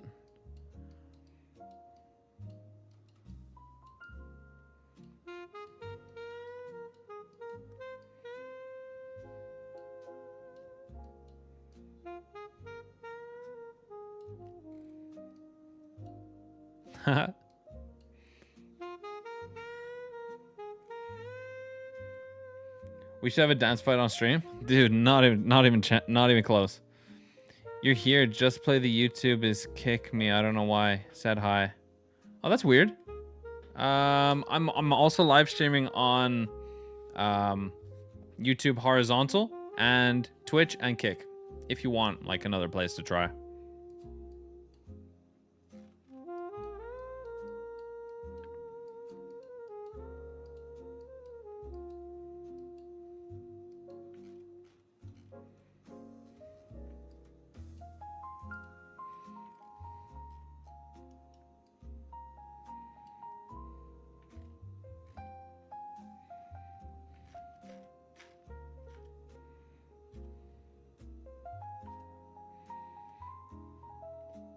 I'm gonna take this though.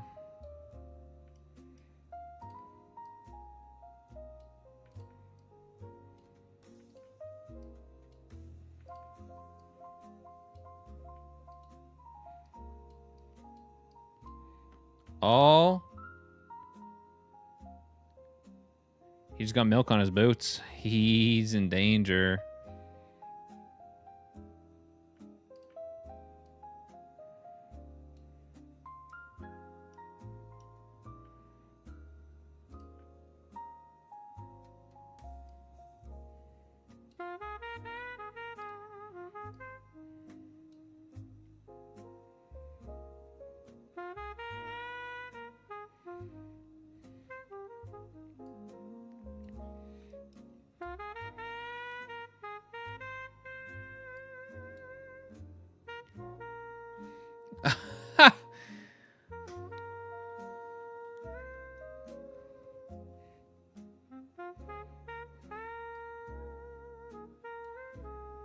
Oh.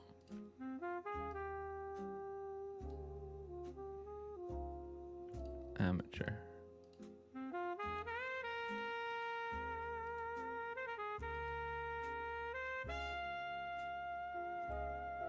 Let me buy you some leche. That's the right way to treat a woman. You play a horror game? I'm not playing a horror game today, no. But I do in general. Yeah, I definitely do play horror games on the channel.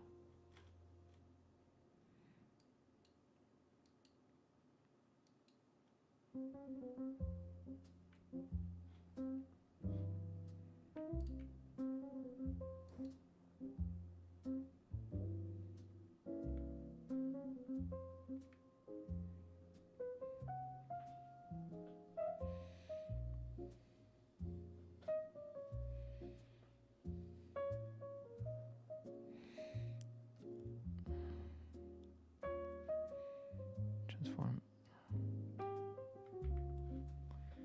Weird. Antonio is so suave, bro. I know, dude. You did this photo so cool, bro. Thanks, man. Yeah. I've just been restoring it. So like I said, man, we got the original and then what I'm doing here, yeah. I need to fix the lining of the hat here though. Looks kind of bad.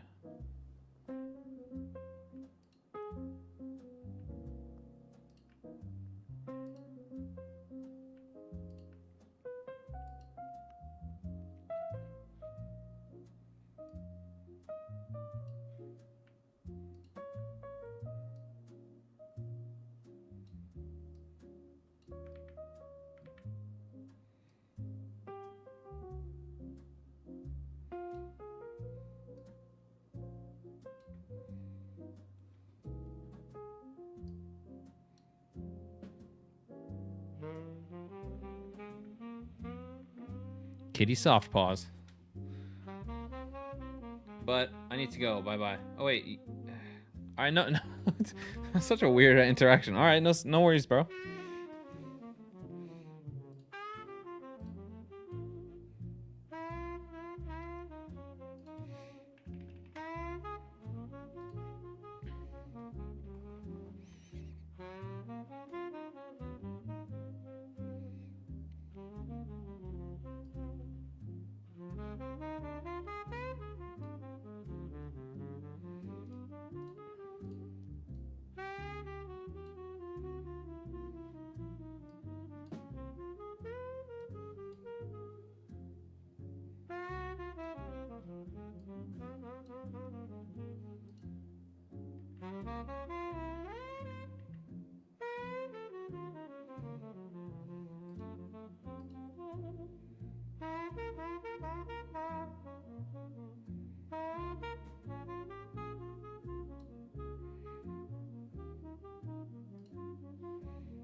That's an egg joke.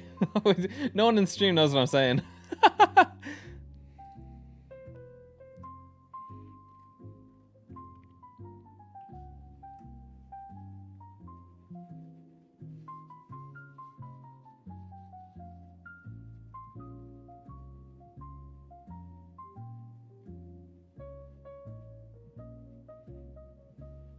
Yikes.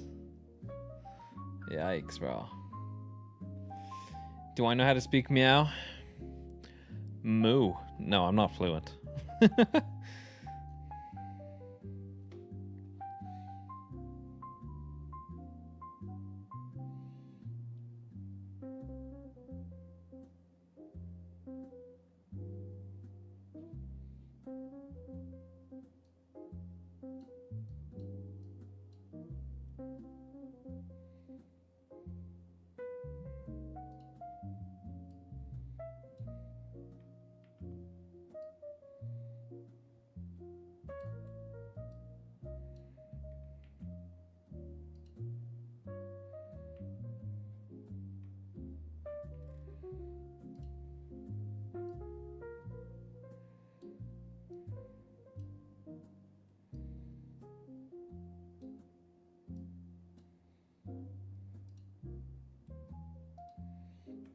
I'm butchering this image.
Yeah.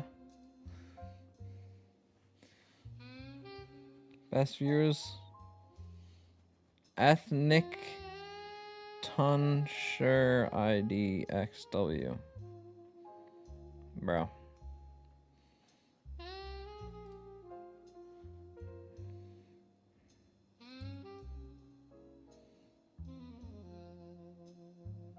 Huh.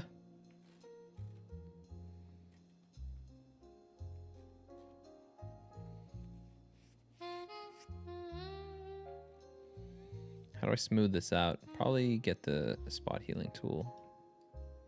Meow. Content aware.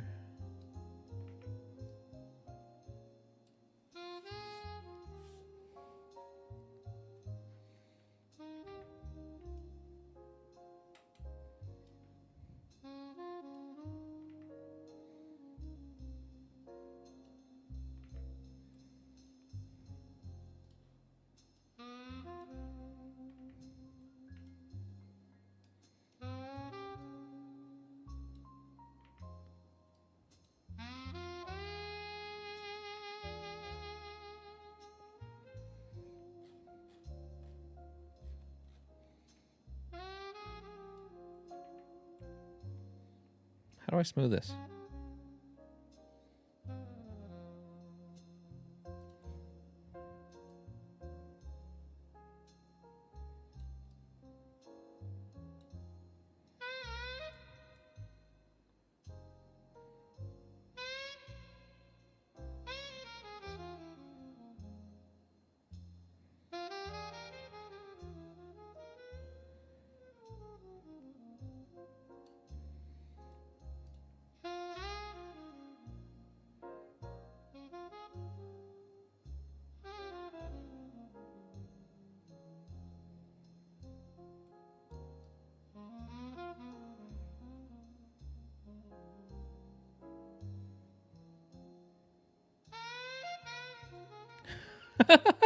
Oh man, Puss is so cute, bro, as a baby.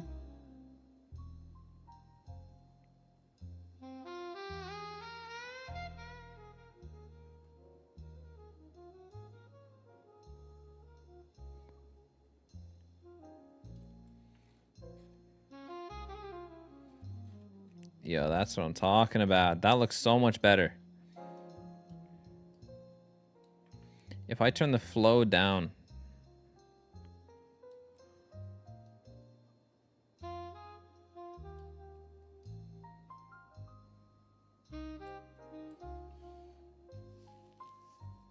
Disagreeing to Zoltar, then being like, yup, Puss is legit wild. Dude, agreed.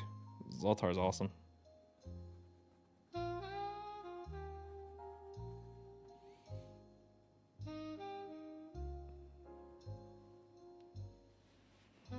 He belongs up there.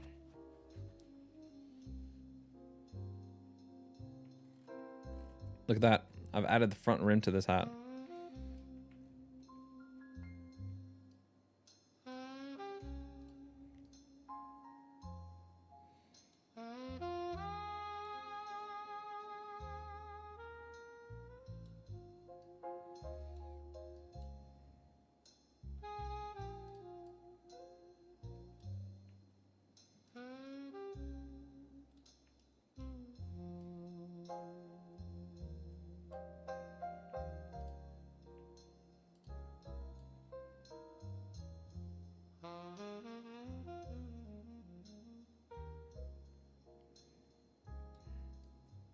Out of nowhere.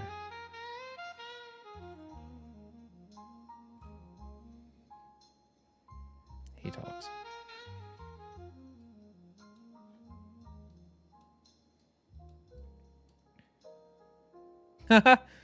His blood is yolk.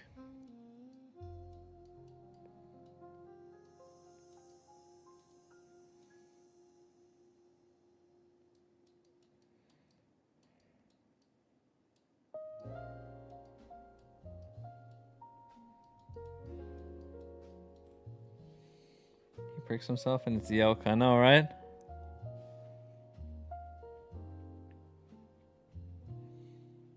Just getting one of every kind of bean.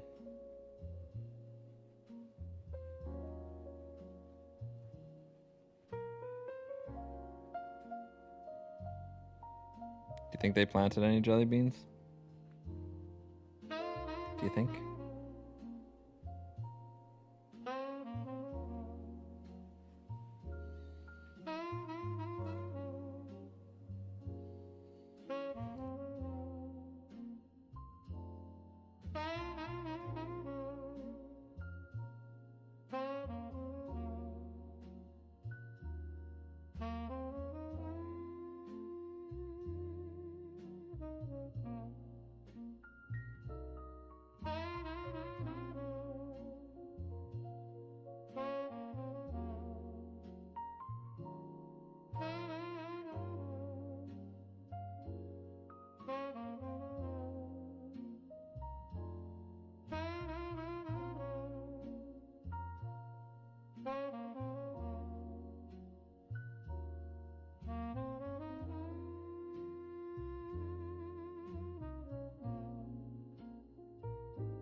Sorry about that. I'm back.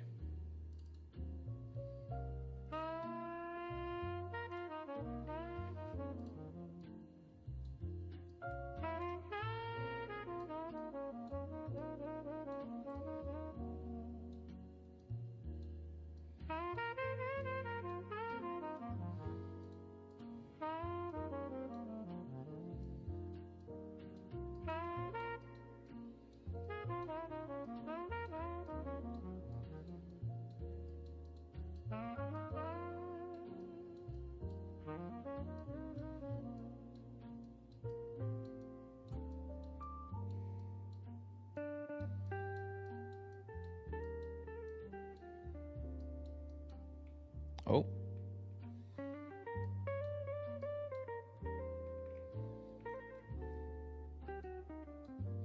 Content aware. Why is it?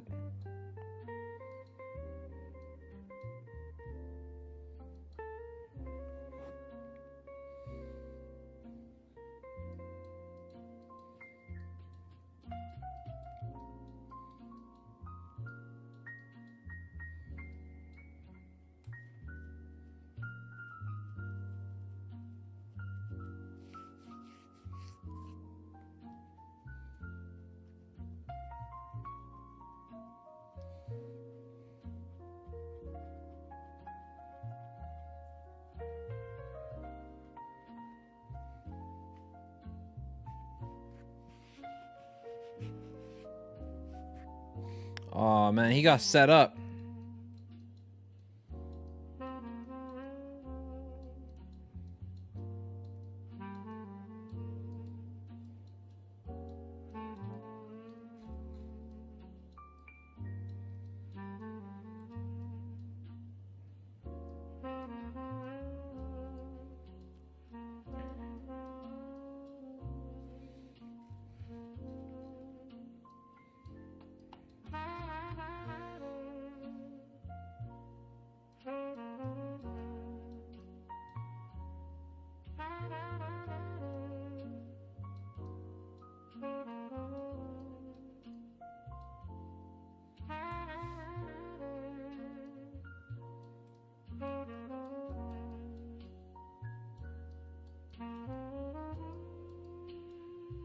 Wow.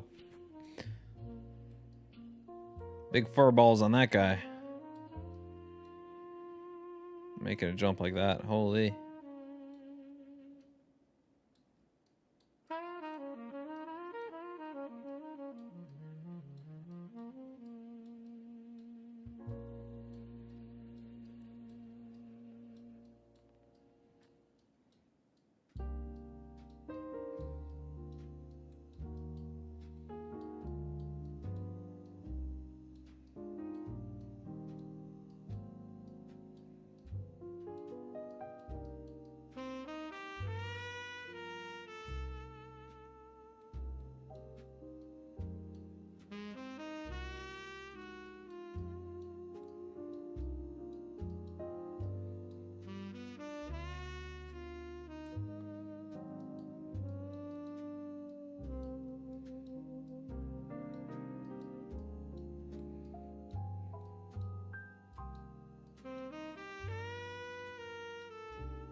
The Humpty hate is justified? Yeah, I think so.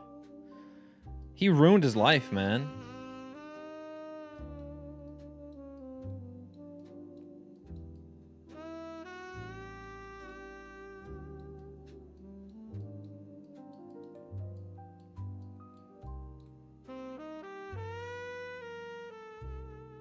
Are you live and streaming an image restoration? Yes, sir. Multitasking at its finest. What do you think? Do you like it? What do you think? What do you think? We got some decent progress here. This is the original. This is where we got.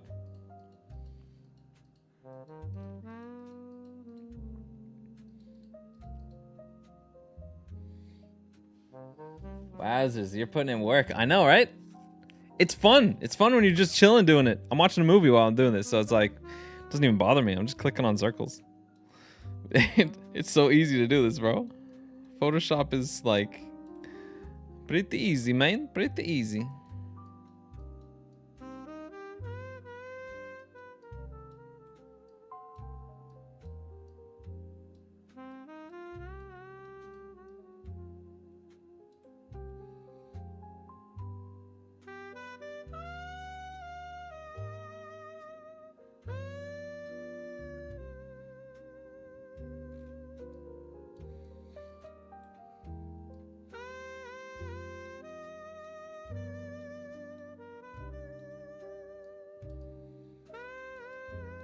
Weren't Jack and Jill brother and sisters? Because in this movie, they're talking about having babies. So that throws me off a little bit. It's disgusting.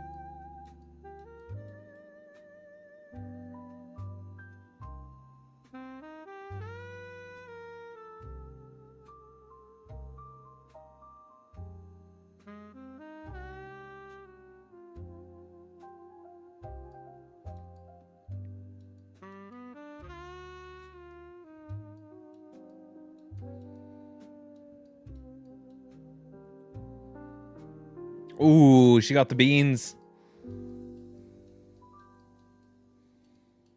Oh, he stood on the pigs. They're locked in, bro.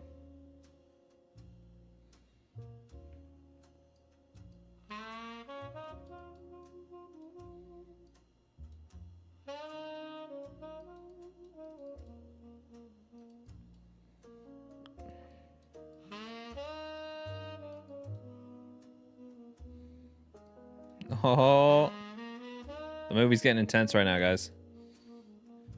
How many people are watching the movie? Oh, it's just us three? Unbelievable. Whoever's not watching this but watching the live stream, you should join the Discord and watch.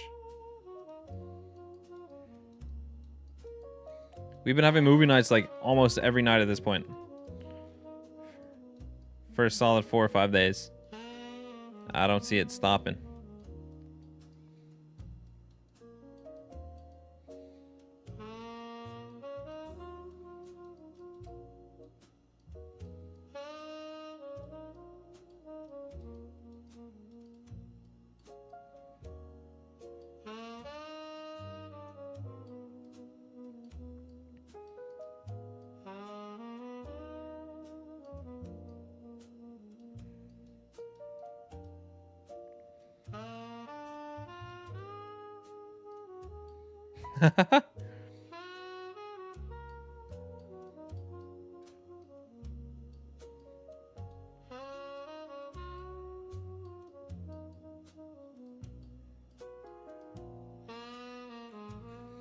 Okay.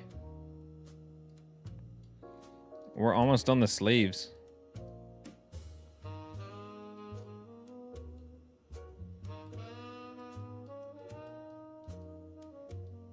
Why does this not go away? See, sometimes I don't understand it. It just doesn't do what needs to be done.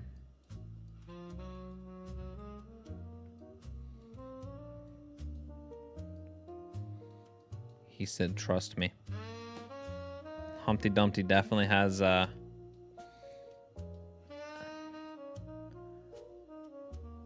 great history with bridges.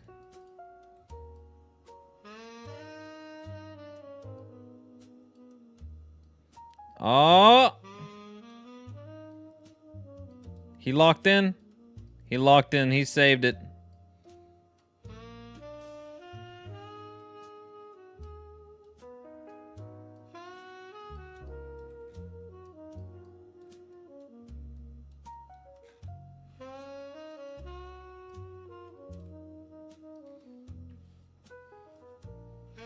Okay, Humpty went off with that one. He did.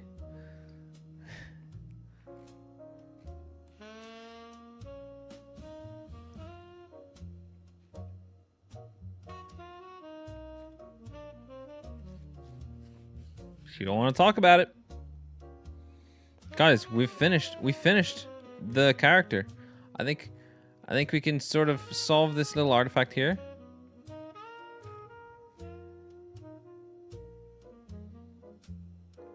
And that's it. What if we turn it into rain? We made these look like raindrops.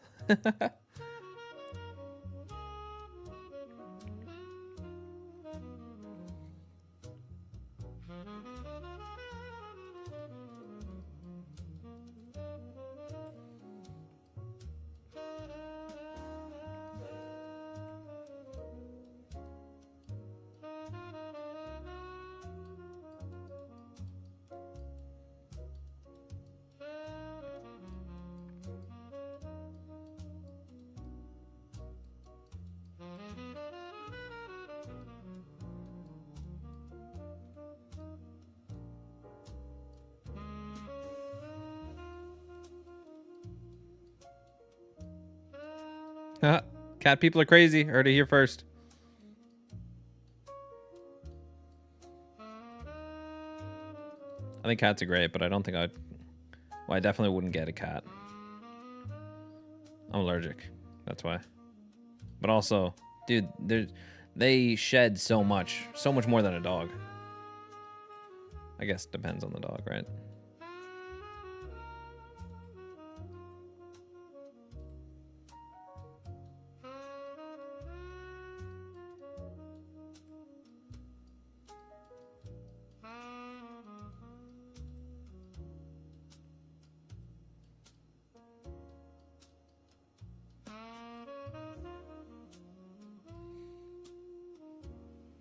That is a strange cloud.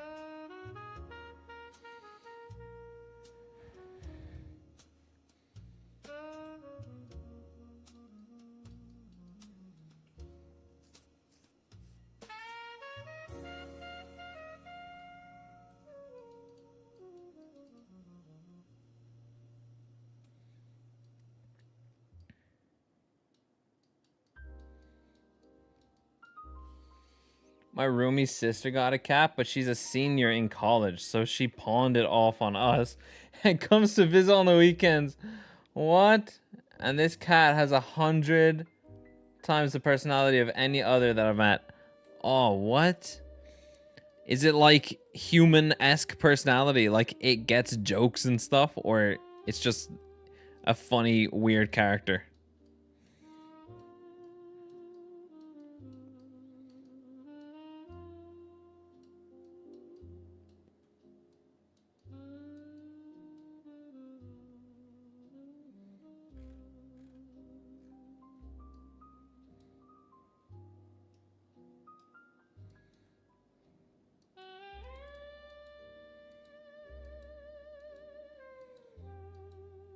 Oh, I love this part.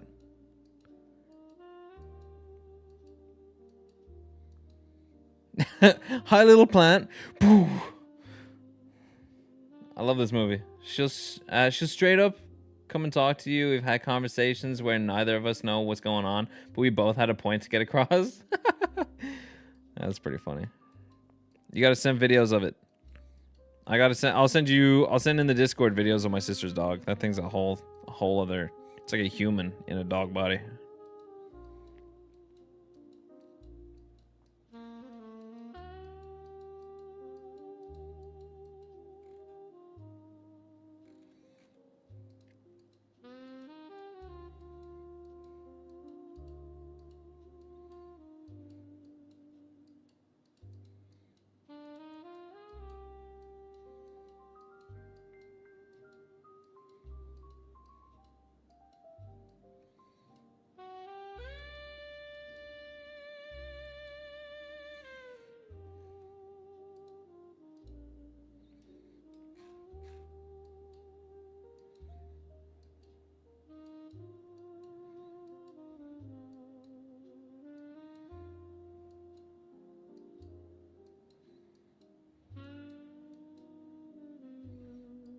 Helium.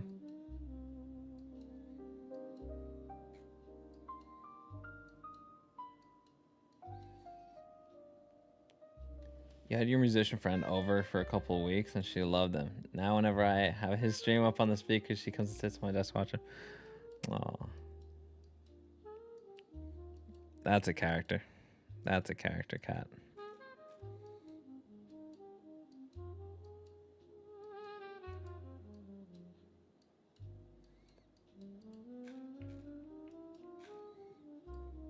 What if I do this? Nope.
You would think, rather than them like adjusting the voices in this movie, they would pay for helium.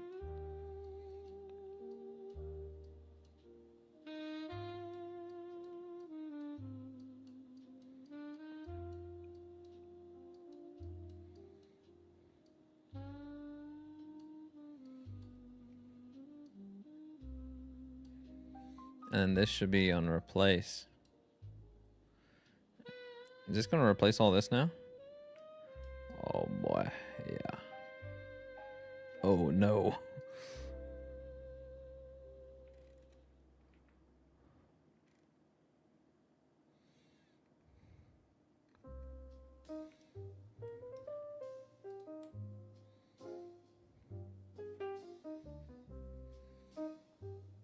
color? No, don't preserve the color or luminosity.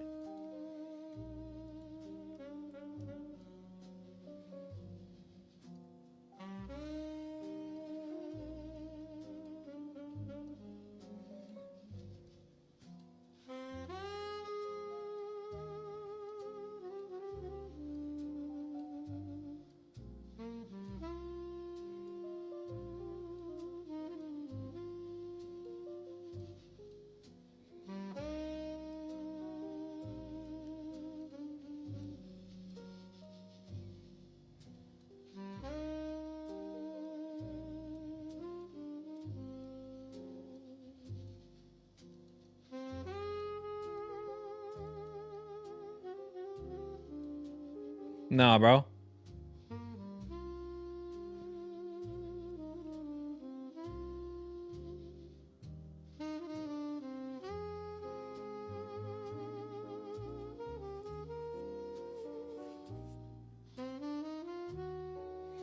Champagne.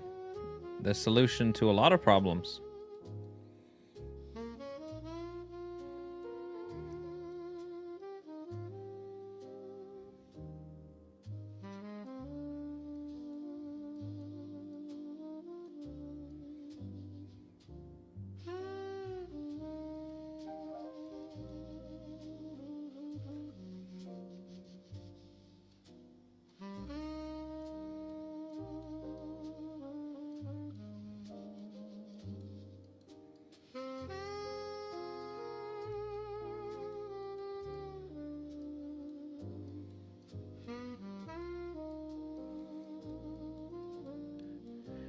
I'll go over the edges of this character once I'm done with like the major outside parts.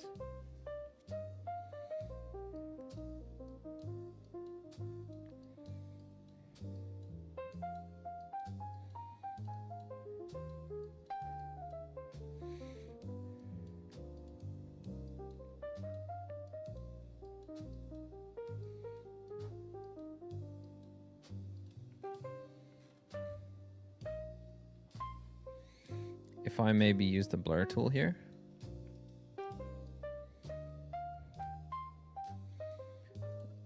Strength. And hardness.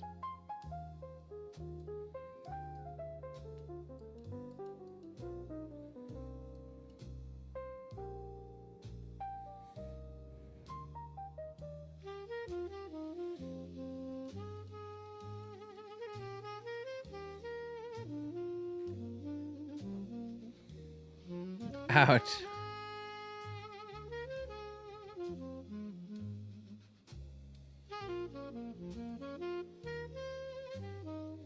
Yeah, I don't want to use a smudge tool, to be honest. It's not the right tool for this.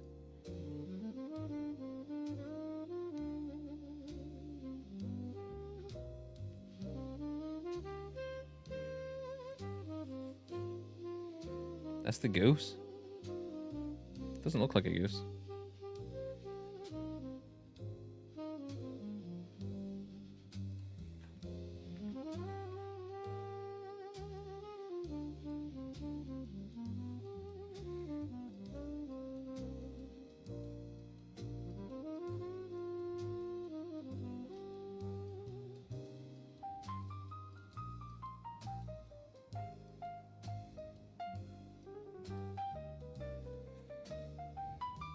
It's a gold pooper.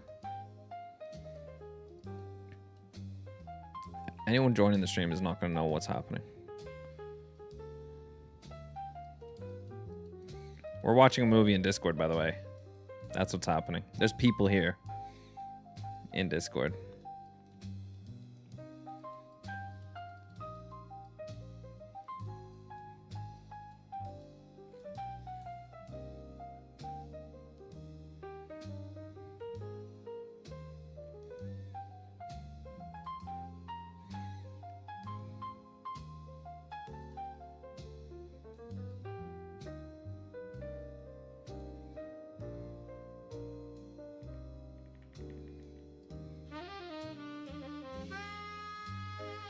All right, listen, ladies and gents, it's been an honor.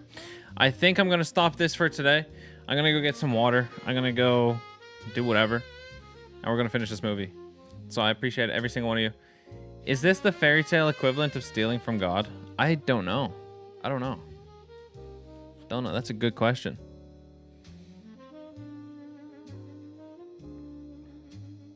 He's got floaties. Anyway, thank you so much for coming to the stream. I love you guys, and I will see you tomorrow.